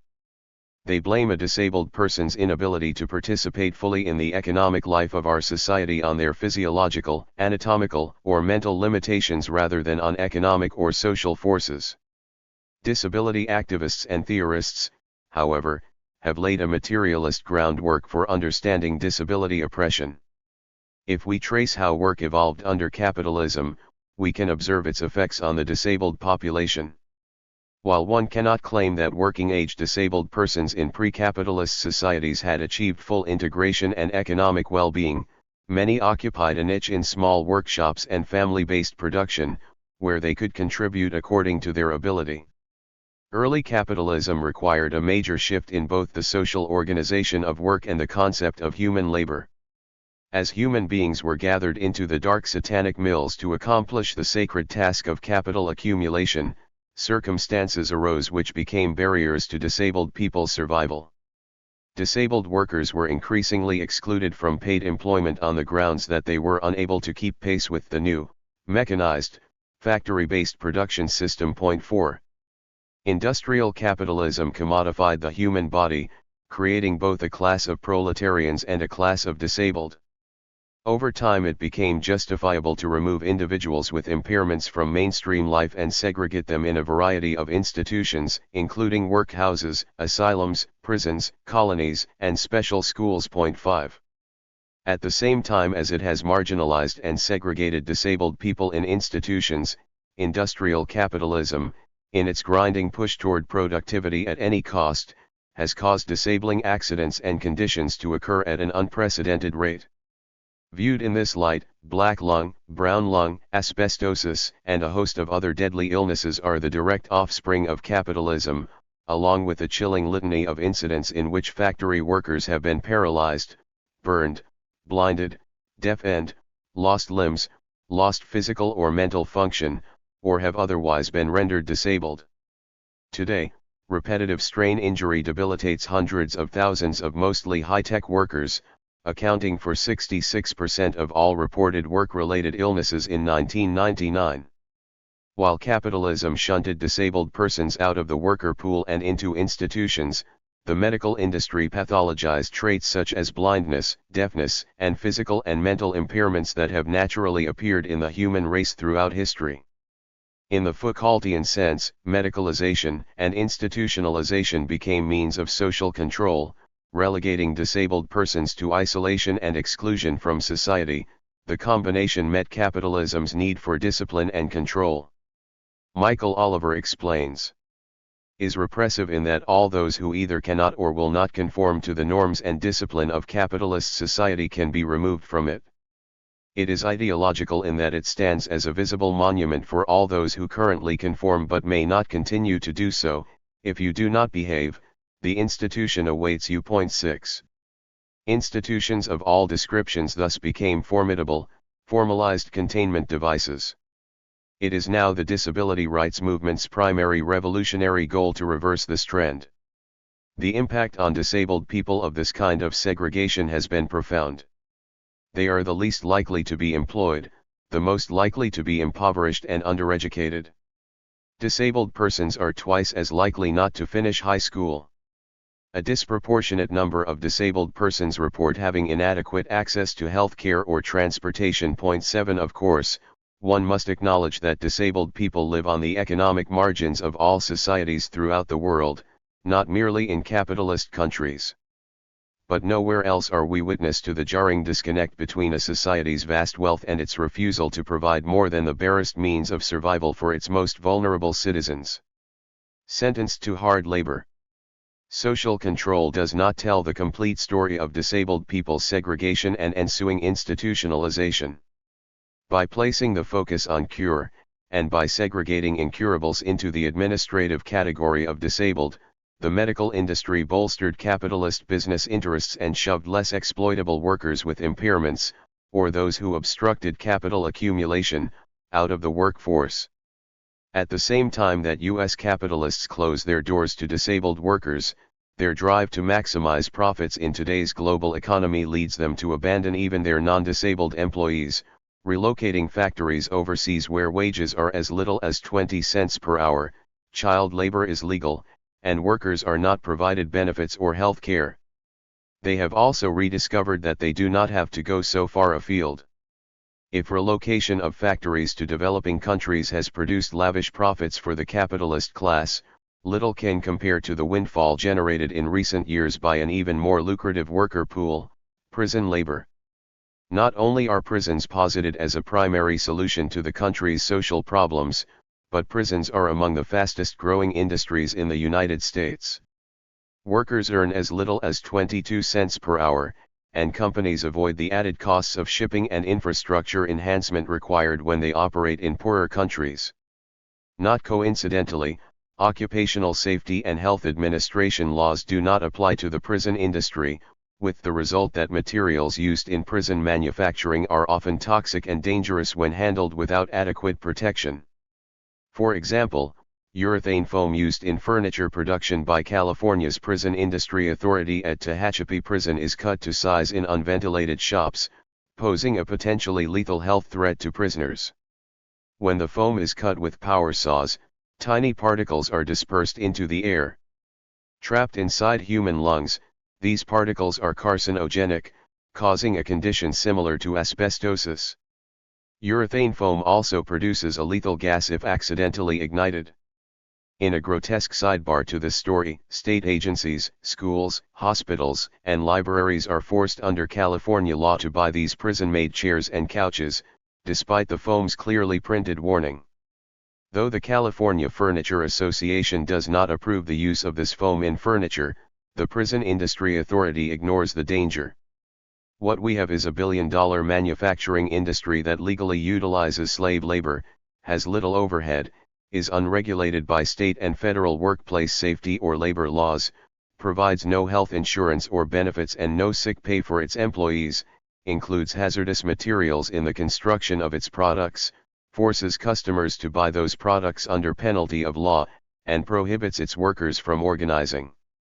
There has not been a larger pool of free labor since the end of the Civil War. 8. The neoliberal shift, deinstitutionalization, and incarceration. To better understand the relationship between disability and prison, it is instructive to focus on the treatment of those who are mentally ill. 9. In the second half of the 20th century, the dominance of the mental health institution began to decline as the capitalist economy underwent restructuring. Economic stagnation, low profits, and the fiscal crisis of the 70s were met with reaganomics, i.e., tax cuts for corporations and the wealthy, an attack on labor, deregulation of health and safety regulations, and cuts in state spending on education, welfare, and social programs, including those institutions housing people with mental illnesses. Deinstitutionalization, as it related to those who had been labeled mentally ill, was a government policy change driven by cost-cutting motives. Spending by the 50 states on treatment for people with mental illness, for instance, was lower by a third in the 90s than it was in the 50s. Fewer than half of Americans diagnosed with schizophrenia receive adequate services today. When the awful snake pits of neglect and abuse we called mental institutions were closed, necessary new structures and solutions, including community housing, employment services, and other appropriate programs designed and run by disabled individuals themselves, were never put in place. Instead, GOP revolutionaries of the 104th Congress, falsely blaming the deficit on the welfare state and entitlements, attacked the social safety net. The 1990s crackdown on federal disability and welfare benefits and state reductions to general relief and Medicaid further expanded the scope of damage to deinstitutionalized people who had been diagnosed with mental illness, many of whom found themselves destitute the moment they were discharged from the hospitals. Because the states had abandoned their social contract with deinstitutionalized people labeled mentally ill, many were left stranded on the streets, caught up in the revolving door between homelessness and prison. At present, an overwhelming number of jail inmates with mental illness are homeless. For instance, of the approximately 2,850 mentally ill people in New York City jails on any given day in 1996, 43% were homeless. The vast majority were not violent or dangerous, they have been jailed for petty theft, disturbing the peace, and other crimes directly related to their illness. Increasingly, the judicial system punishes such people for their quality of life misdemeanors by slapping them with jail sentences, 670,000 of them in 1996. At any given moment, 40% of all Americans with serious mental illness are estimated to be in jail or prison, comprising from 10 to 30% of all inmates. The Center on Crime, Communities, and Culture concludes that in many jurisdictions, jails have become the primary treatment provider for poor people with mental illnesses. 10. This criminalization of mental illness has its roots in the U.S. capitalist healthcare system and the growth of the prison industry. The great majority of mentally ill people in New York jails and prisons, for instance, are Medicaid recipients or have no insurance at all. To qualify for Medicaid, low-income individuals must be extremely debilitated and indigent, and they must stay indigent. Adding insult to injury, mental health parity does not exist in the private U.S. insurance system. For instance, private long-term disability plans, most of them employer-sponsored, provide benefits to eligible recipients with physical disorders through age 65, while they impose duration limits of 24 months or less on benefits to eligible recipients with mental disorders. In defending its refusal to provide mental health parity, the insurance industry claims the extra coverage would place a demand on the for-profit system which would cause everyone's premiums to skyrocket. In order to protect its profit margin, the corporate healthcare industry denies the segment of the population treatment and services. The rise of managed care, now the dominant paradigm among hospitals and physicians, has also had a debilitating effect. In the name of cost containment, payment mechanisms have shifted. Hospitals and doctors are now paid a flat fee, instead of receiving payment for individual services rendered. Because of financial incentives for physicians and hospitals to keep costs low, people who have been hospitalized for mental illness are often discharged in 3 weeks, ready or not, without a discharge plan that would provide them with crucial community support. People with so-called mental illnesses are generally deemed to have little or no production value. Their unemployment rate is the highest among the disabled population at 80%, and disproportionately high within the incarcerated population. Perhaps the term social junk, as coined by criminologist Steven Spitzer, best describes how society views this cast-off segment of the population. People labeled mentally ill experience harsh discrimination in many arenas, among them housing, employment, and health insurance. Increasingly they have become a part of what Christian Parenti calls a growing stratum of surplus people being efficiently used by the economy must instead be controlled and contained and, in a very limited way, rendered economically useful as raw material for a growing corrections complex. Thus, the old snake pit mental institution is being replaced with yet another institution, the prison, where incarcerated social wreckage contributes to the GDP by supporting thousands of persons associated with expanding and maintaining the prison industry. Mental health advocacy groups rightly point out that people with mental illness rarely belong in prison. Jail diversion and discharge planning, they say, are key to stopping the revolving door of repeated hospitalizations and incarcerations. They recommend ongoing community treatment and support services, all grossly underfunded now, to mend the broken system. The psychiatric social change movement, comprised of survivors of the mental health industry, is wary of solutions that may lead to forced hospitalization, involuntary psychiatric drugging, and forced electroshock, all of which have been a part of the corporate psychiatric model. The World Bank now has a mental health division to promote corporate psychiatry globally. In 37 states, people living in their own homes can be court-ordered to take psychiatric drugs even though many experience toxic reactions to such treatment. 6 states have at-home drug deliveries. The shattered mental health system has largely depended upon one or another form of incarceration and forced treatment, whether in hospitals or prisons. In their efforts to end the involuntary imprisonment of so-called mentally ill persons, grassroots social change groups are concerned that one destructive institution not be replaced with another. The focus must be on human rights, empowerment, and alternatives such as community and peer support. Oppression behind bars. We have shown that American capitalism, in its failure to incorporate disabled people into its social fabric, instead shunts them into prisons and other institutions. Not surprisingly, once behind bars, prisoners with disabilities face even greater abuse and discrimination than they had encountered on the outside. For example, throughout the United States, guards are known to confiscate from inmates with disabilities whatever will be most acutely missed: wheelchairs, walkers, crutches, braces, hearing aids, glasses, catheters, egg crates, and medications. 11 Prisoners who require personal care or assistance, for example, quadriplegic inmates who need help with eating, dressing, bathing, etc., are simply ignored. They go without meals and are forced to urinate on themselves in the absence of bathroom assistance. Because of architectural barriers, physically disabled inmates are unable to access dining halls, libraries, work and recreational areas, and visiting rooms, not to mention the toilets, sinks, and beds in their own cells. Blind prisoners are unable to read their own mail or research their cases in the prison law library because they are not provided with readers or taped/brailled materials.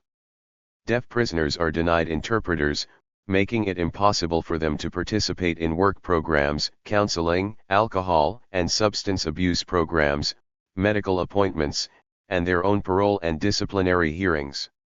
Disabled prisoners are routinely denied enrollment in work furlough programs, sometimes significantly lengthening their periods of incarceration.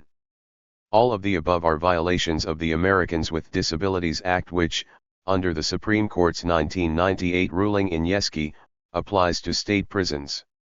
In addition, psychological abuse of disabled prisoners by guards, for example, the moving around of furniture in the cell of a blind prisoner, or verbal taunts over a loudspeaker have been documented in prison after prison throughout the country. Also rampant is medical abuse. Across the United States, prisoners with treatable disabling conditions die as a result of medical neglect. Both psychological and medical abuse are clear violations not only of the Eighth Amendment to the Constitution but of various international human rights statutes. It is ironic that the institution which most dramatically exemplifies American society's failure to humanize disability not only cranks out furniture and license plates but manufactures disability as well. The harshness of prison life disables people. Inadequate or absent medical care, poor nutrition, violence, and extremes of heat, cold, and noise inside prison, not to mention the lack of sensory, emotional, intellectual, and physical stimuli, all lead directly to acute or chronic physical and psychological disabilities. Prison overcrowding accelerates the disabling process. Humans who are packed into spaces designed for one-third the numbers of people actually residing in them are bound to find themselves in more frequent, and more disabling, violent confrontations. Guards working in such environments resort to violence more readily. Overcrowded prisons provide an even poorer standard of physical and mental health care, and almost universally produce depression, sometimes acute, as well as a panoply of other immobilizing psychological disorders. Additionally, they provide a ripe environment for the flourishing of gangs and gang violence, resulting in permanent injuries. Disability is also a byproduct of the correctional system's obsessive infatuation with security and control. Isolation units, sensory deprivation cells, and other instruments of torture such as cattle prods and stun guns generate mental breakdowns and exacerbate pre-existing illness. The prison labor industry, as has been mentioned earlier, is entirely unregulated by workplace safety and health standards, resulting in dangerous work environments.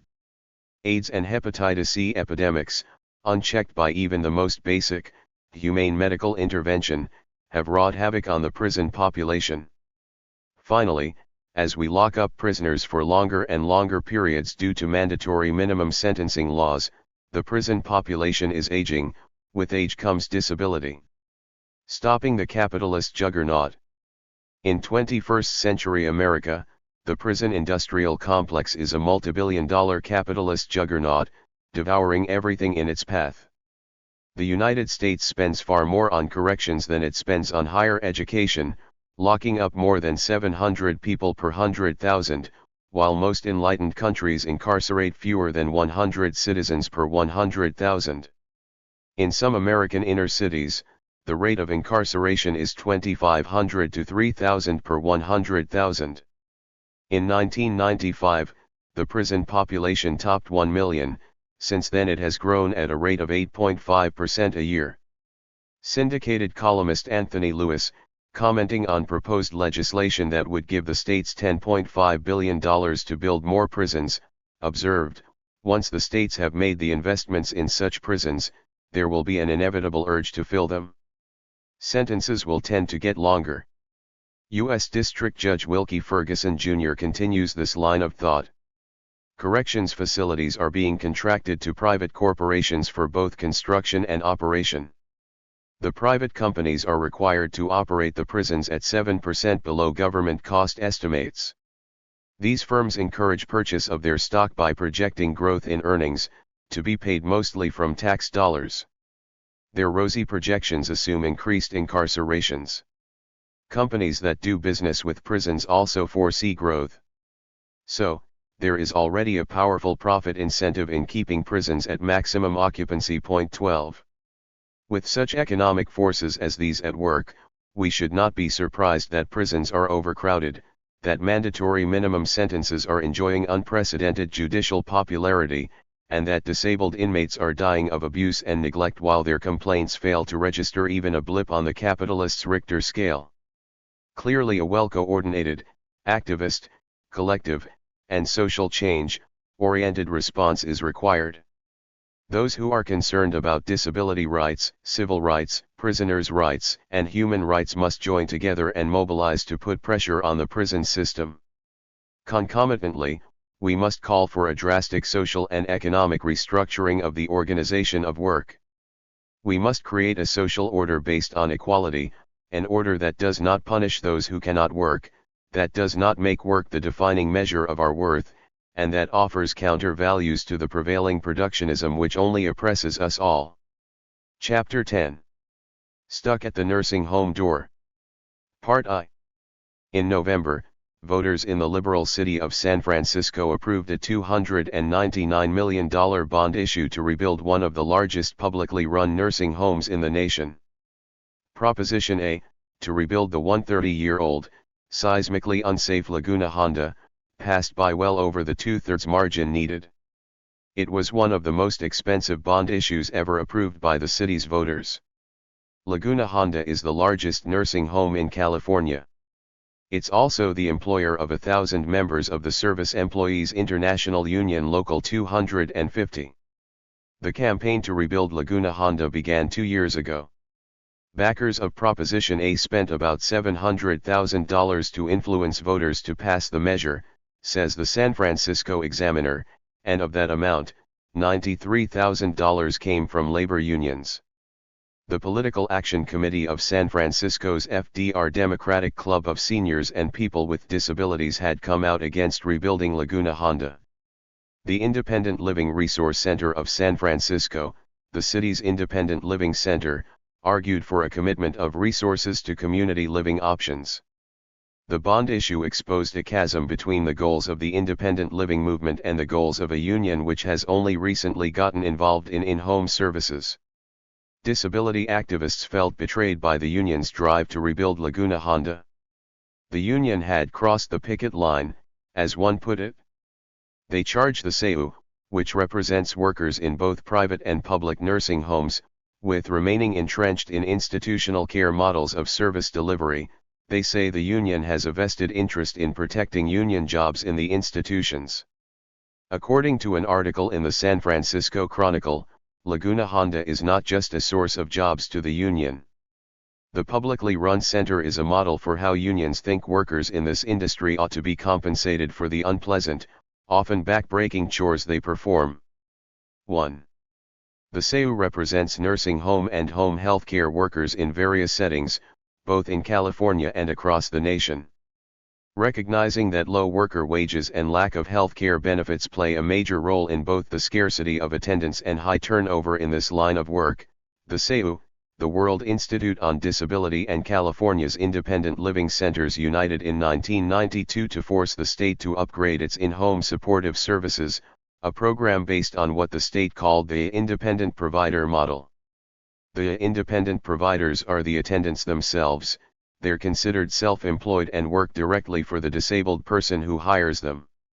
Their pay, which is approved by the disabled person they work for, comes from a combination of federal, state, and county funds, and is usually no more than the $5.75 per hour minimum wage.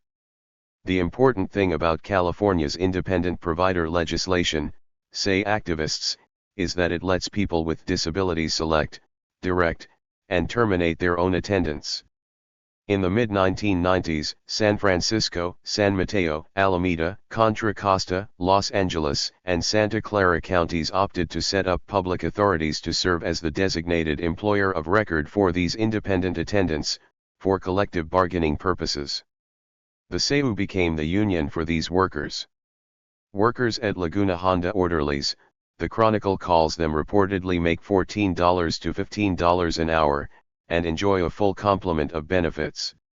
Turnover at Laguna Honda is negligible, compared with rates of 100% in some private nursing homes, reported the Chronicle. Point 2. Laguna Honda's high wages are unusual. Average pay for a nursing home worker is $7 an hour, and few would argue that nursing home aides don't need better pay. The issue is one of pay parity. That $7/hour average is $1.25 more per hour than IHSS workers receive. $14 an hour is well over double what most in-home workers make. Seniors and people with disabilities in California today find it almost impossible to find or keep attendants. When nursing home aides can systematically get higher wages than in-home workers, it doesn't require much analysis to realize that workers will go for the job that pays better. The bulk of both nursing home aides and IHSS workers come from the ranks of high school dropouts, immigrants, single mothers, and waitresses. Many are working 2 jobs to make ends meet. Over the last 3 years, only one county has significantly raised pay for IHSS workers, San Francisco. Last year SEU Local 250 and disability activists joined forces to demand a fair wage, and last July Mayor Willie Brown signed a $9/hour wage agreement with 6,500 San Francisco in-home workers, with full medical benefits. but the vast majority of the 180,000 workers across the state serving approximately 200,000 people with disabilities still earn the minimum wage of $5.75 per hour. They get no benefits, no vacation, and no sick pay. In an interview last summer on Los Angeles KPFK radio, Democratic Assembly member Gilbert Cedillo, the former general manager of SEU Local 660, praised the strategic success of unions in getting more money for nursing homes, but failed to mention that IHSS workers had gotten the shaft in the governor's budget. Local 660 represents more than 42,000 Los Angeles County workers, ranging from librarians to healthcare workers to janitors. Yet Cedillo, a member of the Budget Committee and the Appropriations Committee, didn't even mention in-home workers. Local 250 says it agrees that non-institutional care must be expanded, and it has worked to raise attendance pay in San Francisco. Yet its position paper on the rebuilding of Laguna Honda warned that we should not make the mistake of assuming that the shift away from institutional long-term care settings to community-based care models will satisfy the dramatically increasing demand for long-term care. In testimony before the Senate Special Committee on Aging nearly 2 years ago, the National SEU, representing nearly 1 million nursing home workers across the nation, voiced concern about substandard care at nursing homes. Our members witness firsthand the abuses that hinder their ability to give nursing home residents the care they deserve, said SEU International President Andrew Stern. Nursing homes are cutting back on staff and supplies at the same time that the number of older, sicker patients entering these homes is greater than ever before. Senior groups have in recent years become increasingly vocal about deplorable conditions in nursing homes, yet Stern's singular focus on jobs and staffing seems reactionary. It ignores the central issue: few people ever want to live in a nursing home. Why does the SEU not go beyond reform and push to progressively change the paradigm of long-term care to the independent provider model? If the average cost is $40,000 a year or more to keep someone in a nursing home, then people with disabilities should be allowed to use that money for services at home. With such an amount, workers can certainly get paid a decent wage with benefits. Such a move would benefit SEU's workers far more than increasing wages in institutions. The majority of nursing home and home care corporations operate for profit. To maximize profit, they cut corners in quality of care and keep worker pay low to show their owners and investors as high a return as possible on their money. Home care corporations charge the state $16.50 an hour and pay the worker little more than minimum wage. Corporate managers and owners reap six-digit salaries and bonuses, while workers, paid below a living wage, are given more tasks than they can physically, emotionally, or safely handle. This is a corporate agenda, one that exploits both labor and disabled people's bodies for the benefit of the few at the top. Disability activist Patrick Connolly talks about what he calls the harvesting of people to fill beds. Pro-institution professionals justify their lockup of people without an involved family, people who need accessibility, people who talk too much, people who are not the beautiful disabled. All can be safely hidden, and those who hide them can gain social status. Under this money model of disablement, the disabled human being is a commodity, around which social policies are created or rejected based on their market value. Standing strong on principle, Local 250 says it doesn't support for-profit nursing homes. That can be understood in the context of progressive unions' accurate perception that the profit motive takes dollars away from both quality care and worker take-home pay. But progressives' understanding seems to stop at the door of state-run institutions, which are viewed as bastions of liberalist social services and often represent the culmination of long union struggles to organize the state workforce. Supporters of institutions do so because it's one way to avert a loss of funding that perpetuates the system which both employs and validates them. But fears about job losses have often diverted organized labor from a longer-range understanding of issues. Unions' preservation of jobs in logging, for instance, have rammed up against the goals of the environmental movement. As with the environmental movement, labor must understand that it too will benefit by making personal assistance services the dominant long-term care model in the nation. Union workers themselves become disabled, many will require long-term care as they age. How many workers would really like to live in the institutions they now work for? The same negligence, substandard care, physical and emotional abuse, and rape that unions say occur in for-profit nursing homes also occur in state-run institutions. Abuse is epidemic in all institutions, and in agency-run home care as well. At least with the independent provider model, people can select and direct their attendant themselves and fire an unsatisfactory or abusive one. Promoting social justice for workers means joining the struggle for living wages and health care. Promoting social justice for people with disabilities means advancing real choice to live where one wants, rather than condoning the current system which commodifies disablement for profits, perpetuating institutions to warehouse undervalued members of our society. Part 2. The 1999 Olmsted Supreme Court decision declared that unnecessary institutionalization is discrimination under the Americans with Disabilities Act and directed states to provide services in the least restrictive environment. Hand in hand with the implementation of the Olmsted decision, I believe that we must simultaneously reject corporate care and replace it with a profound and liberating model of in-home services, not a nursing homes on wheels model of services. The primary goal of the disability movement has been to confront the disablest society in whatever form oppression manifests. The societal practice of institutionalization that segregates disabled persons in liberty-restricting, often dehumanizing and abusive institutions primarily at this point in history in for-profit nursing home corporations is one such oppression. The right to make basic decisions about where and how to live as well as the right to be free from bodily restraints have been recognized as core principles of liberty. States, however, with the power of the purse have historically segregated and institutionalized disabled individuals, extinguishing their fundamental liberties and warehousing them in deplorable public and private facilities. Not coincidentally, the rise of the institution accompanied the rise of capitalism in Western societies. As industrial capitalism demanded a standard worker body which would conform to the needs of production, disabled persons came to be regarded as a social problem and the justification emerged for segregating individuals with impairments out of mainstream life. The widespread theory of eugenics geared towards what scholar Leonard Davis calls enforcing normalcy by eliminating defectives provided further momentum for segregating disabled persons. According to Davis, the term normal as constructing, conforming to, not deviating from, the common type or standard, regular, usual only enters the English language around 1840.3.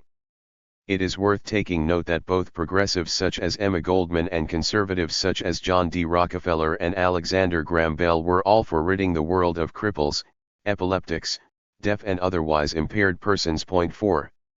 Early 20th century official U.S. reports referred to disabled individuals as defects, wounds our citizenry 1,000 times more than any plague, as byproducts of unfinished humanity, and as a blight on mankind, whose mingling with society was a most baneful evil. 5. Some laws demanded forced isolation from normal society. A 1911 Chicago ordinance, for instance, warned, "No person who is diseased, maimed, mutilated, or in any way deformed so as to be an unsightly or disgusting object or improper person to be allowed in or on the public ways or other public places in the city, shall therein or thereon expose himself to public view." 6. Although institutionalization reached its peak in the 20th century, the model persists to this day and continues to restrict disabled persons' democratic participation in society. Due to pressures from disability activists in the late 1970s, the government directed funding to establish independent living centers. Part of the liberation task involved freeing disabled persons not only from confined institutional living but also from dominating social workers and other professionals carrying out policies that disable rather than enable, and from unpaid personal assistance. The disability movement understood that paying one's personal assistant rather than relying on family, friends, or charity meant the autonomy to organize one's life, to arrange one's day, seek employment, attend functions, and keep schedules. So, setting policies in place that provide funding for disabled persons to live in the community has a significant component, funding programs that allow disabled persons to hire a personal assistant. Despite some public policy gains such as the Olmsted decision, unfavorable structural and institutional dynamics remain a barrier to user-led and controlled services. Capitalist commodity relations, for instance, produced the nursing home industrial complex, today a $70 billion industry. Institutionalization as national policy evolved in part from the realization that financing guaranteed an ongoing source of entrepreneurial revenue. 2/3 of nursing homes are for-profit businesses. Medicaid funds 60%, Medicare 15%, and private insurance 25%. When a single impaired body generates $30,000 to $82,000 in annual revenue, 7 Wall Street brokers count that body as an asset which contributes to a nursing home chain's net worth. Though transfer to nursing homes and similar institutions is almost always involuntary, and though abuse and violation of rights within such facilities is a national scandal, it is a blunt economic fact that, from the point of view of the capitalist care industry, disabled people are worth more to the gross domestic product when occupying institutional beds than they are in their own homes. It is also a national scandal that the horrific conditions in nursing homes have been public knowledge for some time. The saga of private nursing home care in the U.S. was carefully documented as early as 1980 by B.C. Vladek. The commercialized nursing home industry of more than 17,000 facilities back then had deteriorated to the point where it represented a grave threat to the health and well-being of its patients. Vladek blamed the government for the state of affairs, asserting that it poorly monitored the industry, but he also blamed the financial chicanery of nursing home operators, whom it seemed were willing to inflict gross indignities on home residents in order to maximize profits. So even though the infamous state-run institutions such as Willowbrook in New York have been shut down as a result of exposure in the 1960s, little has changed over the past years in terms of respect and dignity under the roofs of private industry-run long-term care institutions. There have been a slew of reports documenting nursing home neglect and abuse. A recent congressional report details thousands of incidents and a range of abuses, including instances of nursing home residents being punched, kicked, or choked by staff members. Some residents also complained of workers groping and sexually assaulting them. Other abuses include untreated bedsores, inadequate medical care, malnutrition, dehydration, and inadequate sanitation and hygiene, all of which can cause death. One headline from October 13, 2002 from the St. Louis Post-Dispatch reads, "Thousands are being killed in nursing homes each year." The mainstream press is far behind the disability movement. Many disability rights activists certainly have had first-hand experience with the abuse in these euphemistically named homes, and many do not think that nursing homes can be reformed or that they can ever be a model for good public policy. There are a host of reasons. Nursing homes are part of an industry that reaps their blood profits from warehousing people who have little or no alternative to institutionalization. Secondly, neither seniors nor younger disabled persons have said that they want to live in nursing homes, rather, that is the model thrown at them by the well-endowed nursing home lobby and the Washington politicos in bed with them and a society that largely accepts this arrangement. But the impetus among disabled and increasingly elderly persons who bear the brunt of our awful system is toward in-home supportive services. Who controls the services, what those services are, and how they are rendered are major issues in disabled people's struggle for self-determination and social membership. So how might we view a different model of services, one that does not put profits before people, one that we might call an emancipation model?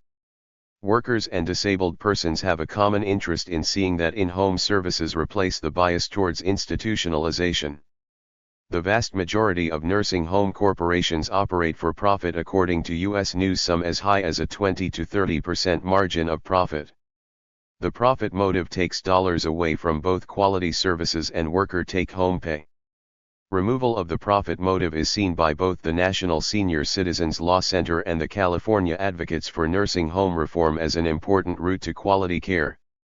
However, we must also recognize that the same concerns exist when corporations take over the provision of in-home services.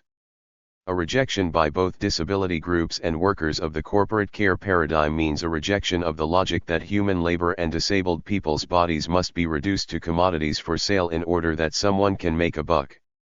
A non-commercial model of in-home services could offer a counter-paradigm to disablement as a market commodity because there is no profit involved between the worker and the disabled individual. Take away the 20 to 30% nursing home profit margins and put those dollars to worker pay and more hours of service.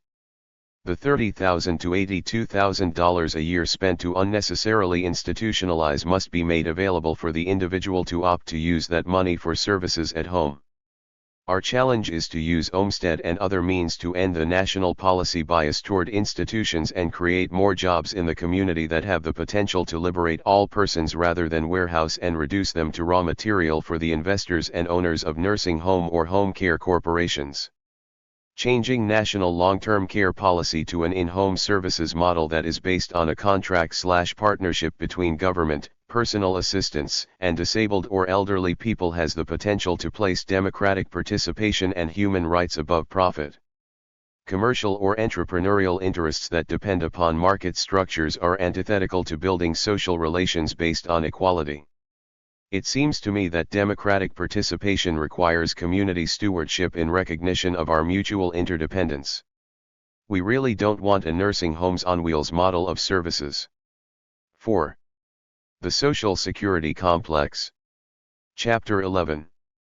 Targeting disability. In addition to old age benefits, it is often forgotten that Social Security provides survivor and disability insurance protections as well. The privatization debate has overlooked the fate of SSDI as a part of the program's family of benefits. I'll wager that most Americans are unaware of the importance of SSDI, especially young workers who are the target of Bush's campaign to divert funds into private stock market accounts. I, too, was unaware until the late 1980s, when I found myself unable to work with an 8-year-old child to support. I had worked to put myself through college and made a career in the film industry. Even though I was born with cerebral palsy, it never occurred to me that someday I might not be able to continue to work due to complications from my impairment. According to the Social Security Administration, 3 in 10 Americans have a chance of becoming impaired before reaching age 67, able-bodied or not. I had been paying into SSDI, which today amounts to about 1 percentage point of the 6.2% total payroll tax deducted from one's salary, and had worked sufficiently long so that when faced with a bodily breakdown I could apply for disability benefits. Disability is placed in the same framework established for the old age program. Like retirement, SSDI is a wage earner social insurance. It is calculated based on wages earned over the number of years worked. It is not a personal investment account. If one becomes unable to engage in substantial gainful activity due to impairment, SSDI is there to furnish income in place of wages, as opposed to a 401, for instance. SSDI won't be there in any meaningful form, however, if President Bush dupes the public into believing that Social Security is in crisis, it is about to become bankrupt, and the solution is an ownership society that promotes privatization, a proposal that could siphon a larger portion of the payroll tax revenue out of the retirement fund into private investment accounts. The Bush administration could deliver a blow to the Disability Insurance Trust Fund just as it plans for the retirement fund. The President's Committee to Strengthen Social Security report titled Strengthening Social Security and Creating Personal Wealth for All Americans 1 states that SSDI program outlays are projected to increase as a percent of payroll by 45% over the next 15 years, and SSDI's costs will exceed its tax revenues starting in 2009. In other words, the committee's view is that the disability fund is in crisis, as is the retirement fund. Despite Bush's sales pitch assurances that benefits will not be cut, a leaked private White House memo to conservative allies strongly argues that Social Security benefits paid to future retirees must be significantly reduced to make the plan work. Point 2.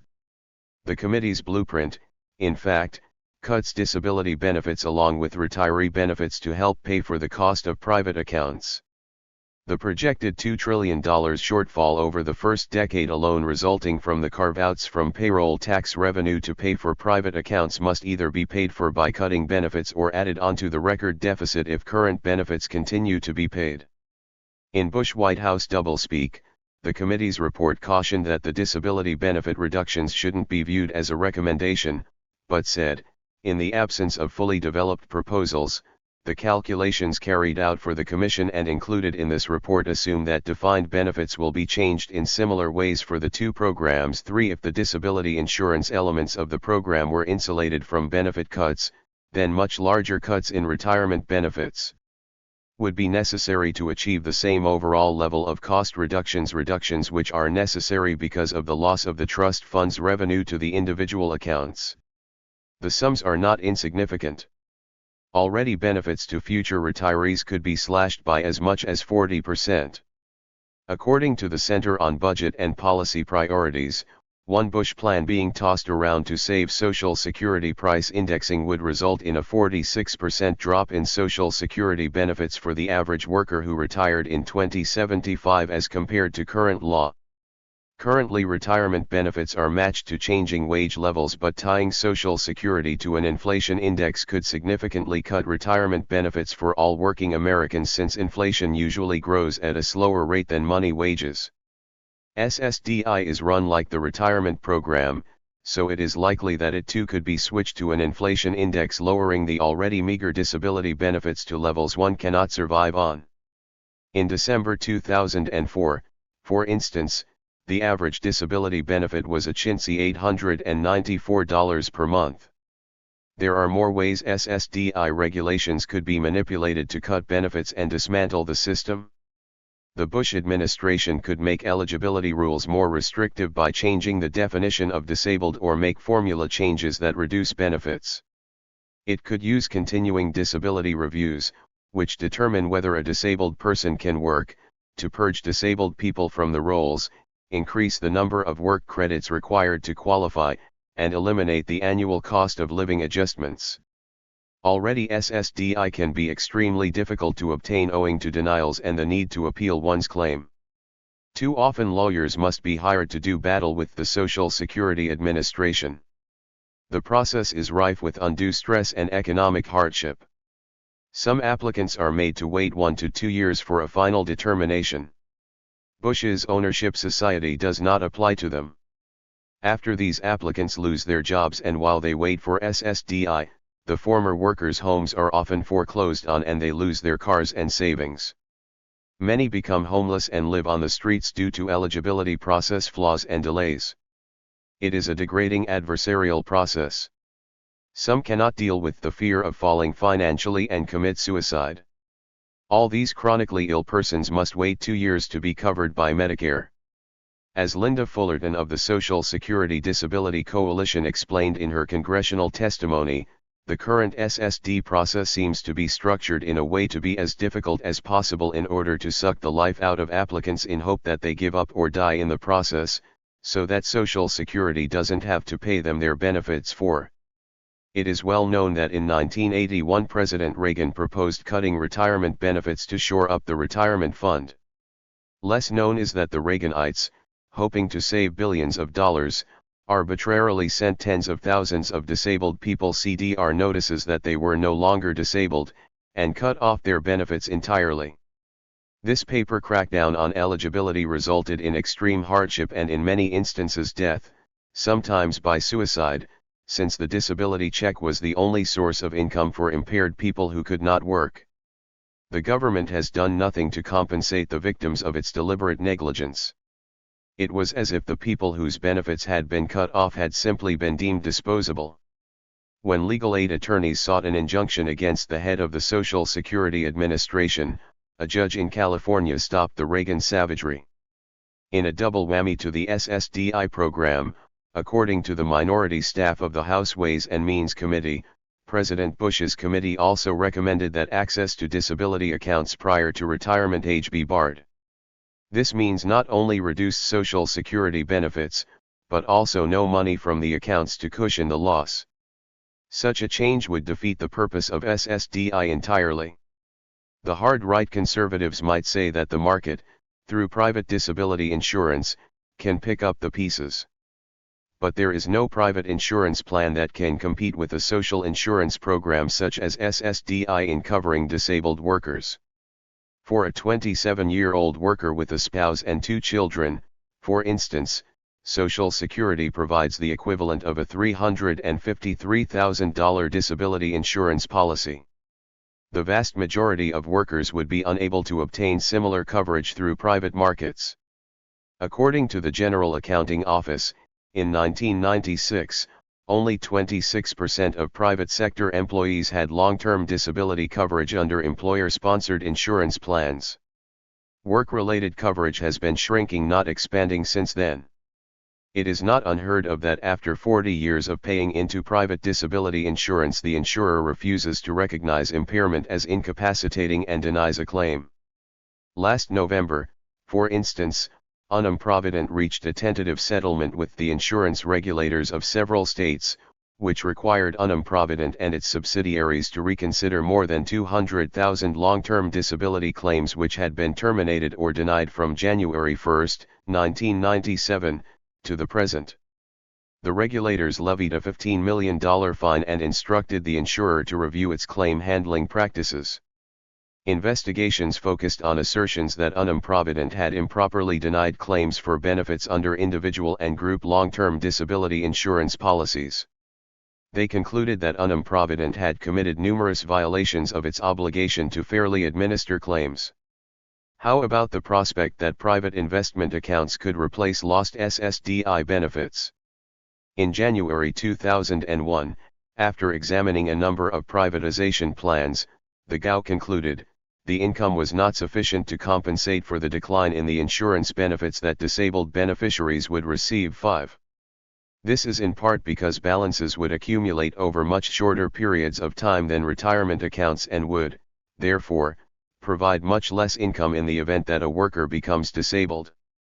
Indeed, it is illusory to believe that the majority of able-bodied or working disabled persons fit the profile of a worker with a lifetime of continuous work to build savings accounts. Current labor market realities make staying employed a significant challenge, with workers being forced into many different jobs with long intervals of unemployment. At the end of 2004, 6,198,000 persons depended on SSDI. Disabled workers and their family members together comprise almost 8 million on the program. The Disability Insurance Trust Fund was created with passage of the Social Security Amendments of 1956, in large measure due to efforts by organized labor, the AFL-CIO, to protect workers, as capitalists used up workers' bodies and cast them aside. Business, especially the insurance industry, was dead set against it. Today business is among the biggest supporters of privatization. The Business Roundtable, the U.S. Chamber of Commerce, the National Federation of Independent Business, the National Restaurant Association, and the National Association of Manufacturers all contend that individual accounts will stave off a payroll tax hike in the future, and they are anteing up millions of dollars to buy Bush's revamping of the safety net. Some social analysts describe the disability benefits system as a privilege, because it grants permission to be exempt from the work-based system. Conservatives used to describe the disability system as part of the moral economy. Neither privilege nor morality theories, however, adequately describe the function of the disability benefits system. This privileged or moral status does not grant disabled individuals any objective right to a decent standard of living. Retirees' benefits are higher overall than those of disabled persons on SSDI. Disability benefits hover at what is determined an official poverty level. For fiscal year 2004, the federal poverty guideline for one is $9,310. The average monthly benefit that a disabled worker receives from SSDI is $894. Average monthly benefits for disabled women are $274 lower than men's. Income is even less if one is disabled at the bottom of the social strata with no work history or not enough quarters of work to qualify for SSDI. This group of disabled persons must apply for the Welfare Disability Program, Supplemental Security Income, where the average federal benefit is $417.20 per month. 6. The Conservatives' plan to drain payroll tax revenue from the program through privatization is one way to make the little people pay for Bush's tax cuts for the rich. It will also enrich Wall Street with a guaranteed influx of new clients buying stocks and bonds with their Social Security money, a substantial boon for financial corporations. But it is no less an effort to make workers less secure by undermining the social commitments made with the passage of the Social Security Act in 1935 and the creation of Social Security disability insurance, already inadequate when it was instituted in 1956. Private accounts would undermine the guaranteed benefits that are the foundation of Social Security. The Bushites want it both ways, to super-exploit the workforce and create a you-on-your-own society that would deprive workers of the security and social compensation owed them. If the privatizer succeed, able-bodied and disabled workers will be made poorer. Under a privatized system, workers may only get out what they put in, unlike the current more progressive Social Security formula that provides guaranteed and proportionally higher benefits to lower earners. Investment accounts that rely upon a shifty stock market can rob workers of every penny saved. As of this writing, there is no final Bush proposal on the table. To squelch criticism and cool dissent, Bush has recently stated that he will not cut disability benefit checks. And perhaps he won't directly go after SSDI, not now at least, because the first goal is to start the process of dismantling Social Security by convincing Americans they will be better off with private investment accounts. Building a groundswell for undermining SSDI has been a long-term endeavor, however. Reagan, for instance, aside from severing disabled persons from the rolls, tried to fold SSDI into a social service block grant to the states, which would have effectively eliminated the entitlement. In 1980, President Carter's Secretary of Health, Education, and Welfare stated, "Disability is killing us," as the Carter administration succeeded in putting a cap on disability benefits and changing the way benefits were calculated to lower payments. 7. Over the years, hard-right critics of SSDI have deemed it rife with fraud. Congresspersons have spoken of the dilemma of disability dependency and accused the program's growth of being out of control.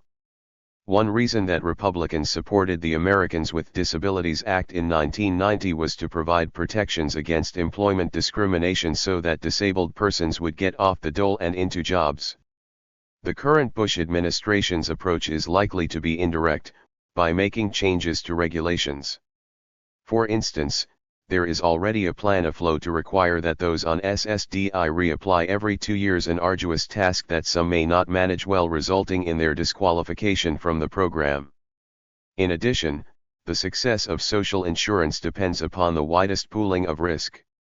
If the privatizer succeed, as money is diverted into private accounts, there will be less in the common pool of funds that comprise retirement and disability benefits. Disability payouts will then appear to be taking a larger piece of the pie, making the SSDI program an easy target for the hard right. Economics, however, is not the prime motive behind the push to privatize our public commonwealth. Bush has admitted that privatization will not make Social Security solvent. The reasons are political and ideological. The White House memo mentioned earlier stated, "For the first time in 6 decades, the Social Security battle is one we can win, and in doing so, we can help transform the political and philosophical landscape of the country." 8. Hard-right conservatives have been working since the New Deal's inception to kill off Roosevelt's vision, no matter that it has been a success story. In the early 1980s, free market conservatives such as the Cato Institute and the Heritage Foundation began to hammer out the free market manifestos that laid the groundwork for the current campaign. Now, the Bush administration is forcing us to defend the Social Security system that conservatives despise so much, rather than fighting to improve it. It is an all-out assault. Newt Gingrich called one strategy starve the beast, drive up the deficit, then use that as justification to cut the safety net. Privatization is the next step of a calculated, long-term campaign to end Social Security. We must do all we can to see this doesn't happen to our children. Chapter 12. Between Dependence and Independence, Rethinking a Policy Wasteland.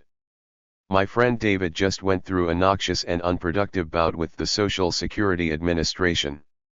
David, one of the autistic individuals Dustin Hoffman spent time with while developing his Rainman character, works for a large chain electronics retail corporation. He remains qualified for supplemental security income even though he has a job, both because he is disabled and because he earns so little money. When David wanted a computer, he saved for 6 long years before he was able to have the funds to buy one. The story is a simple one. After the Los Angeles earthquake, David and his mother had to move out of their apartment for earthquake repairs. David went to stay in a board and care facility while his mother made other arrangements for herself for the months it took to do the repairs. Prior to this move, David had been sending the SSA the required reports of his earnings so SSA could calculate deductions. But due to the disruption of the earthquake, David's routine was upset and he did not send the required copies of his paychecks to SSA during the months he was not living at home. So SSA put a stop on David's SSI check. David and his mother got a hearing before an administrative law judge. David's mother presented the judge with proof of his earnings. As caretaker of his SSA account, she pled that although she is ultimately responsible for sending in the copies of his paychecks, she has given David any and every possible means of being self-sufficient and independent in keeping with independent living philosophy and has allowed him to make and send his reports himself. David was very capable of doing this, and had done it without failure prior to moving into the group home. As it turned out, David thought that he did not have to send the paycheck copies, because he was living at the group home, not at his home. David is not capable of lying, he doesn't know what that is, his mother told the judge. David's mother told the judge she had explained to each of the 3 workers at the board and care facility that David needed to send SSA the copies of his paychecks each month, but that they had failed to see that he did it. The judge made no allowances for any of this, and ruled that not sending the reports was enough reason to discontinue David's SSI payments for the period in question. Later, SSA reinstated David's SSI payments but made no back payments for those months during which David had failed to send his paycheck copies. David had his mother to fall back on for financial support in the interim, but what about others who do not have such support, who innocently make mistakes and get penalized? A loss of a few $100s to some may mean losing one's apartment and winding up on the streets. It may create conditions where one can no longer hold a job. It can even end in death. Some may recall Lynn Thompson's story. She tried to earn some extra money by stuffing envelopes at home. Unbeknownst to Thompson, the work she did was in violation of SSA regulations. When she reported her income to SSA, they responded with a letter stating that she had received an overpayment and that her benefits would be terminated until it was paid back. SSA claimed that her Medi-Cal and attendant benefits would also be cut off. Losing one's attendant is a ticket for a nursing home, but loss of Medi-Cal is a death sentence to a quadriplegic. SSA was wrong about this part, she would not have lost her Medi-Cal. But she was never told this, and after a protracted and demeaning contest with SSA, Thompson killed herself, leaving a recorded message saying that the reason for her suicide was that SSA had put her through hell and she could no longer live with the anxiety. Laura Hershey, who often writes about SSA and the pitfalls of work, quotes a colleague, "A co-worker of my sister killed himself last week. He had been working part-time while receiving disability benefits due to his visual impairment. He had gotten a letter from Social Security saying he should never have gotten disability benefits, and that he would need to pay back all that he had received." 1. Sporadic or part-time work has many pitfalls. In order to comply with the rules, individuals who rely on sporadic work need to have their personal assistance services, SSI/SSDI, and Medicaid share of cost recalculated every month that they earn income, something these systems are not efficient enough to do without delays and shortfalls for the recipient. It would be highly inadvisable for any disabled individual to work at part-time or sporadic employment, warns Los Angeles disability activist Nancy Becker Kennedy. It risks throwing these very sluggish benefit systems into confusion. Experience shows that this often results in losing one's health care, living allowance, and money to pay the personal assistant for months or even years while SSA and other agencies sort it out. Disability organizations have been working to incrementally reform Social Security's work rules for these very reasons. The Ticket to Work and Work Incentives Improvement Act of 1999 is one such reform, SSI Plan 1619, which allowed more deductions, was an earlier one. The Social Security Administration has now proposed to make automatic adjustments each year to the current substantial gainful activity level, which is currently at $700 a month for individuals with impairments other than blindness. This figure would now increase along with increases in the average wage index. Even tied to the wage index, a SGA amount of $700 per month is still out of step with today's marketplace, says Brian McDonald, Social Security analyst for the World Institute on Disability. Who can support themselves on $700 a month? The $700 SGA cutoff is an at-poverty level subsistence. The Federal Poverty Guideline sets the poverty level for an individual at $8,350/year. A SGA of $700 a month works out to $8,400 a year, assuming one would be consistently working for a full year, which is often unlikely. What is poverty and who defines it? The current system of measuring poverty dates back to the 1960s. There has been no recognition of changes that have occurred over the last 30 years. At that time, Department of Agriculture research showed the average family spent a third of its income on food, therefore a poverty income was determined to be 3 times what experts thought the minimum food budget should be. Even so, that economy food plan was for temporary or emergency use when funds are low and was only 75 to 80% of a Department of Agriculture low-cost food plan. Point 2. Nonetheless, the government has never adjusted the equation to take into account the sharp rise in housing, medical care, and child care costs of the following 4 decades, which have altered the average household's economic picture. A 1990 study by Patricia Ruggles of the Urban Institute concluded that, in order to be comparable to the original threshold, the poverty level would have to be at least 50% higher than the current official standard. Point 3. Cutting disabled persons off from disability benefits when they earn just $700 a month does not lift one out of poverty, much less give one a chance to achieve a decent standard of living before shoving one off what the National Council on Independent Living calls the earnings cliff. The proposed raising of the SGA level will make no real difference to SSI recipients. However, 2 meaningful reforms would be to end earnings limitations entirely and to raise the SSI resource limit from $2,000 and raise it substantially. Others have made suggestions for SSA reform, pointing out that the disability rolls have grown since passage of the ADA and employment expectations have not been met, leaving too many dependent on government benefits. Andy Imparito, head of the American Association of People with Disabilities, locates part of the problem in how disability is defined by SSA. To be disabled under Social Security regulations, one must pledge that one can't do any work at all. Imparito calls for a redefinition of disability. We need to reform disability benefits laws and systems so that people get the supports and services they need, have maximum choices and opportunities regarding employment, place to live, transportation, health care, long-term services and supports, and never, ever, have to swear to the government that they cannot work in order to establish eligibility for long-term supports and services, says Imparito. Yet even if we change the view of Congress from disability means dependent and unemployable to the view that all people with disabilities can and should work, it will not change the view of society, says scholar David Pfeiffer of the University of Hawaii. People with disabilities will still be seen as dependent and unemployable. In large part, unemployment and poverty are the byproducts of our economic system. Unemployment is not an aberration of capitalism, rather, it is a built-in component of a market economy that requires many people be unemployed and impoverished. Disabled persons routinely get conceptualized as non-productive dependent freeloader members of society.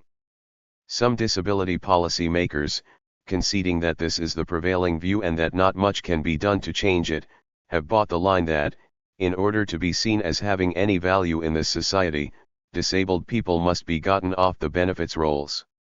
A reality-based understanding, however, would acknowledge that, short of a revolution, unemployment is simply going to be the condition for millions in our market economy, and that disabled people will continue to be disproportionately affected by monetary policy. This view challenges the notion that the problem is one of economic dependency, and the solution independence. The political right uses dependency as a way to pathologize and degrade populations that rely on government supports. Should we follow their lead? Most Americans benefit from government supports, whether they are CEOs of corporations or homeowners. Some of the wealthiest people in this country are dependent upon corporate subsidies. Middle-class homeowners are dependent upon mortgage interest rates being tax-deductible. Why not view disability supports as part of the same largesse, rather than framing them negatively as leading to dependency, paternalism, or welfare? Labor market discrimination is a steady reality for most significantly disabled persons. The unemployment rate for disabled people, at 65% to 71%, depending on what source one uses, remains much higher than for the population as a whole. A recent Rutgers University study shows that most working disabled persons are twice as likely to be self-employed or in part-time or temp jobs. That means that income may be sporadic.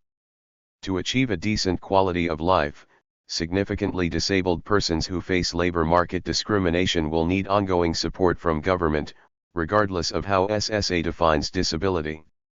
McDonald says, "I would argue that all persons with disabilities should be able to move in and out of public disability programs the way mainstream America goes to an ATM machine. There is a case to be made for never-ending disability benefits, once one qualifies for them." Last year President Clinton signed the Social Security Earnings Test Elimination Act, which permits seniors to earn as much as they want. Seniors can earn $100,000 or more a year and continue to receive their Social Security retirement benefits in full, without any deductions. The same should be done for disabled people. Disabled persons are nearly 3 times as likely to live below the current poverty line. 29% of disabled people live in poverty compared to 10% of non-disabled persons, according to a recent National Organization on Disability/Harris poll. 4 During 1999, nearly 600,000 households filed for bankruptcy in the aftermath of a serious accident or illness. Those who manage to successfully become employed will not likely make up for the financial losses suffered during years of lost employment. Historically, those groups of persons who experience high labor market discrimination and cannot as readily get jobs in the market remain compulsorily unemployed and require more support from government. Framing the issue as one of independence versus dependency seems to miss the mark. Until we address the matter of full employment and the right to a job or a guaranteed livable income in its place for all citizens, disabled or non-disabled, disability policy will remain in SSA's incremental reform policy wasteland. People like David, Lynn Thompson, and those battling SSA who too often go unknown and unnamed, will continue to pay a terribly high price. V. Beyond Ramps. Chapter 13. Crips Against War. In a truly developed world where diplomacy reigned over brute force and the wealth of a nation was used to better the lives of its citizenry, the U.S. military would be stripped of the billions of the people's tax dollars it wastes. Militarism would be sidelined, if not outlawed. I got arrested at the March 19 LA anti-war protest near the Westwood Federal Building. There were several hundred of us who gathered at noon before the military dropped Bush's shock and awe bombs onto the people of Iraq. We were marching to make a last-ditch effort to raise American voices against the oncoming so-called preemptive strike that would initiate an illegal act of aggression and stop a manufactured war for the sake of geopolitical dominance. The 4 ear-splitting helicopters hovering overhead gave me pause. U.S. military flying objects now in Iraq, what the military casually calls a daisy cutter or a cluster bomb. The chain of command for use of a cluster bomb goes like this. Bush, the born-again Christian self-anointed by God, one thumbs his nose at the United Nations attempts to maintain the peace and insists upon bloodshed. He has a vast murderous arsenal and generals at his disposal, unlike any in history. His general directs the Air Force plane to fly in and drop the bomb at just the right angle. It breaks up into bomblets separating in mid-air, and then seconds later a huge wave of fire and shrapnel shoots along a straight line, obliterating everything in its path. Now envision this. The compassionately conservative and pious Bush bean counters have a shrapnel agenda at home. It, too, is to alter the domestic policy landscape. The Bush machine, reminiscent of the Gingrich Congress of the mid-90s, is out to dismantle social entitlement programs.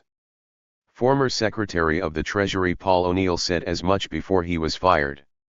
The planes flying in are loaded with numbers in a budget that Congress is to approve. Already across the nation, teachers are being laid off, schools closed, health care pared down, and college aid slashed to pay for tax cuts for President Bush's upper-class friends. A single Tomahawk missile costs about $1 million. The military has dropped hundreds in Iraq. After telling the broke governors last Christmas that the federal government had no money to help bail their states out of debt and help them avoid deep cuts to domestic programs, this spring the Bush-Cheney-Rove Rumsfeld-Wolfowitz Pearl machine got $80 billion from Congress for the Iraq War. Already the military gets over half of annual federal revenues. It just got more.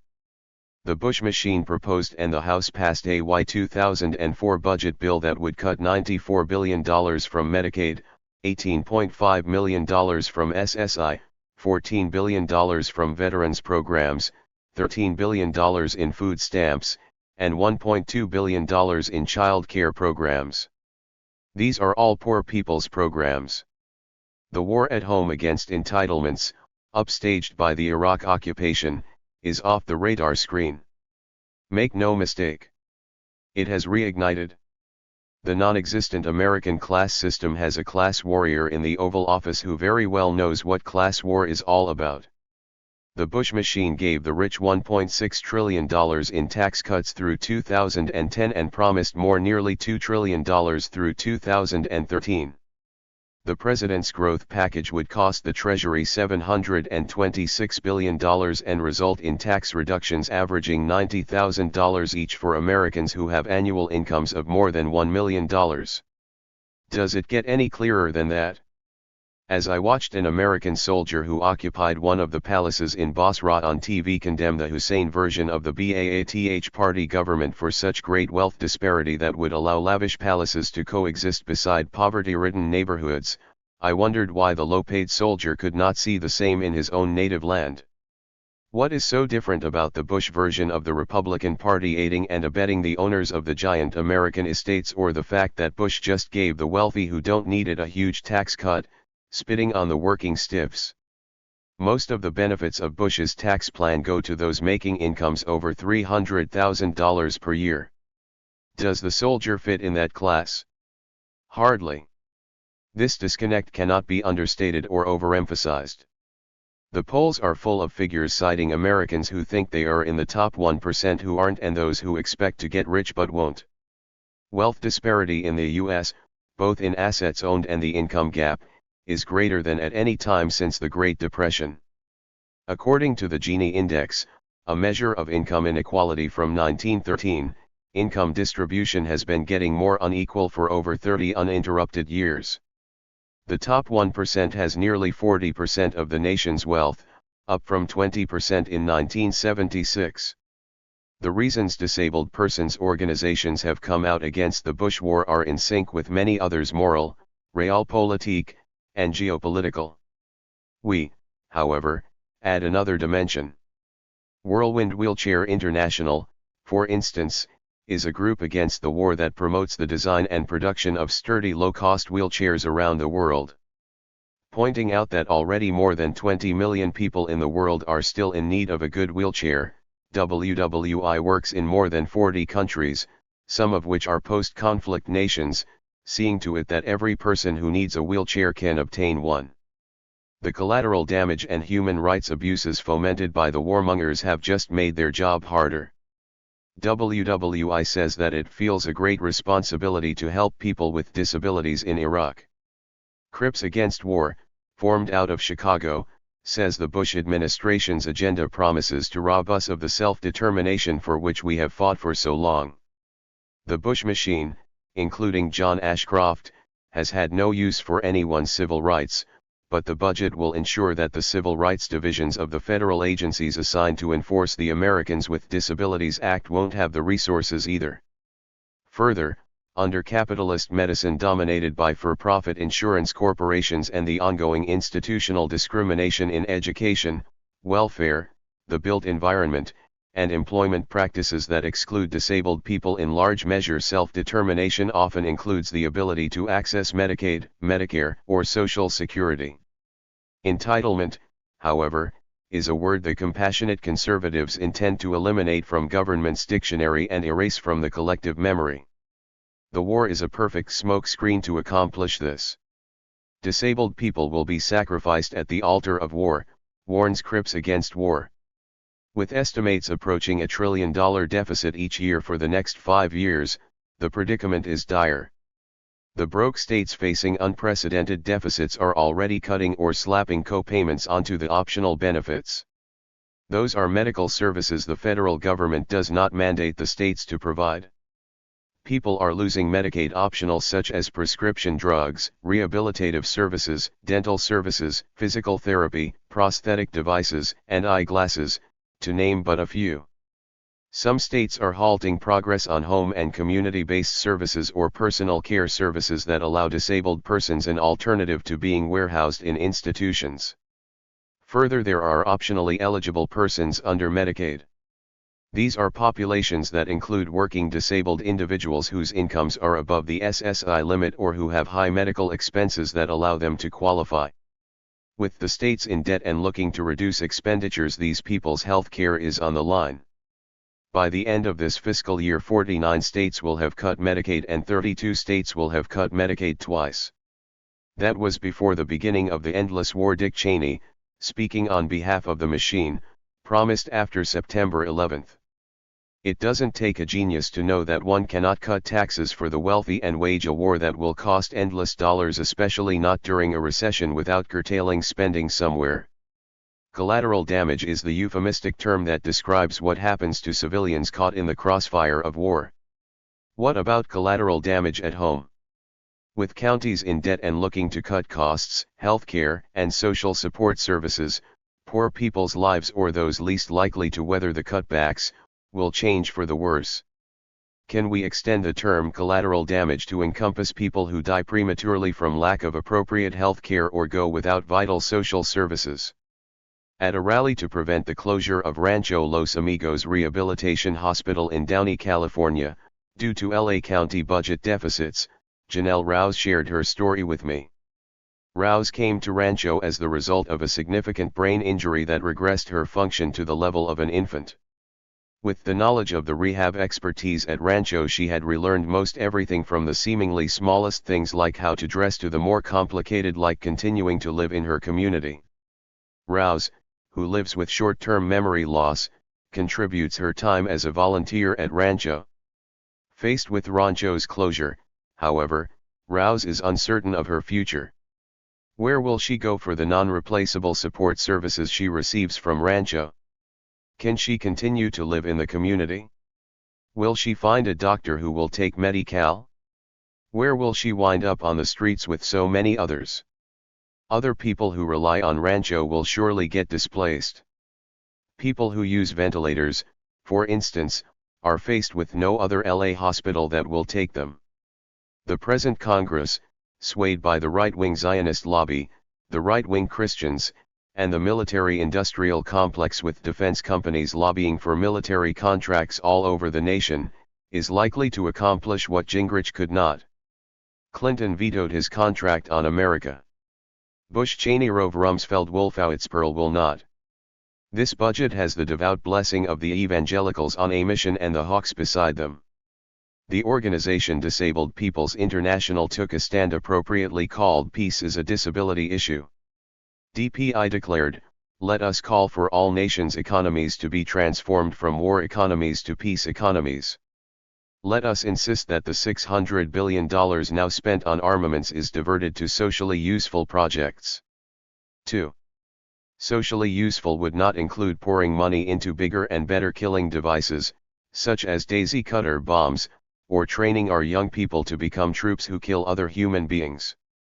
While the popular culture often has interpreted impairment/disability as a metaphor for evil and menace, the real Dr. Strangeloves are people like able-bodied Donald Rumsfeld, a clinically normal person. Let's call this the Cheney-Rumsfeld-Wolfowitz-Pearl perfect body complex. The born-again president who says God told him to start this war would be considered delusional in a psychology textbook or suffering from grandiosity at an AA meeting or a violent fundamentalist at the very least. Then again, those who use the banner of religion as a cover for their deeds are seldom questioned for lack of coherence. As I was being arrested, I tried to talk two decent cops out of working for the LAPD. Why support that? I asked. I felt that they deserved more. How does one not harden into a tool of the state when protecting the interests of people who care nothing for one's class? When it came down to it, they had more in common with the working people, women, and children that day on the streets, not the Bush machine's strategy for world domination nor his friends' money-making agendas at Halliburton, Bechtel, Trireme, and Fluor corporations. Americans live in an imperialist state with a passive, depoliticized population. The soldier in Iraq and the cops who arrested me do not make the connections.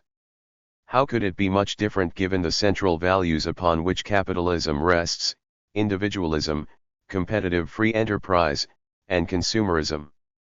Still, we built a vigorous anti-war movement, and we must keep opposing this war plan, militarism, and imperialism generally. Damage control is needed now to stop the cluster of bombs dropping on the home front and to get these self-serving criminals out of office. Chapter 14. Disability and the War Economy. 2003, the Iraq War begins. I happen to be one of those movement people who do not believe disability, civil rights, or equal opportunity will equate with a reduction of government outlay. To my way of thinking, equity and inclusion for disabled persons under capitalism will mean ongoing government supports, not ending them via welfare reform for some mythological libertarian independence in a free market storybook. Entitlements and rights must go hand in hand to advance disabled people's liberation. We need to be damned concerned about what Bush's cronies are doing inside the administration and beyond it. Under the cloak of words like human rights, free markets, and democracy, current U.S. foreign policy makers have embarked on a long-planned military imperialist aggression that will cost billions of taxpayer dollars. At the same time, the Bush administration demands more tax cuts for the richest Americans during times of recession. That has left massive deficits and will leave them for years to come. This portends a further narrowing of social programs, restriction of civil rights, and a rollback of expenditures on public health care, education, and social services. Across the nation, the official unemployment rate is over 6%. Teachers are being laid off, schools closed, healthcare pared down, in-home support services curbed, college aid slashed. How can that happen in the richest nation in the world? Since 1973, the reigning economic ideology has been neoliberalism. Under neoliberalism, the elites moved to protect the rates of investment profit by appropriating an increased share of the Treasury's surplus in light of the steadily slowing growth of the global economy as a whole. If the elites and corporations get more, and the pie doesn't get that much bigger, the people get less. At a time when inequality is at a 70-year high, Bush has given the rich $1.6 trillion in tax cuts. The predicament is dire. Sources estimate up to $1 trillion deficit each year for the next 5 years. A Brookings Institution study shows that Bush's militarism will require a 40% cut in spending on discretionary programs, items like IDEA, housing, assistive technology over the next decade. More extreme Republicans, reported London's Financial Times, actually want what New York Times economic columnist Paul Krugman called a fiscal train wreck, proposing to slash federal spending, particularly on social programs, is a tricky electoral proposition, FT said, but a fiscal crisis offers the tantalizing prospect of forcing such cuts through the back door. One Bush funding formula changes meant nearly 3.9 million children, over 1.2 million disabled people, almost 690,000 seniors, and approximately 1.7 million other adults stood to lose health coverage, according to Families USA. Current policy can be dropped at the feet of the neoconservatives neocons running U.S. foreign policy. Remember when U.S. Army Brigadier General Vincent Brooks unveiled pictures of 55 wanted men from Saddam's administration at a briefing at Central Command in Qatar?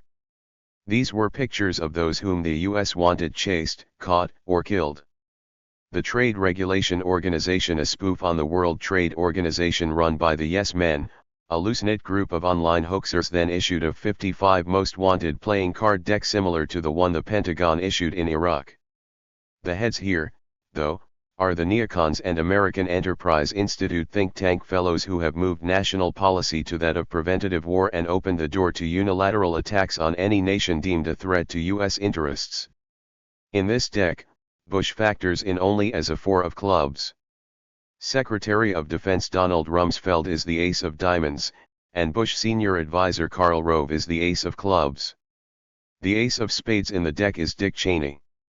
Iraq War I was good to Cheney financially. While Cheney was CEO of Halliburton, its subsidiary Kellogg Brown and Root got a lucrative contract to reconstruct the demolished oil fields.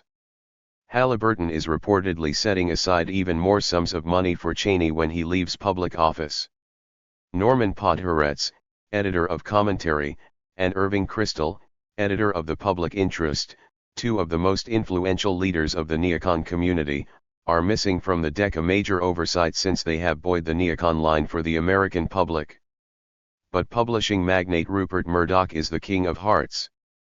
Irving's son William Kristol edits Murdoch's magazine The Weekly Standard. Podhoretz once claimed that the neocons shook the position of leftists and liberals in the world of ideas and by doing so cleared the way to the presidency of Ronald Reagan. The neocons William Bennett is also amongst them diagnosed the 1960s student unrest, countercultural movements, concern for poverty and racial justice, and the women's liberation movement as cultural problems, a moral breakdown in society. They attack social welfare programs because these programs, they claim, cause dependency on government rather than the corporation. Ending dependency was part of the economic rationale for passing the ADA. Crips will get jobs and they'll quit taking government handouts. The American Enterprise Institute is a well-funded right-wing think tank that for years has been making the case for getting rid of entitlements. Bush has appointed some 20 AEI fellows to his administration. Richard Pearl, who resigned his chairmanship of Bush's Defense Policy Board over a business conflict of interest, is a fellow at AEI. AEI sees entitlement spending as consuming too much of the budget and doomed to programmatic failure. The neocon directive is toward increasing the military budget and national security. Freedom at home means fewer entitlements. Freedom abroad means military might to impose rule that will carry out the interests of the U.S. corporations. Michael Ledeen, holder of the Freedom Chair at AEI, says, every 10 years or so, the U.S. needs to pick up some small crappy little country and throw it against the wall, just to show the world we mean business, reports the National Review's Jonah Goldberg. Point 2. It's actually better planned than that. If Americans had looked deeply enough they would have found the rationale for war in the Middle East laid out in the Project for the New American Century's 1997 Statement of Principles. The group is not a secret cabal nor are its goals any conspiracy theory. It was run out of Kristol's Weekly Standard office and is available online. Point 3. The statement, signed by Rumsfeld, Podhoretz, Cheney, Bennett, and Enron's Ken Lay, plus a few others like the president's brother, Jeb Bush, asserted that conservatives had not fought for a big enough military budget and vowed to maintain American security and advance American interests in the new century. The language is clearly imperialist. The U.S. stands as the world's preeminent power, we must increase defense spending significantly and promote the cause of political and economic freedom abroad. The U.S. needs the resolve to shape a new century favorable to American principles and interests. The neocons have never made any secret of their imperialist intent. The founding document of neocon policy is the Defense Planning Guidance drafted for Cheney in 1992 during his stint as Defense Secretary. Written by Paul Wolfowitz, now Bush's Deputy Secretary of Defense, and Scooter Lewis Libby, then Cheney's Chief of Staff and another AEI Fellow, with input from Rumsfeld and 4 of Diamond's Jeb Bush. This document raised the idea of preemptive attacks and called on America to increase military spending to a level that would make the U.S. virtually unchallenged in the world. The neocons and crony capitalists have come together in one big Gideon-powered Ubia cocktail government, making him a most dangerous president. In Eugene, Oregon, parents and teachers and friends of the public school are selling their blood plasma to raise money for next year's school budget. What is this kind of pressure going to add to the budget woes of inclusive education? The House gutted the Individuals with Disabilities Education Act on April 30.4. Every disabled kid receiving any kind of education services is affected. Right of appeal? Gone, a parent wrote me in frustration. Yearly reviews? Let's make those optional, every 3 years. Legal fees? Limit what families can hope to retrieve in fighting mistreatment from the school district. The American Association of Retired Persons reported that 1/3 of disabled people over 50 have postponed health care because of cost. This is an increase over previous surveys, yet a lot more state health spending cuts and private health insurance out-of-pocket expense increases are on the way. The future portends worse as insurance companies hike premiums more than 10% in 1 year.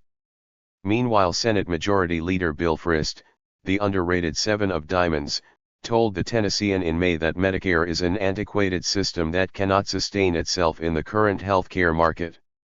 Frist is part owner of Columbia/HCA, the healthcare corporation nabbed by the government for tens of thousands of dollars of fraudulent Medicare billing. Domestic programs, crony capitalism, and the national bent towards militarism are connected. Militarism is diverting money from state and local governments. While AEI complains, entitlement programs are crowding out the rest of government. The U.S. spends more than the defense budgets of countries with the next 14 biggest militaries combined, and is accelerating production of state-of-the-art weapons of mass destruction, initiating another costly arms race. Bush, in his Memorial Day speech, referred to the battles of Afghanistan and Iraq as mere moments in Cheney's 50-year war. As Michael Hart, author of Empire, said on WBAI radio recently, war used to be considered an exception, now the exception has become the norm. 2005, 2 years on. Defending the success of the Iraq War, a defiant Bush bragged, "More cell phones in the hands of Iraqis than before 5, and guess what? Some sod has been laid in a Najaf soccer field." That is no consolation to Maggie D., a significantly disabled woman living in Northern California who worked through most of her adulthood as a disabled woman and has fought for disability rights for years. Now, unable to work, she survives only on her Social Security disability check, a meager $812 per month. Economic insecurity has gotten worse for the average American as earnings fail to keep up with inflation or jobs get shipped overseas. The exception, of course, is the richest, upon whom the Bush administration has bestowed unbridled wealth. Before the Congress is a $70 billion package that would include an extension of Bush's 2001 tax cut for stock dividends and capital gains. But for disabled people, economic insecurity has gotten really bad. All the things we have to cope with, says Maggie D., take so much out of people. They cannot keep chipping away at people. One can only take so much oppression without wanting to just give up, she added. A fellow advocate in Marin County had recently committed suicide because he just found his life overwhelming with the lack of support as a quadriplegic. He had lost several attendants who had come in each day to assist him with daily tasks and was having a hard time finding and keeping a stable situation. He wrote in a note to his family that he loved them so much and he knew it would hurt them, but he just could not stand the stress of being so poor and the lack of a sufficient support system to keep him afloat. And he is not alone. Reports have come in from Tennessee where Bredesen severed about 191,000 poor people from TennCare, the state's version of Medicaid. Journalist John Spragens reported from Tennessee on the TennCare cuts. One story he told was about a 48-year-old man who had a bipolar condition and thought he would be cut from TennCare and unable to get his meds. Bob wrote a note to his family and a poem for his sister. "I know what a burden I'm going to be, and I don't want to put you all through it," he wrote. He went to the local cemetery, called 911 and told the dispatcher that they could find him on his mother's tombstone. Then, he pulled out a gun and shot himself, wrote Spragens. 6. "If I traveled the country and visited states where Medicaid has been cut back like Missouri, Mississippi, and Minnesota, I certainly would find more stories of similar life and death distress." Maggie's benefit amount would have been increased by $48 starting January 1, 2006 were it not for Republican Governor Schwarzenegger and the Democrat-dominated California legislature that made a budget compromise in which disabled people who rely upon supplemental security income would be denied both their federal and state cost of living increases for 2006. SSI cost of living increases are small but greatly needed. This year the increase due is 4.1%. $24 are due to those on SSI from the state and $24 from the federal government, but they won't see that $48 at all. They may get $24 in April if the state keeps its word. So, in April, Maggie may have $836 to survive on each month while the state pockets the federal $24 pretty much for good. Meanwhile, the California legislators who are the highest paid in the country will see a 12% increase in their salaries, bringing their salaries up to a whopping $110,880 per year. That is their cost of living increase. Says Maggie, "They are taking our SSI money and giving it to themselves. There is no deficit in California this year. Is that any consolation to anyone with any sense of social or economic justice? Look at how the state has done it. The disparity is so great that there are no words for these wrongful acts. What is happening to poor disabled persons at the state level is happening at the federal. The squeeze on poor disabled people goes deeper. Section 8 voucher formulas have changed. Once, disabled people paid 1/3 of their income for rent while the federal government paid the rest. Now public housing authorities are taking a greater share of people's income.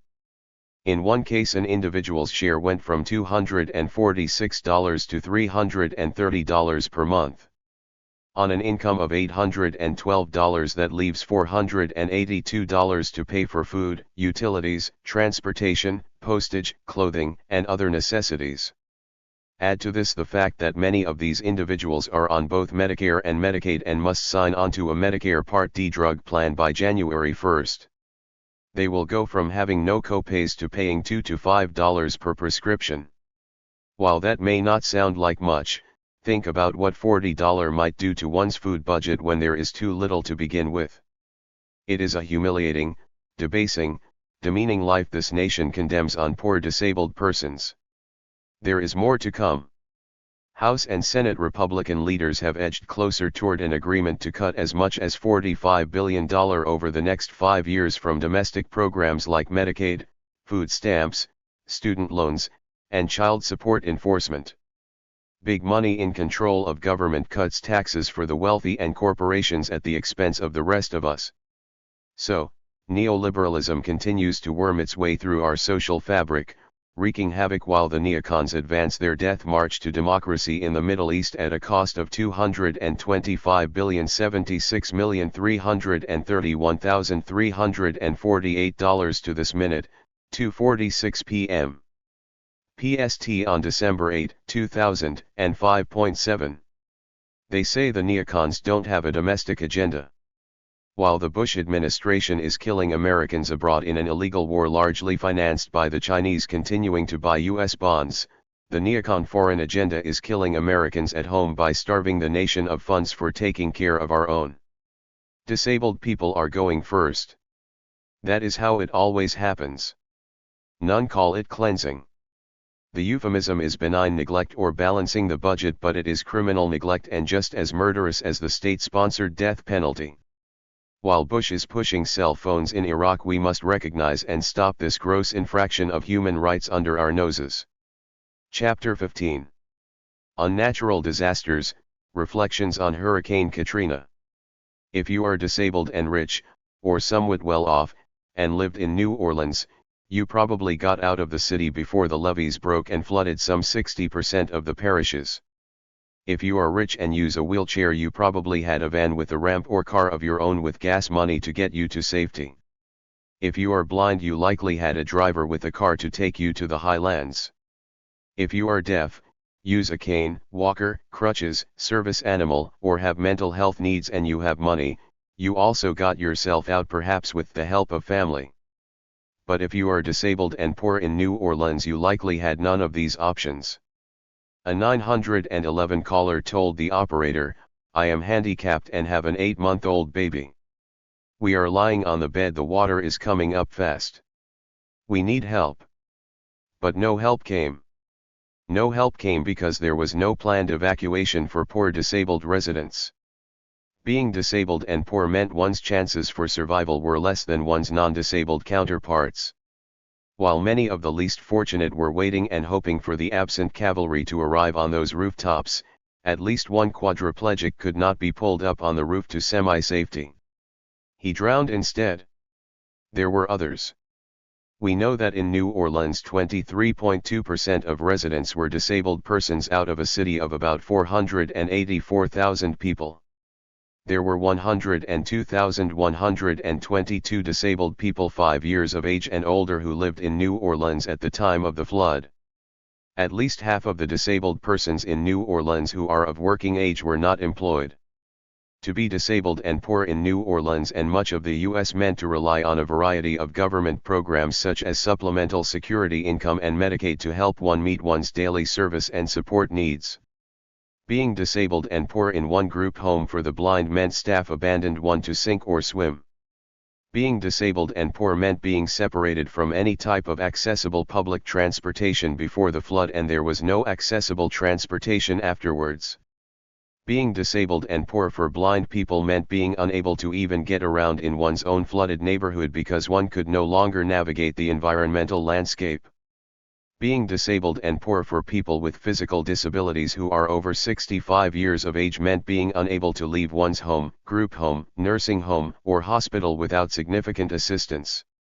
Being disabled and poor meant to have lost or become separated from the drugs one relies on daily for diabetes, high blood pressure, and other chronic conditions, and have little means to access pharmacies when it became apparent the cavalry was permanently absent.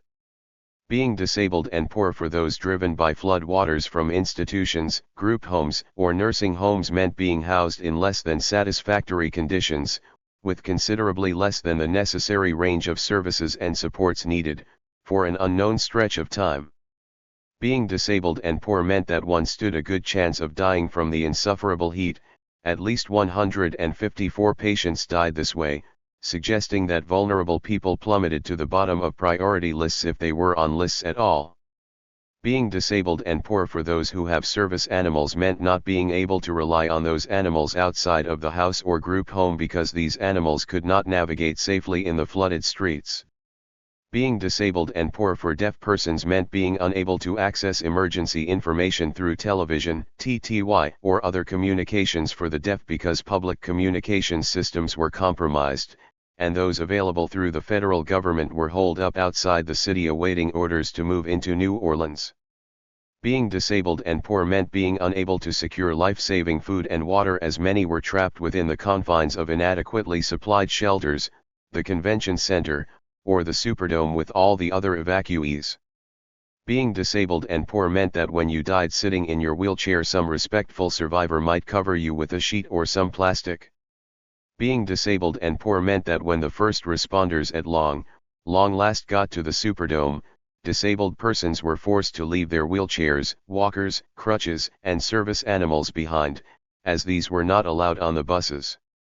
Being disabled and poor means that one will have to wait months and months if not years to replace the wheelchairs and service animals that were taken from them in New Orleans. Being disabled and poor often meant being evacuated to some nursing home in a strange town where one will have to fight hard to ever acquire the support services to live in the community again. Being disabled and poor means needing Medicaid yet being relocated to another state where state governors have cut Medicaid to the extent that it is not serving those already enrolled.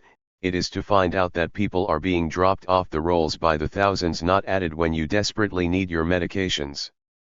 Being disabled and poor in need of accessible housing means depending upon the Department of Housing and Urban Development, which has allowed its funding to be cut so thin by the Bush administration that it is pitting the evacuees against the already poor and homeless in need of low-income housing.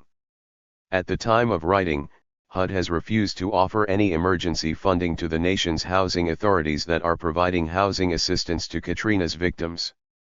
Being disabled and poor meant that if one managed to get to a Red Cross shelter with their wheelchair, that the Red Cross would deny one entrance into their shelters because the shelters were not accessible. When the National Organization on Disability Advocates went down there to see what was going on, they too were denied access. Point 1. We don't have and may never have the data to tell us how many disabled people lost their lives when the waters rose above their heads. We do know that disabled people were disproportionately affected. I'm sure the government does not want the public to know how many disabled persons drowned, their bodies bloated, floating in the toxic sewer that was once a street, or dehydrated or starved in this preventable catastrophe and its aftermath. But the tremendous loss of life and ongoing devastation was not at root caused by Hurricane Katrina. It was caused by a corrupt government run by people who saw more profit for themselves and their friends in diverting taxpayer dollars to multibillion-dollar corporate contracts in a senseless and lawless war, and doling tax cuts out to the richest people in this nation, rather than in buttressing the faulty levee system protecting New Orleans from Lake Pontchartrain. When Bush said, "I don't think anybody anticipated the breach of the levees," he lied. Point 2. The Corps of Engineers, the Federal Emergency Management Agency, and other scientific experts alerted the nation it needed to devote resources and taxpayer dollars to fix this accident waiting to happen. The Times-Picayune, the daily newspaper of New Orleans, published numerous articles during the last 2 years citing the danger caused by the loss of hurricane protection funds to the war in Iraq. Point 3. The Bush administration slashed funds for flood control operations in New Orleans. Bush's war left the Corps of Engineers only 20% of the needed funding to protect New Orleans. Bush played golf and turned away as hundreds of people, including disabled persons, drowned and starved. What happened to disabled poor people in New Orleans is nothing less than criminally negligent homicide. Bush says he is responsible, but the question is, will the nation hold the man accountable for murder? Chapter 16. The Affordable, Accessible Housing Crisis. Affordable housing was already at a crisis point pre-S11, during the economic boom. Now in the recession, people are being pink-slipped and losing their jobs by the tens of thousands. The Bush economic stimulus bailout plan does nothing for laid-off workers, rather, it is a giveaway of taxpayer dollars to the richest corporations and people in this country. Meanwhile, thanks to neoliberal policies that have hacked away at the social safety net since the Reagan years, unemployment benefits are at historic lows. The state of public housing isn't much better. Over time, displaced workers will be threatened with the loss of housing and will be joining the ranks of those who the private sector has already failed: the working poor and disabled persons on fixed incomes from pensions or disability checks. Working people in low-paid jobs who cannot pay the rents ushered in by the economic expansion have found themselves sharing one-bedroom apartments with several persons or facing homelessness. Lack of affordable and accessible housing is a barrier to the full inclusion of disabled persons in the community and in the workplace. Disabled persons face extreme discrimination in the private housing market and also encounter a lack of accessible housing options even with Section 8 housing vouchers. Both groups have been struggling to survive on the remnants of a never-adequate public plan for housing and have been failed by the Department of Housing and Urban Development. The strength of America's economy has not brought down homelessness. In Massachusetts, for instance, home costs increased 45% over the past 5 years. According to a study by Harvard University, low-income families, even those earning 30% more than the minimum wage, cannot afford the rent of a 2-bedroom apartment in any state in the country. The U.S. Conference of Mayors' 16th Survey on Hunger and Homelessness in America's Cities found increased levels of hunger and that the average demand for emergency shelter increased by 15%, the highest one-year increase of the decade. One causes of homelessness included the lack of affordable housing, low-paying jobs, and changes in public assistance, amongst other findings. There are no reliable figures on the numbers of homeless who have disabilities. We do know, however, that one of the greatest challenges facing the disability community today is the lack of affordable, accessible housing, either private or public. For instance, Washington, D.C., housing statistics show that of 10,460 public housing apartments, only 191 or 1.7% are classified as accessible for disabled persons. Further, for every public housing unit now occupied, there is approximately one person or family waiting for it. For every accessible unit, 9 people are waiting. Federal fair housing laws require that larger private apartment buildings built after 1990 have minimum accessibility features, including at least one accessible entrance. As a practical matter, however, these laws have been of limited utility in increasing the supply of affordable, accessible housing. One reason is that most affordable housing was built prior to 1991 and is not subject to accessibility requirements.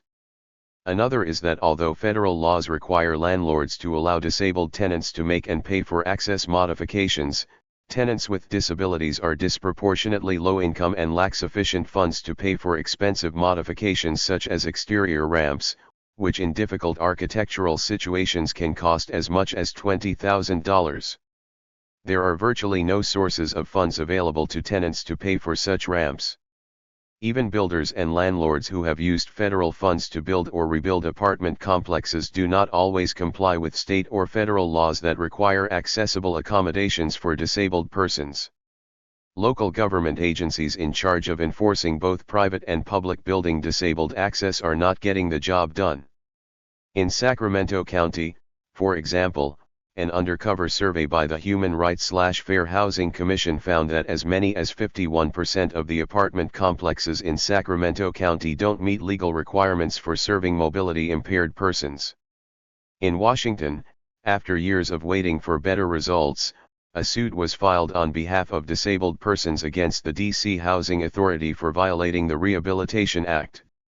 There, children with disabilities are crawling upstairs to reach bathrooms and young men are forced into nursing homes because the District of Columbia has failed to comply with access regulations.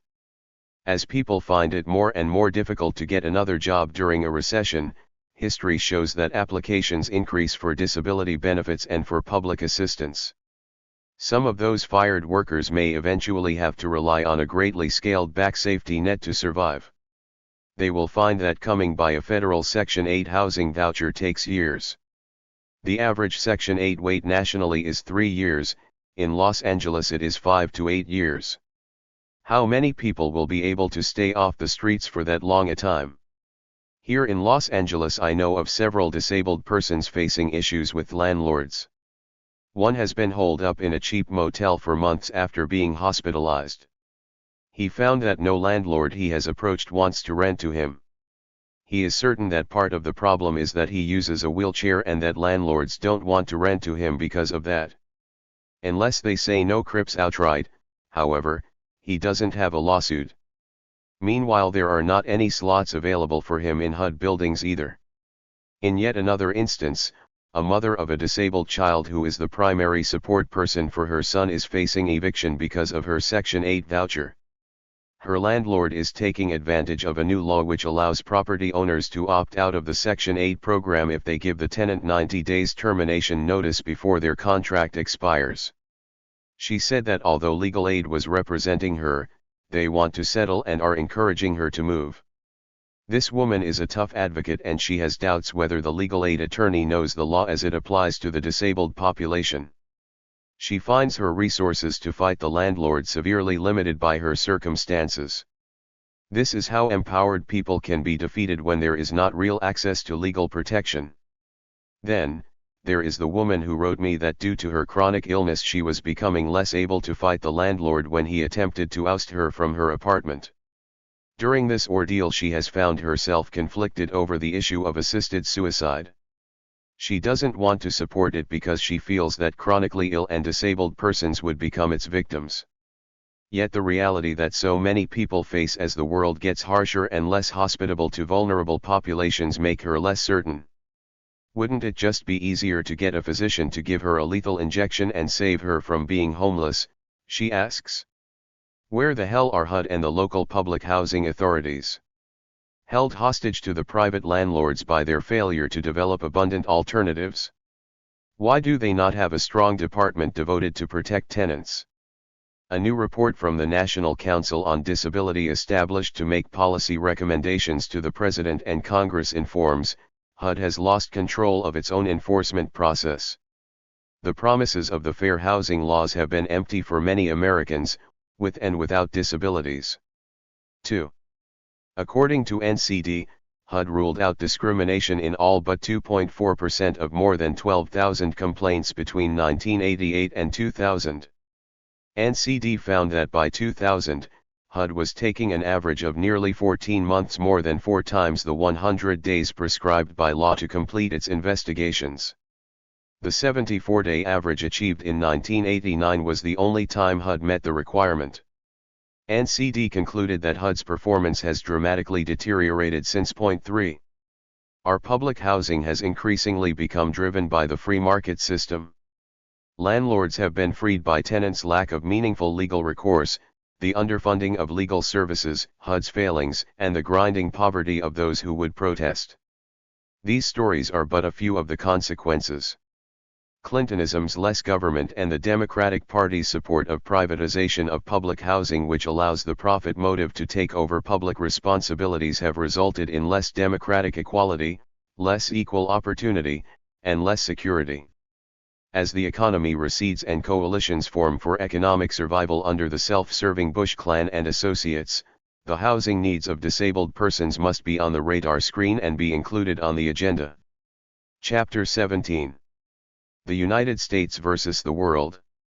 The Bush administration continues to set itself apart from world opinion, this time by not actively supporting a UN effort to create a disability-sensitive human rights treaty.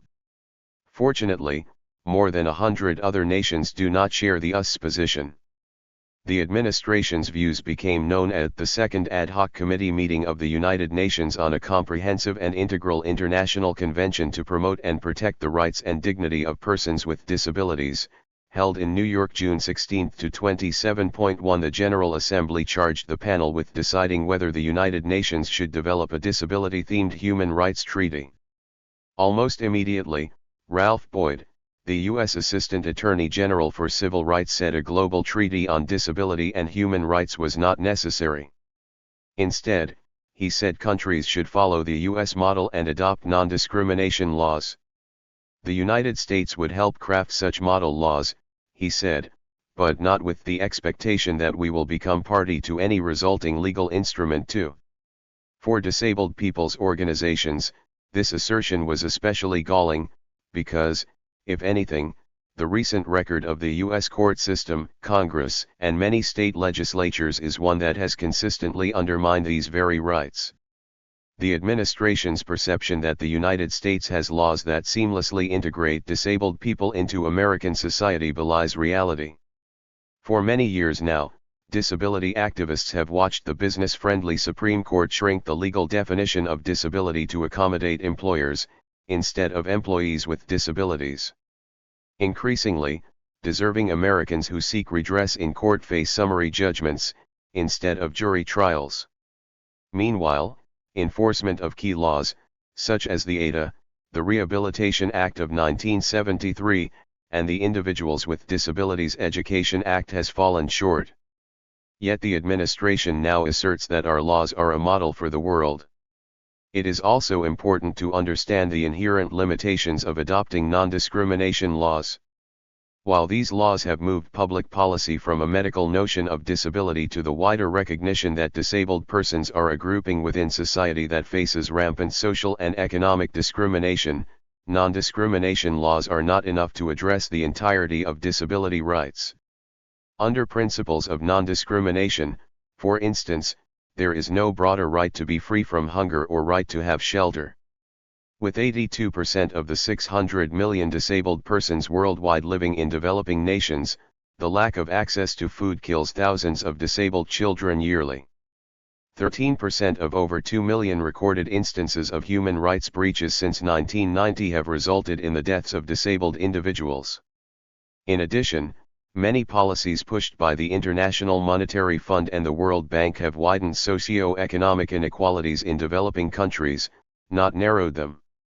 Thus, increasing global poverty has compounded the isolated, degrading, and dehumanizing conditions in which disabled persons live. For DPOs, a comprehensive treaty would include a guarantee of social and economic rights along with non-discrimination measures.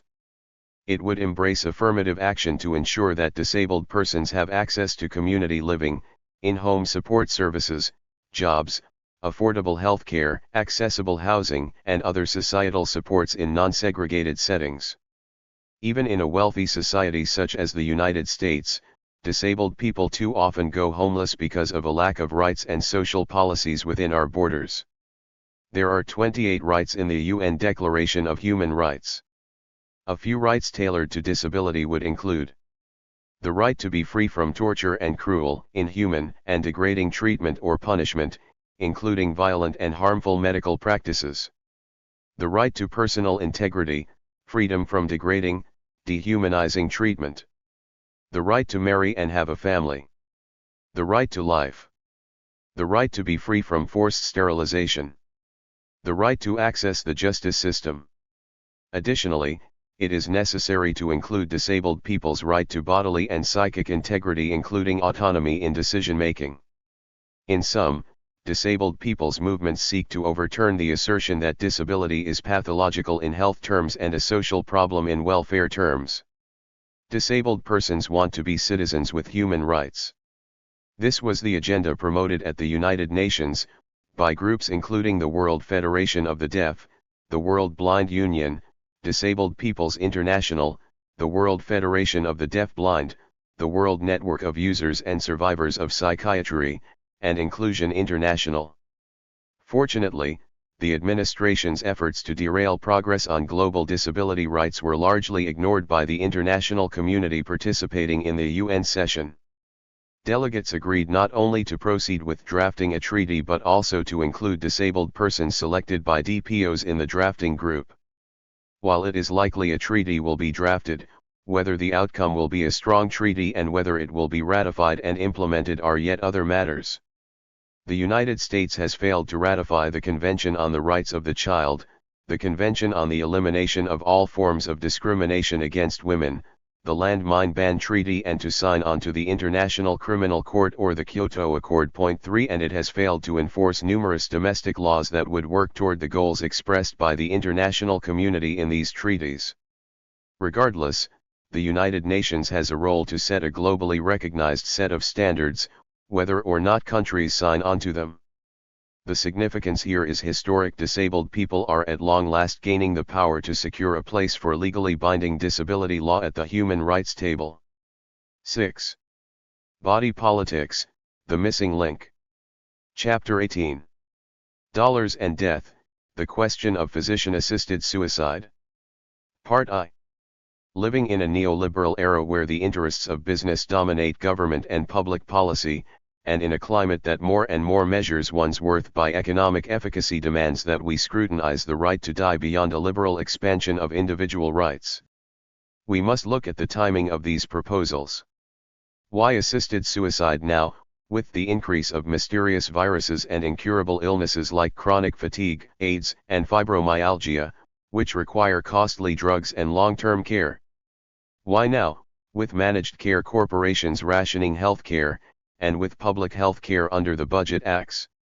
In his latest book, Freedom to Die, People, Politics, and the Right to Die Movement, Derek Humphrey, co-founder of the Hemlock Society, the oldest and largest pro-euthanasia/assisted suicide group, says it will be the unspoken argument for assisted suicide cost containment that will ensure the eventual passage of laws legalizing assisted suicide and euthanasia. Point 1. Humphrey argues it will be the drive to save healthcare dollars that will push public policy in their direction, not the drive for increased autonomy. Humphrey is right to make the connection. But some have unabashedly been speaking the unspoken for years now. The convicted murderer Kevorkian exposed his real agenda in a written statement to court: the voluntary self-elimination of individuals and mortally diseased or crippled lives taken collectively can only enhance preservation of public health and welfare too. Courts are listening to this line of reasoning. When the Ninth Circuit Court in San Francisco ruled that individuals have a constitutional right to physician-assisted suicide, it specifically targeted the handicapped as beneficiaries, stating that it may be acceptable for competent, terminally ill adults to take the economic welfare of their families and loved ones into consideration when deciding whether to live or die, and defended the use of assisted suicide to control medical costs. An editorial in the Weekly Standard, the voice of the GOP majority, concluded in 1995, "Sick people are expensive. The dead are a burden to no one." 50 years ago there was whooping cough and diphtheria. The child either lived or died, and, for the most part, did so quickly and cheaply, noted Galen. Now that child will grow up to be a very expensive old man or woman. Ultimately, the only answer is some kind of rationing, under whatever guise. 3. This gives cause to ask what is really happening when Kevorkian and others talk about voluntary self-elimination. Are people who seek assisted suicide choosing death or being cornered into it by inadequate national disability policy, a lack of quality long-term and palliative care that, in their absence, makes life so unbearable that death seems preferable to life? Oregon, which legalized assisted suicide, made changes to its Medicaid policy so that the state will prioritize payment for physician-assisted suicide since federal laws prohibit funding. Physicians there reported that the state also restricted funding for a key pain medicine, OxyContin, making this needed treatment virtually unavailable to many chronically or terminally ill patients. Effective doses were not available to patients with conditions like amyotrophic lateral sclerosis, diabetic neuropathy, multiple sclerosis, reflex sympathetic dystrophy, and a host of painful, disabling, or fatal disorders. Disability advocates have reported that there are difficulties in obtaining the hours of attendance services needed to remain at home in Oregon. Surveys have consistently found that most people would rather continue to live at home than in a nursing home. What has not been known until recently is that the aversion to nursing homes is so strong that a new study of seriously ill people in hospitals found that 30% would rather die than live forevermore in a nursing home. Research on those who elected to die under the Oregon law reveals that people did so over concerns about loss of autonomy or loss of control of bodily functions, fears which are not being addressed by uniform public policy like quality in-home care and psychological support services to ease the transition to disablement. Instead, Humphrey's answer, and increasingly that of more assisted suicide advocates, is to give elderly and disabled people the freedom to kill themselves rather than to demand a national attendance service program be put in place that would enable elderly and disabled people to remain in their homes rather than being warehoused in institutions. In the managed care era, it is essential to ask, will people choosing death be the victims of a healthcare system which is more oriented towards reaping Wall Street dividends rather than relieving pain and depression, providing comfort at the end of life care which is costly to health corporation and state budget bottom lines? With the advent of managed care, there has been a payment paradigm shift. In the name of containing costs, HMO hospitals and doctors no longer get paid for individual services rendered, they get paid a flat fee. This shift means that those needing the most health care are no longer perceived as an asset, they are seen as a liability. Furthermore, managed care corporations manipulate fees to control gatekeeper physicians' approval of expenditures on patients. Doctors are given bonuses for keeping costs low and often find their contracts revoked when they do not conform to HMO administrators' directives. Dr. Linda Pino, a physician who found herself in such a predicament, testified before the House Commerce Committee. "I wish to begin by making a public confession. In the spring of 1987, as a physician, I caused the death of a man. Although this was known to many people, I have not been taken before any court of law or called to account for this in any professional or public forum. In fact, just the opposite occurred. I was rewarded for this. It brought me an improved reputation in my job, and contributed to my advancement afterwards. Not only did I demonstrate I could do what was expected of me, I exemplified the good company doctor. I saved $500,000, for. Is all this not sufficient evidence to conclude that there is a direct link between physician-assisted suicide and efforts to reduce healthcare spending on poor, sick, and disabled people? The issue of physician-assisted suicide must be viewed within the context of an economic order which is eviscerating the social contract by encouraging government to retreat from its responsibilities to the public's welfare. Will the public now in support of assisted suicide hear the unspoken? Part 2. Being a veteran of the war for truth during the Kevorkian era of the assisted suicide debates, it astounds me when I see that some companions battling for social justice are still entangled in the Kevorkian as humanist illusion web. Someone emailed me recently that before Kevorkian was jailed they saw an all-smiles Tom Cruise go over to Kevorkian at a Hollywood party and pat him on the back. Vonnegut fantasizes about being guided into and back from death by Jack and his death machine in God Bless You, Dr. Kevorkian 5. Of course, Kevorkian is the #1 martyr for the Hemlock Society, which recently aired the video version of Final Exit on Oregon Public Access TV. Not Dead Yet, which has taken the lead in opposing Kevorkian, calls the Hemlockers the 4 Ws, white, well off, worried, and well. Organizer Diane Coleman explains, "They don't care how many of our people are encouraged, even pressured to die, so long as they themselves can have the security of a clean, neat, sanitized suicide at the hands of a medical professional." 6. Despite the fact that Jack has been stripped of his doctorhood in several states and, most recently, jailed for murder, some believers hold onto the image of Kevorkian as a symbol of humanism. It follows that my question must be, does Kevorkian have the humanists fooled or what? Or maybe I misunderstand what humanism is. Is it humanistic, for instance, to be willing to step in and help a disabled person die rather than provide the means to live? Is it humanistic to assist an obviously depressed 43-year-old woman to her death who was diagnosed with a non-terminal but impairing condition and then abandoned by a husband who also took her children away from her? That is what Kevorkian did to the vulnerable Sherry Miller, who needed antidepressants and a good lawyer, not a visit with Dr. Death. Is it humanistic to assist a quadriplegic to his death, do a botched job taking out his kidneys, and then dump him at a hospital doorstep? That is what Kevorkian did to Joseph Tushkowski.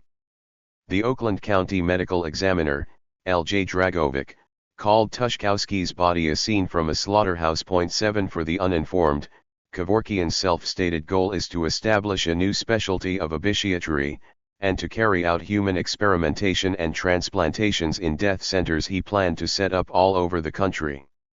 Harvesting Joseph's organs must have been practice for this scheme. Is it humanistic to assist in the suicide of a disabled man who has been waiting for 9 agonizing months for a wheelchair from his horrible HMO? That is what Kevorkian did to Matt Johnson. Matt's wheelchair came the day after Kevorkian's visit, one day too late to free him from his seemingly permanent bedridden state and the actually permanent state of death. Is it humanistic for a doctor to fatally inject a man with whom the doctor has only had 2 meetings within the 48 hours before he kills him? When asked later by the Oakland Press what Thomas Yook's last words had been, Kevorkian responded, "I don't know. I never understood a thing he said." 8 That was Yook's dignified death at the hands of this understanding and compassionate administrator of death. Is it humanistic to aid in the death of a man whose greatest fear is that he will be forced to live in a rat-infested nursing home? That was a reason Wallace Spolar gave when he called on Kevorkian and engaged his services. Published reports and court records indicate that 66 of Kevorkian's 93 patients did not fall within the generally described category of terminally ill. Janet Adkins, who had recently been diagnosed with Alzheimer's, was reported to have played tennis the week before her appointment with Kevorkian. Judith Curran had chronic fatigue, was depressed and had filed domestic abuse charges against her husband 2 weeks before her killing. Yet another was a depressed battered wife who did not have multiple sclerosis as claimed. Kevorkian, who defines terminal illness as any disease that curtails life even for a day, aided all these people into the irreversible state of death. Is it humanistic to assist people to a premature death when they suffer ugly economic circumstances and social conditions and need help from society to get through a difficult time? Isn't it humanistic, rather, to fight for resources and social justice and to avoid death as the social solution? Why is it that some people are so quick to join the death as the answer position when it comes to disablement and don't seem to be able to see disability as a neutral factor in life? Why is disability so charged for them? I can only surmise that these non-disabled people fear disablement so much that they automatically assume that they are doing us a favor by supporting our right to die. But, in a social justice context, if the right to die was an equal opportunity matter and not specifically directed at those with chronic conditions, then the advocates would give healthy 20-year-olds the same right to die too, wouldn't they? Well-informed individuals on other social justice issues have come up to me on more than one occasion and said, "I just don't see how you do it. I couldn't do it," meaning, get on with my life in spite of my disability. These people seem to think that they could not accept life with a disability and make projections about what they could or would not do if they were in my shoes, but this is often just a first take on a complex continuum of experience. For instance, I have quadriplegic friends who did contemplate suicide their first weeks of disablement but are glad that the option of physician-assisted death wasn't available because they got over their depressions, adjusted to the disability, and are living out their lives being a comedian, a spouse, or a parent. A good friend of mine has lived with multiple sclerosis for about a decade now. Her son just finished college.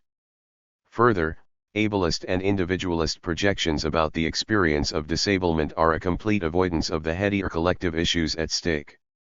Why don't these same people ask me, are disabled people getting the health care and services that they need? Don't they know money is being valued over people in the healthcare system? Don't they know people are still forced into nursing homes against their will? Don't they also know about the role of race and poverty discrimination in the healthcare system? How about acknowledging that ableism plays a role similar to race and class? What well-intentioned humanists miss, it seems, is that economics are in the background of the right to die movement. Who are the stakeholders? The Oregon Assisted Suicide Bill was authored by an HMO executive. Vice President Barbara Coombs Lee of Ethics Corp. Was chief petitioner of the measure which created Oregon's law legalizing physician-assisted death. But media reports concerning Coombs Lee failed to make much of her professional occupation within a health insurance group. She was portrayed as a passionate ideologue who cared only for things like patient autonomy, an end to intolerable pain, and offering death with dignity. Coombs Lee's role as a financially motivated health industry hatchetwoman was carefully buried throughout the 1994 campaign. Ethics Corp embraced the new treatment, stating that they welcome broad coverage for assisted suicide in a medical economic system already burdened. A lethal dose in Oregon costs only $35 to $50, compare that to 1 day's stay in a hospital at about $1,000. If Kevorkian's actions accurately describe humanism, then humanism is aligned with the bourgeois eugenicists, social Darwinists, corporate bean counters, and Malthusian population control zealots who target disabled lives as lives not worth living and label us a burden on society and their bottom lines. Could liberal court decisions be used for their purposes? Of course. The issue of physician-assisted suicide must be viewed within the context of an economic order which is overriding public welfare and a healthcare system which is entrenched in profit-making. Millions of Americans are uninsured or underinsured and in need of quality healthcare.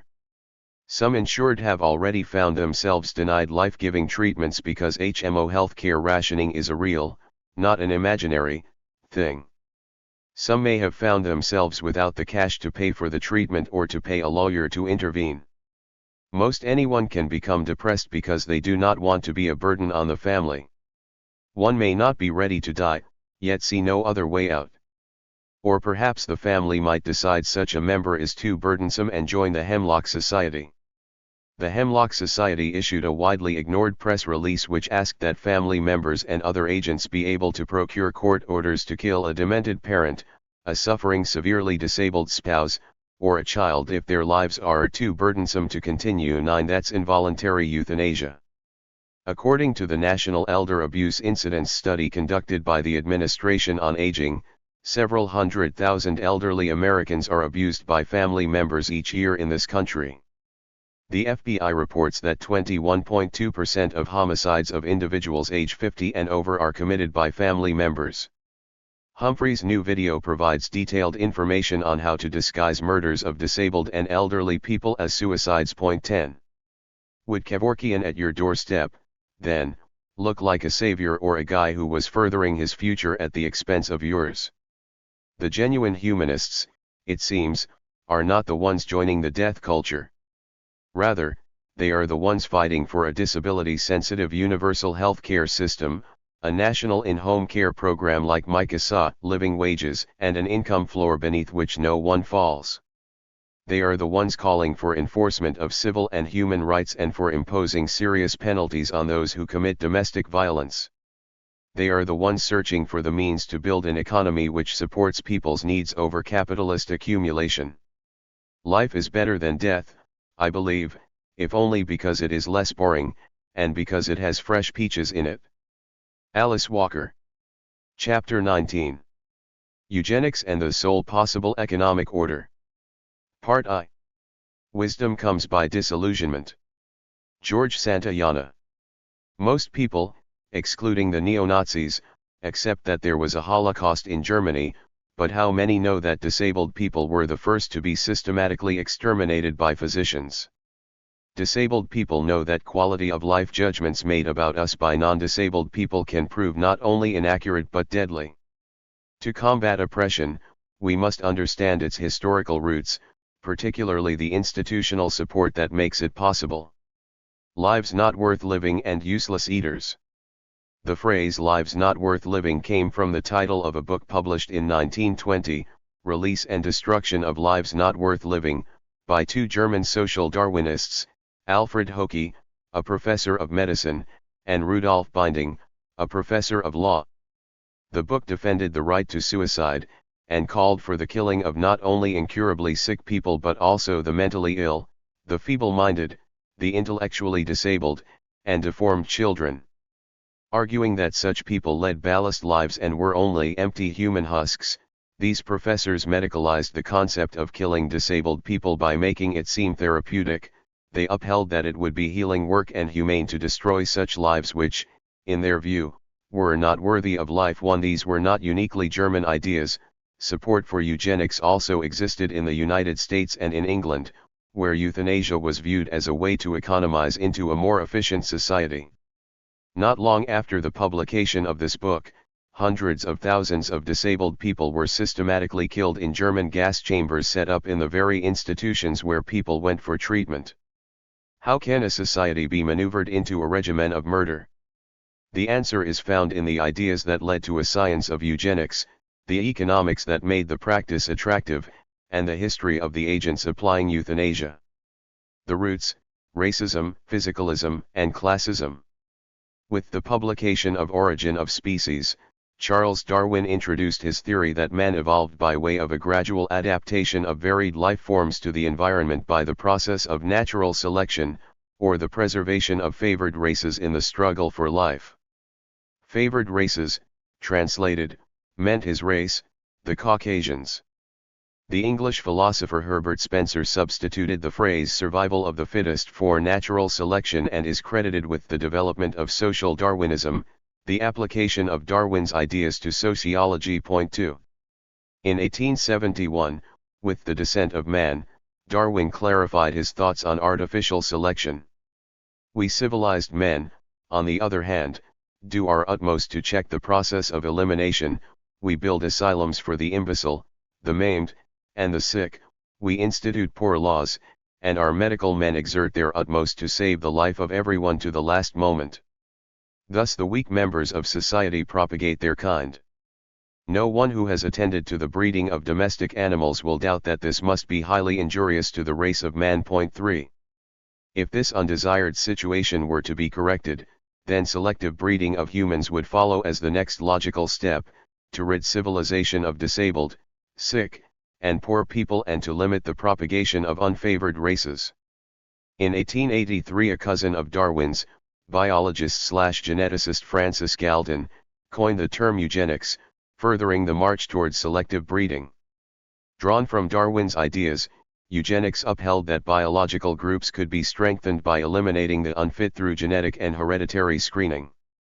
Sickness, indigence, dependence, immorality, and race were factors in the determination of fitness. Point 4 Darwin himself suggested that people ought to refrain from marriage if they are in any marked degree inferior in body and mind. 5 Galton's solution was widely accepted in scientific circles all over the world. Spencer, a staunch supporter of the eugenics movement, became a guru in the US on the subject, presenting seminars and lectures on the benefits of eliminating the unfit, largely those in need of public services. The pre-Nazi scientific theory of racial hygiene, in keeping with the work of Darwin, Spencer, and Galton, held that the German race could and must be kept pure and not allowed to degenerate. Social Darwinists such as Alfred Ploetz feared that the misfits and the poor were multiplying at a faster rate than the fit and that elimination was necessary to preserve the German plasm. They professed that those weak who were surviving with the assistance of medicine were interfering with the natural selection process and should die in order to keep the German gene strain strong. Racism, physicalism, and classism formed a cultural triad that permitted eugenic theory to turn into a full-blown societal frenzy of murder. The Nazi/American physician connection. The Nazi Party relied on scientists and physicians to give eugenics and racial hygiene scientific credibility and to win the support of the German people. In 1933, the Nazi government passed the Law for the Prevention of Genetically Diseased Offspring, or the Sterilization Law, as it came to be known.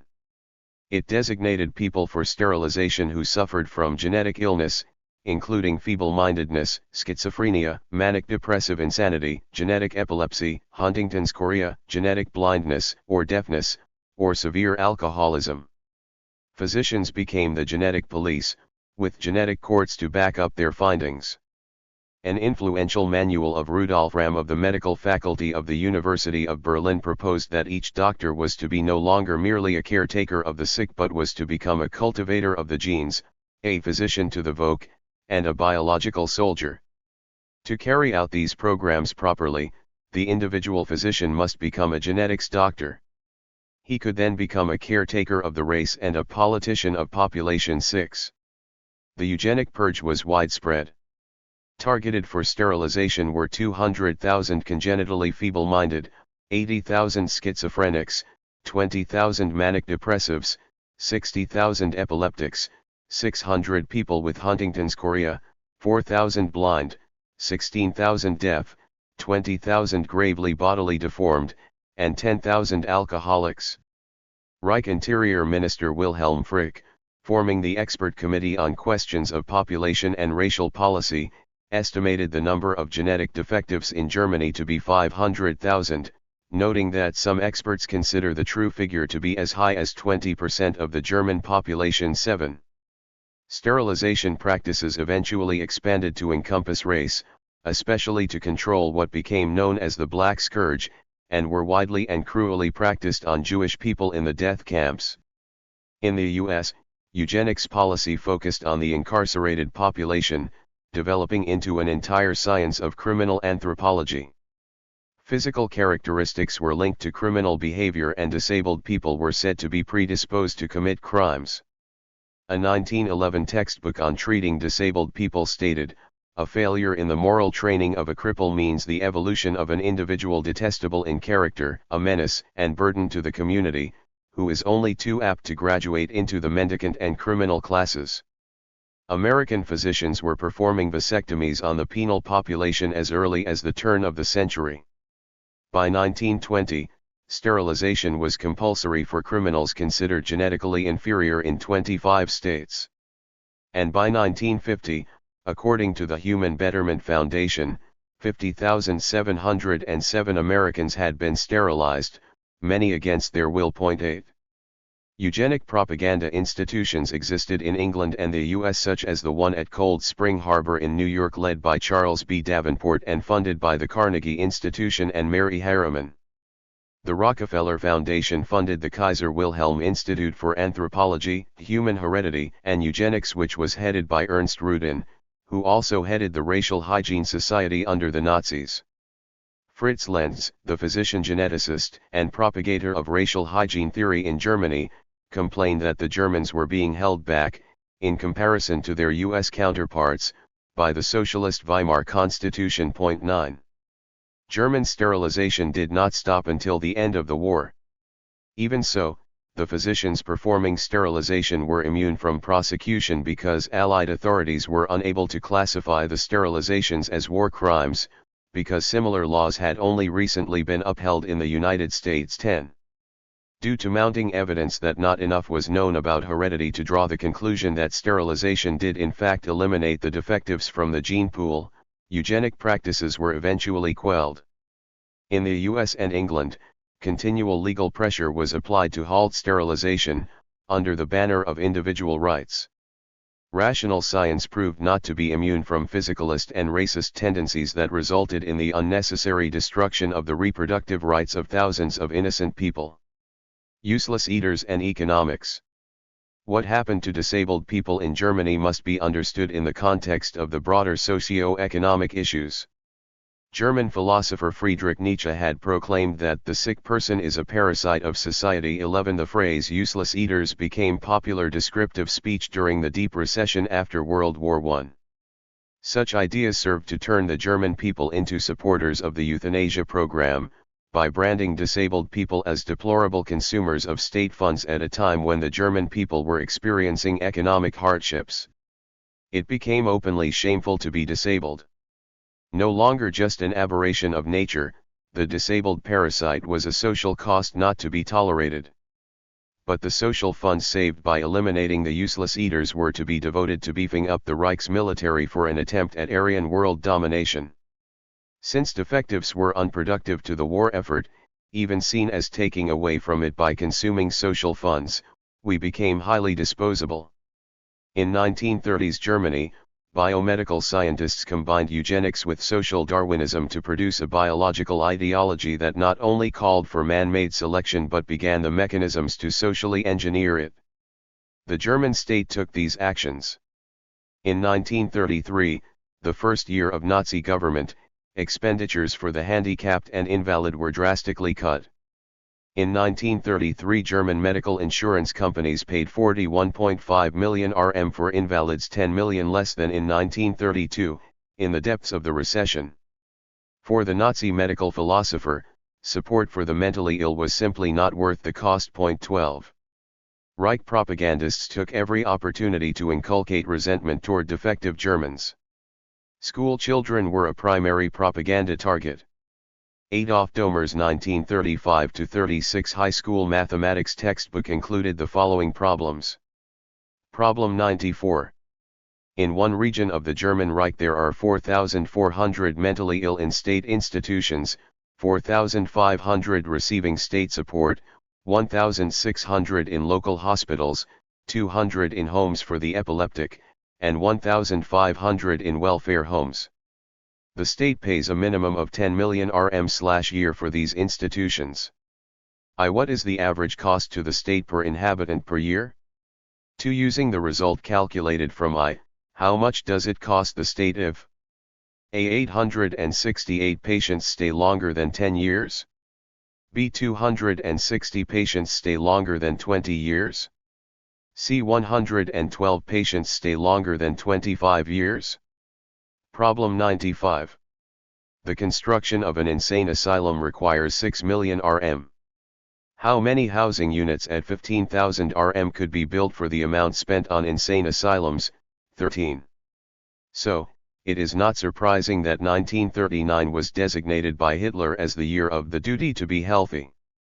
The state shifted the public focus away from social welfare onto the culprits using all the public resources.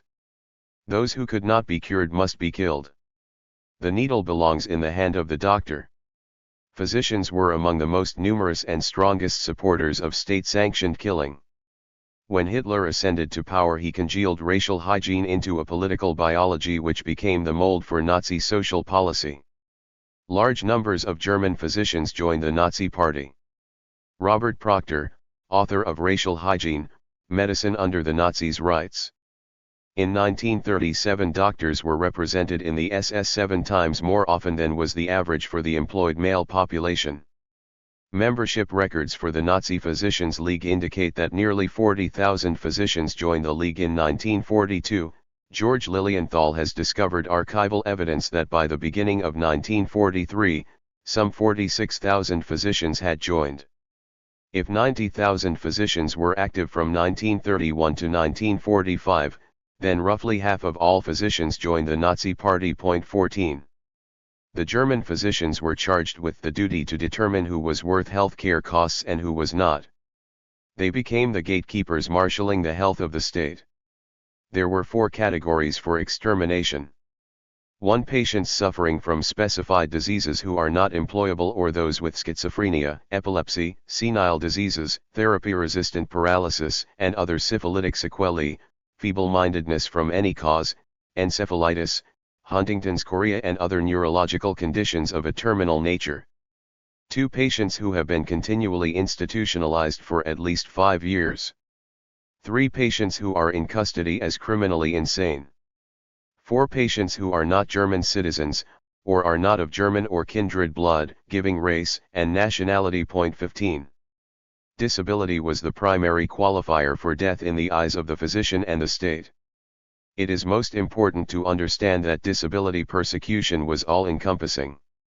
If one was of pure Aryan blood and disabled, one was slated for extermination for contaminating the race. If one had a job but was disabled, one could still be determined as genetically unfit based on the disability and murdered. And euthanasia was not limited to sick people, it was imposed upon intellectually disabled people even though they were healthy. Without question, all disabled people were considered to be not worthy of life, and all were given the unsubstantiated diagnosis of terminal illness with one exception: Nazi Germany did not euthanize its disabled veterans.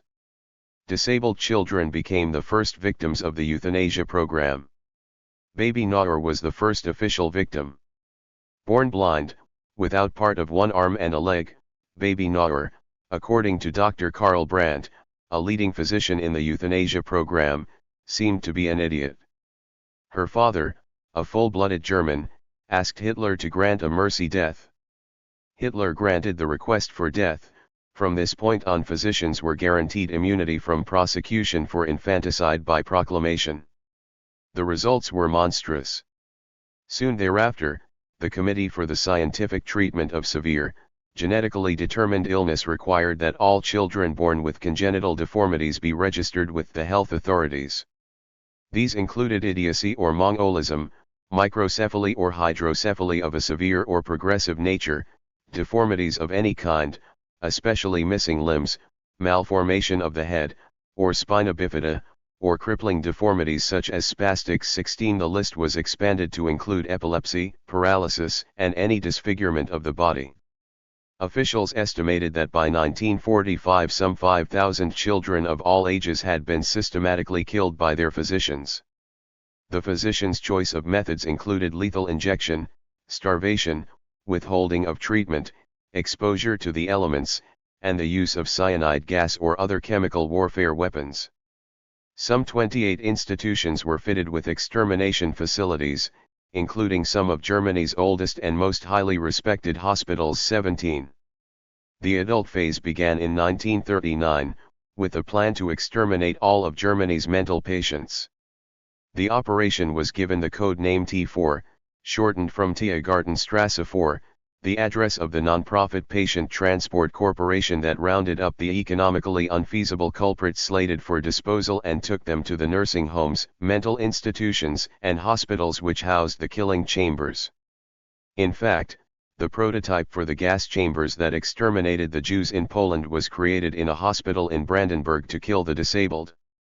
It was a shower-like room with benches around the walls, equipped with small holes from which the carbon monoxide gas would be piped into the chamber. The first gassing was administered personally by Dr. Widman. He operated the controls and regulated the flow of gas. He also instructed the hospital physicians Dr. Eberl and Dr. Baumhart, who later took over the exterminations in Graveneck and Hadamar. At this first gassing, approximately 18 to 20 people were led into the showers by the nursing staff. These people were required to undress in another room until they were completely naked. The doors were closed behind them. They entered the room quietly and showed no signs of anxiety. Dr. Widman operated the gassing apparatus. I could observe through the peephole that, after a minute, the people either fell down or lay on the benches. There was no great disturbance or commotion. After another 5 minutes, the room was cleared of gas. SS men specially designated for this purpose placed the dead onto stretchers and brought them to the ovens. At the end of the experiment, Victor Brack addressed those in attendance. He appeared satisfied by the results of the experiment, and repeated once again that this operation should be carried out only by physicians, according to the motto, "The needle belongs in the hand of the doctor." Karl Brandt spoke after Brack, and stressed again that gassings should only be done by physicians. That is how things began in Brandenburg. 18. The word got out that killing was taking place, so disabled people often had to be dragged onto the T4 buses forcefully. Those who resisted were beaten into submission. Entire wards of epileptics were killed and the families told that they died of flu, inflammation of the lungs, or apoplexy. Some living in institutions knew beforehand that they were scheduled for disposal and would write their parents that their death was imminent. Elderly people feared they were next and refused to go into institutions for the aged. 19. It is estimated that 275,000 disabled people were exterminated before the Church, which had the power to stop it all along, belatedly brought an end to the official euthanasia program in 1941. A small group of pastors and some incensed citizens motivated Bishop von Galen of the Roman Catholic Church to stand up to Hitler and these physicians in a sermon, in which he said, "Broadly speaking, there is near certainty that none of the unexpected deaths of these mental cases have been due to natural causes, but were artificially induced, in accordance with the unworthy lives and, consequently, the killing of innocent people, if their existence is no longer held to be productive for the nation or for the state. It is a frightful concept that seeks to justify the murder of innocents and allows the killing of invalids incapable of work or the infirm or incurable and of old men and women afflicted by senility." Confronted with this doctrine, the German bishops declare, "No man has the right to kill an innocent person, no matter what the reason, except in case of war or in legitimate self-defense." 20. Hitler called off the T4 euthanasia program in August 1941. He recognized that killing the bishop would be political suicide and he was deeply involved in the Russian front fighting, which was not going well. The gas chambers were dismantled and moved to Poland, where extermination was horrifically escalated. But the official end to the euthanasia program did not stop the killing of disabled people. Physicians were encouraged to continue with methods of killing that were less noticeable and that fit better into normal hospital routine. They switched from active to passive killing of disabled children by simply withholding treatment or food. The children died slowly and in agonizing pain. The killing of defective adults continued, too, but it was contrived in a less visible manner, performed quietly by doctors who gave their patients lethal injections or doses of medication, withheld treatment, or starved them within their own tightly controlled institutions. Off the hook at Nuremberg. At the Nuremberg trial, Dr. Brandt defended his actions, saying that euthanasia was out of pity for the victim and out of a desire to free the family and loved ones from a lifetime of needless sacrifice. He emphasized that Hitler's proclamation was not an order to kill children but gave physicians the right to do so if the patient was incurably sick. 21. Baby Nauer was not incurably sick. She had multiple disabilities, with prosthetic devices and training in Braille. Her ability to function in the world would only have been limited by what the world would allow. Disabled people who were employed and thus no burden to their families were also indiscriminately slaughtered. The Nuremberg court avoided the euthanasia of the disabled by shifting the debate. The court said, The evidence is conclusive that almost at the outset of the program non-German nationals were selected for euthanasia and extermination. We find that Karl Brandt was responsible for, aided and abetted, took a consenting part in, and was connected with plans and enterprises, in the course of which murders, brutalities, cruelties, tortures and other inhumane acts were committed. To the extent that these criminal acts did not constitute war crimes, they constituted crimes against humanity. 22. The original victims of Nazi cleansing were not non-German individuals but the German disabled. Some interpret the killings of disabled people as the beginning of the Jewish Holocaust, but the murders of thousands of disabled people represented a Holocaust of its own. The logic for killing disabled people was distinct from the rationale for killing other identity groups. The Nuremberg court did not view disabled people as equal citizens against whom it would be illegal to commit a crime. The treatment of disabled people by the court was discriminatory, no reparations were ever made to the families of those killed, no one was punished for their murders. Social Darwinism marked the beginning of the need for the disabled to justify our very existence. If medicine could be viewed as an inhibitor to biological cleansing, even seen as reversing some natural selection process where the disabled and sick should die, then who would be safe? Disabled people's struggle for survival took on a new dimension. It was not Darwin's natural world that we would be pitted against, it was man's civilized world of dominant physicalist notions and the growing culture of wealth accumulation that would become our biggest adversary. Part 2. There has never existed a truly free and democratic nation in the world. I have entered the fight, against the economic system under which I live. Helen Keller, socialist, addressing the Woman's Peace Party. And the Labor Forum in New York City, 1916. The American Heritage Dictionary defines capitalism as an economic system characterized by freedom of the market with increasing concentration of private and corporate ownership of production and distribution means, proportionate to increasing accumulation and reinvestment of profits. If democracy is the practice of promoting social equality where more people participate in governance, then capitalism with its economic tendency to concentrate wealth works against that equality, because wealth and ownership reside in fewer and fewer hands. This glaring contradiction is at the heart of modern-day inequities, and this is what Helen Keller meant above when she addressed the Woman's Peace Party and the Labor Forum at Carnegie Hall. There can be no democracy without economic democracy. The godfather of capitalism, Adam Smith, in an inquiry into the nature and causes of the wealth of nations, recognized that class-based policy was not beneficial to the democratic masses.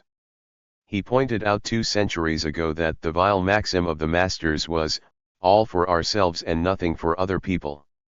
In Smith's day the masters were the rich mercantile class who manipulated government and public policy to their advantage.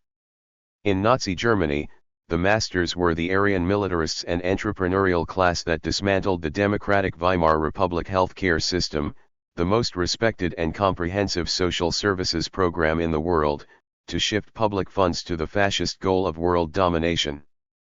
Smith advocated for a capitalism that would advance economic equality, something that has never materialized. And he opposed the concentration of wealth, something the U.S. government defends by protecting the rich against the poor.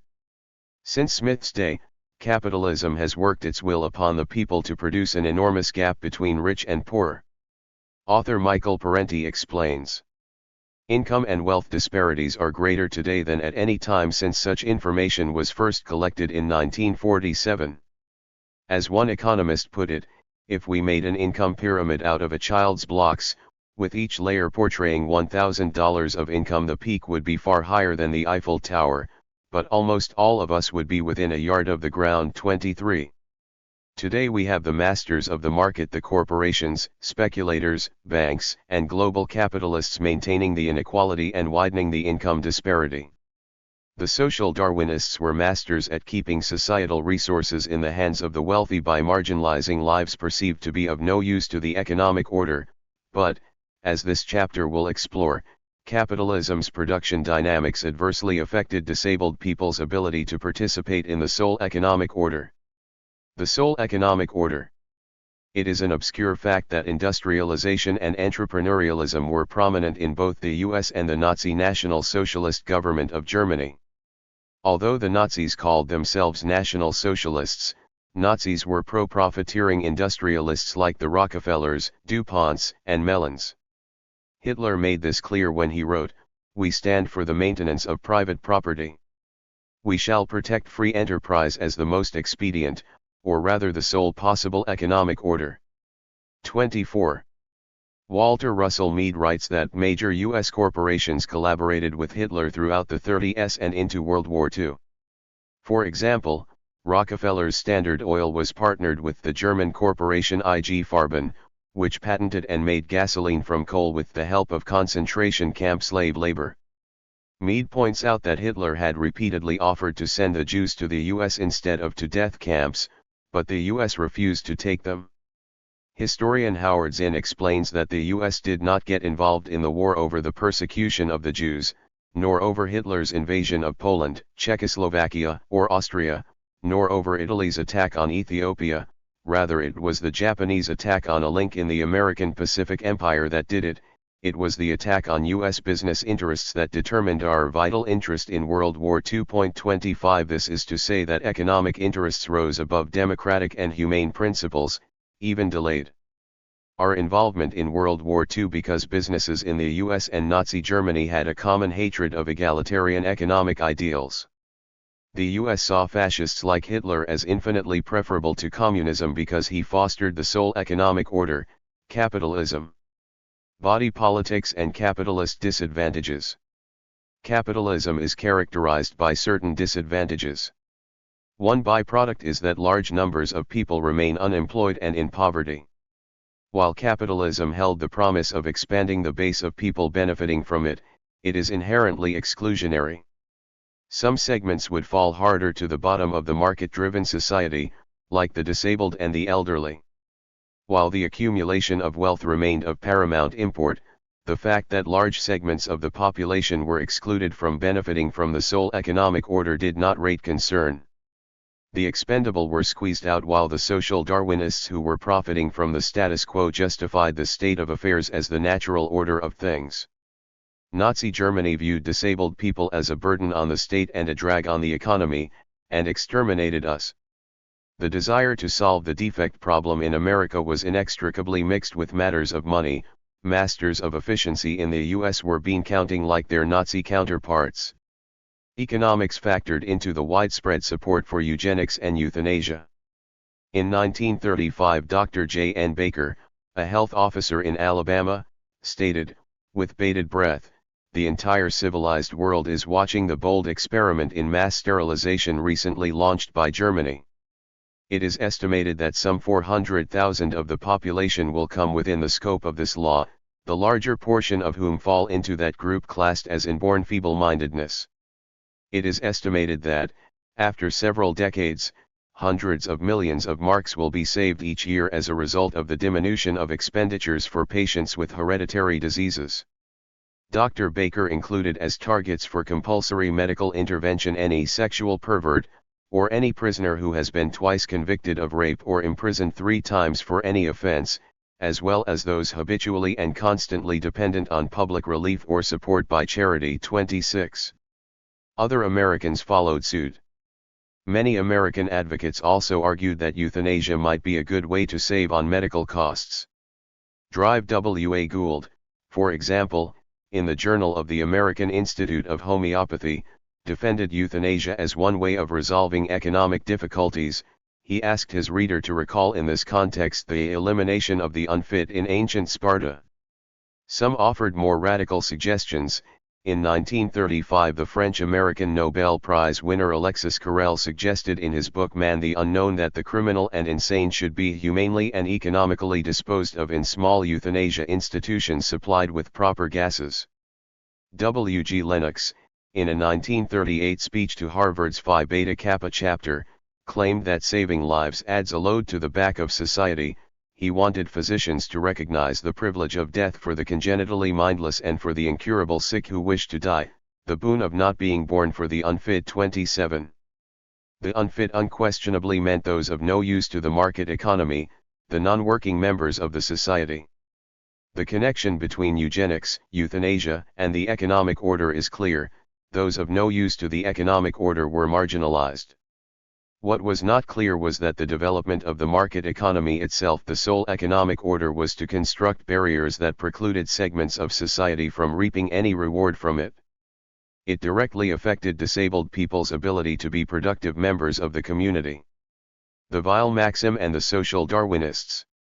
Philosopher Herbert Spencer's proclamation that capitalism's natural selection process of individualism and competition weeded out the unfit by leaving the inferior in poverty to die fit in perfectly with laissez-faire capitalism, which from the very start would never be economically egalitarian and needed some credible public justification to explain why some prospered and larger numbers of others did not. If society viewed non-prosperity as the fault of the individual's shortcomings and not inherent in the design of capitalism, then capitalists were off the hook from admitting that class differences were a result of capitalism's economic structure and inherently exploitative nature. Robert Proctor explains that when phrases such as the struggle for existence and the survival of the fittest became catchwords for the new social Darwinism, this reflected the broader social and economic structure of the times.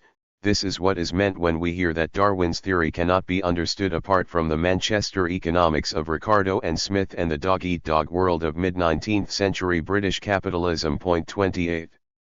Social Darwinists used the science of biology to support their undemocratic politics by upholding that heredity, race and genes prevailed over the class and economic issues raised by Karl Marx.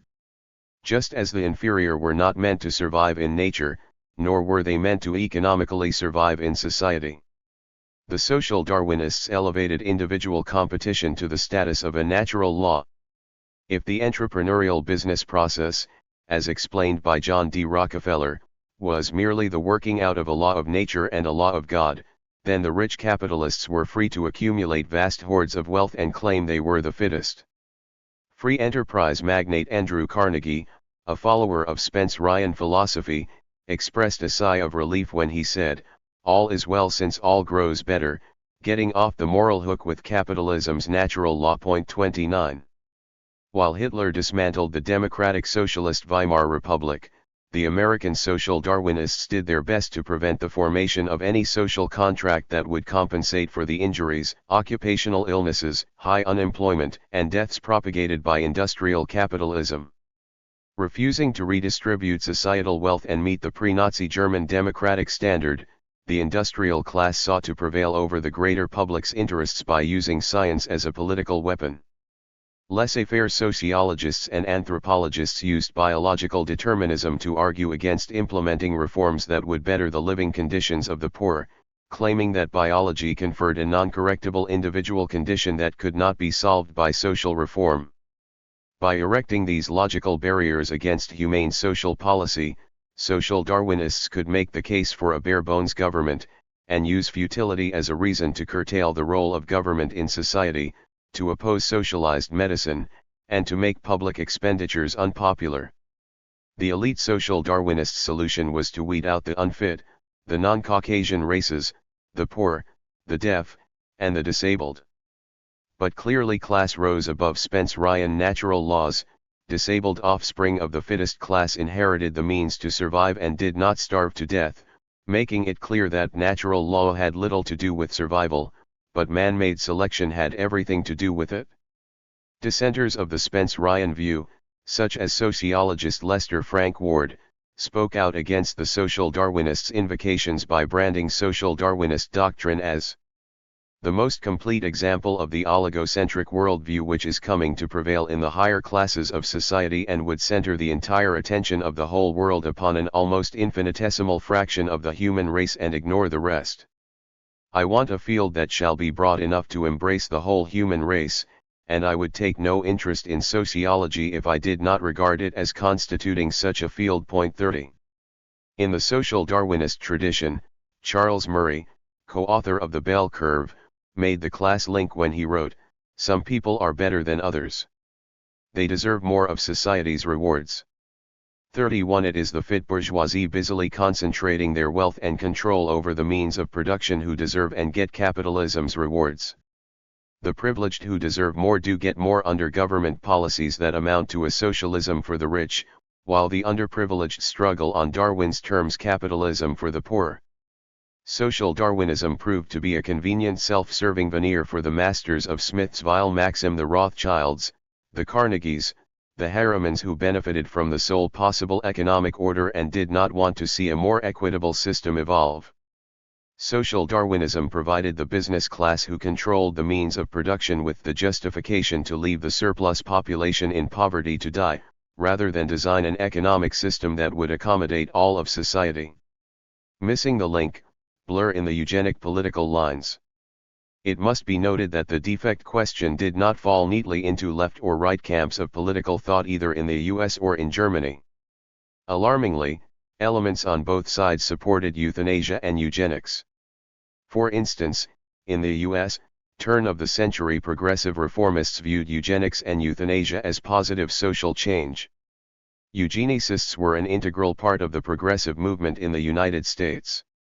Their policies were jumbled in with such other progressive issues of the day as electoral reform, government regulation of commerce, international disarmament, women's rights and suffrage, prohibition and birth control. 32. The democratic movement saw eugenics as a secular, rational means to control what it perceived as meandering nature that interfered with the march of progress. It entirely missed the link to market capitalism, which devalued disabled people's non-exploitable bodies. It missed the link to social Darwinism, where the unproductive, of no use to building more wealth, were disposable. Unwittingly, the labor movement contributed to the ethics that propelled anti-humanistic eugenics. If work defines human worth and work is the central criterion for human validation, then the worker has their pride and the capitalist has their labor to exploit, two sides of the same paradigm. If work was to be the end-all of existence, then disabled people inevitably would be marginalized, and relegated to a corner of society. In Germany, eugenics was seen as progressive in socialist circles. Many socialists identified eugenics with state planning and the rationalization of the means of production. Many thus found the idea of a planned genetic future an attractive one. Alfred Grotjahn, for example, today considered the father of German social medicine and one of the leading architects of Weimar Germany's progressive health reforms, saw racial hygiene as a legitimate concern of medicine. He was one of those who defended the use of the term eugenics in order to avoid confusion with racist notions of the political anthropological variety. 33. The vast majority of German physicians were not critical of euthanasia practices other than out of their concern not to do something illegal. A small group of doctors who were treating disabling diseases caused by economic, industrial, or environmental conditions heroically opposed the increasing power that Nazi biology and the insurance companies were exercising in the healthcare fields. The Marxist physicians, concerned that the poor, disabled, and unhealthy were getting the short end of the stick, stuck to humane principles that put care above profit and life above economizing and efficiency. Holding that capitalism was the greatest malady afflicting industrial society, Dr. Ernst Simmel said that capitalism forces wage earners to squander and waste the only thing they possess, their labor power and their health. 34. Forced into exile when the Nazi Revolution took full root, their organization, the Association of Socialist Physicians, continued criticism from afar.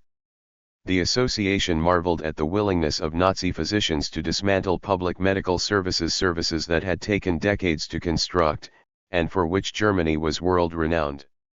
It ridiculed suggestions that such measures were designed to serve the whole, rather than the individual, and deplored the Nazi contempt for the handicapped and the elderly individuals who, in Nazi medical jargon, were nothing but useless ballast lives, lives not worth living. 35. But the majoritarian political spectrum simply missed the fact that social power relations control the nature of work and by having political power oppress those perceived to be of little use to their ends. Beyond adapt or perish. To aid the bad in multiplying is, in effect, wrote Herbert Spencer in the Study of Sociology, the same as maliciously providing for our descendants a multitude of enemies. Allowing society to foster good-for-nothings, Spencer claimed, is injurious, for that puts a stop to that natural process of elimination by which society continually purifies itself. 36.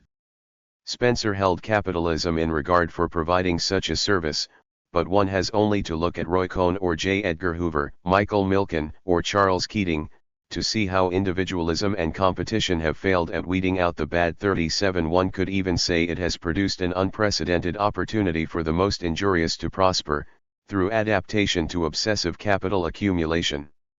Take Robert Allen, CEO of AT&T, for instance, who became the poster boy for corporate greed by firing 40,000 workers and getting an accumulative $16 million in perks and bonuses for his dastardly deeds. 38.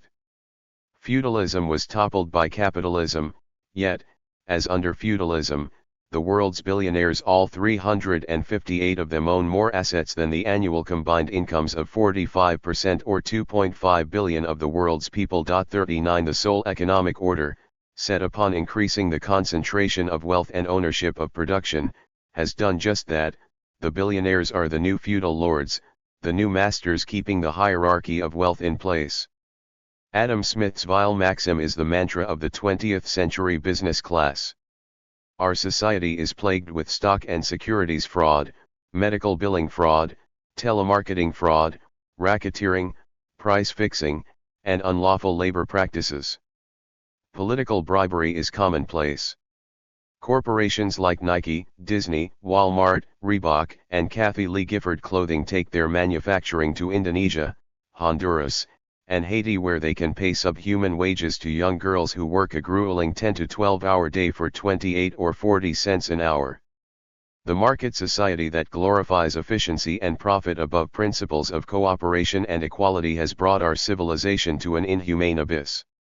Most dangerously, social Darwinist conditioning has paved the way for decision-making classes to successfully put the spin on welfare that it is the failure of the individual, not the economic system, that benefits the few at the expense of the many.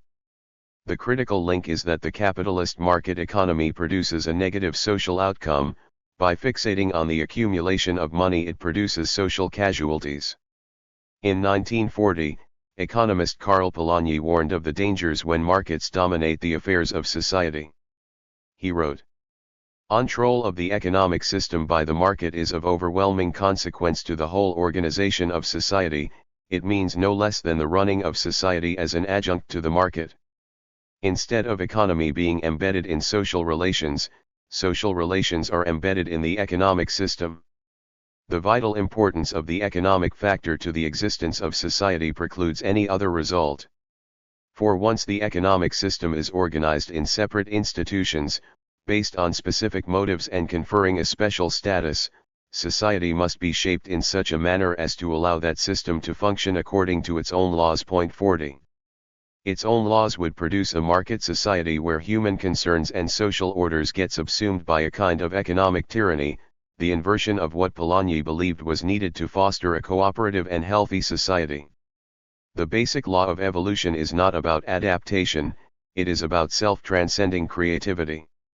Moving beyond adapt or perish, that is, beyond simply accepting one's environment as permanent and then adapting to it, is to move into a realm where one seeks to transform the inequalities. Our freedom lies in the fact that we are not at the mercy of some natural law but are part of a social order which is by no means fixed, but needs democratizing to offer a counterforce to the dominant market society. Acknowledgements. Introduction, originally published as Marta Russell and Ravi Malhotra, Capitalism and Disability, Socialist Register 38, 211-228.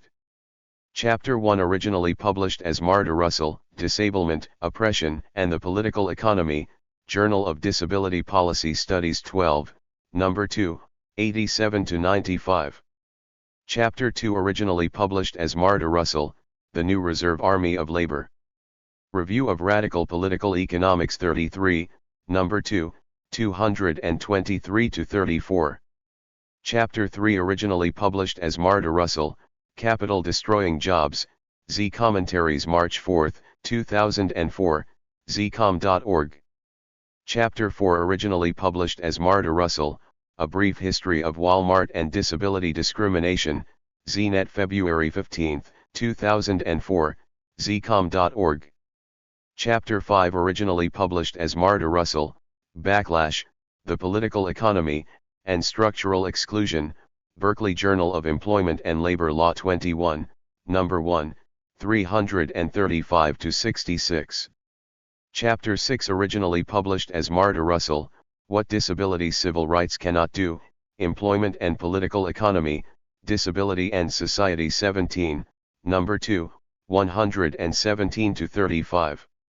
Chapter 7 originally published as Marta Russell, Supremes Continue to Disable Disabled, Part 1 of 2, Z Commentaries August 2, 2002, zcom.org, and Marta Russell, Supremes Continue to Disable Disabled, Part 2 of 2, Z Commentaries August 22, 2002, zcom.org. Chapter 8 originally published as Marta Russell, Handicapitalism Makes Its Debut, Z Commentaries April 20, 2000, zcom.org. Chapter 9 originally published as Marta Russell and Jean Stewart, Disablement, Prison and Historical Segregation, Monthly Review 53, No. 3, 61-75. Chapter 10 originally published as Marta Russell, Stuck at the Nursing Home Door, Organized Labor Can't Seem to Get Beyond the Institutional Model, Ragged Edge Online 21, No. 1, and Marta Russell, No Nursing Homes on Wheels, ZNet November 5, 2002, zcom.org. Chapter 11 originally published as Marta Russell, Targeting Disability, Monthly Review 56, No. 11, 45-53. Chapter 12 originally published as Marta Russell, Rethinking the Social Security Policy Wasteland, Ragged Edge Online 22, No. 1. Chapter 13 originally published as Marta Russell, Clusters of Bombs, Z Commentaries May 1, 2003, zcom.org. Chapter 14 originally published as Marta Russell, A Most Dangerous President, Ragged Edge Online 24, No. 4, and Marta Russell, None Call It Cleansing, Z Commentaries December 15, 2005, zcom.org. Chapter 15 originally published as Marta Russell, Being Disabled and Poor in New Orleans, Z Commentaries September 25, 2005, zcom.org. Chapter 16 originally published as Marta Russell, Affordable Accessible Housing Needs to Be on Housing Radar Screen, ZNet May 18, 2002, zcom.org. Chapter 17 originally published as Marta Russell, Too Many Human Rights, Feminist International Radio Endeavor. Chapter 18 originally published as Marta Russell, Dollars and Death, ZNet May 11, 1999, zcom.org, and Marta Russell, Humanists, Momentarily Dazed and Confused, or What? California Disability Alliance January 26, 2000, disweb.org. Chapter 19 originally published as Marta Russell, Nazi and American Eugenics, Euthanasia, and Economics, in Beyond Ramps, Disability at the End of the Social Contract, 18-28, and Marta Russell, A Missing Link, Body Politics and the Sole Economic Order, in Beyond Ramps, 57-68.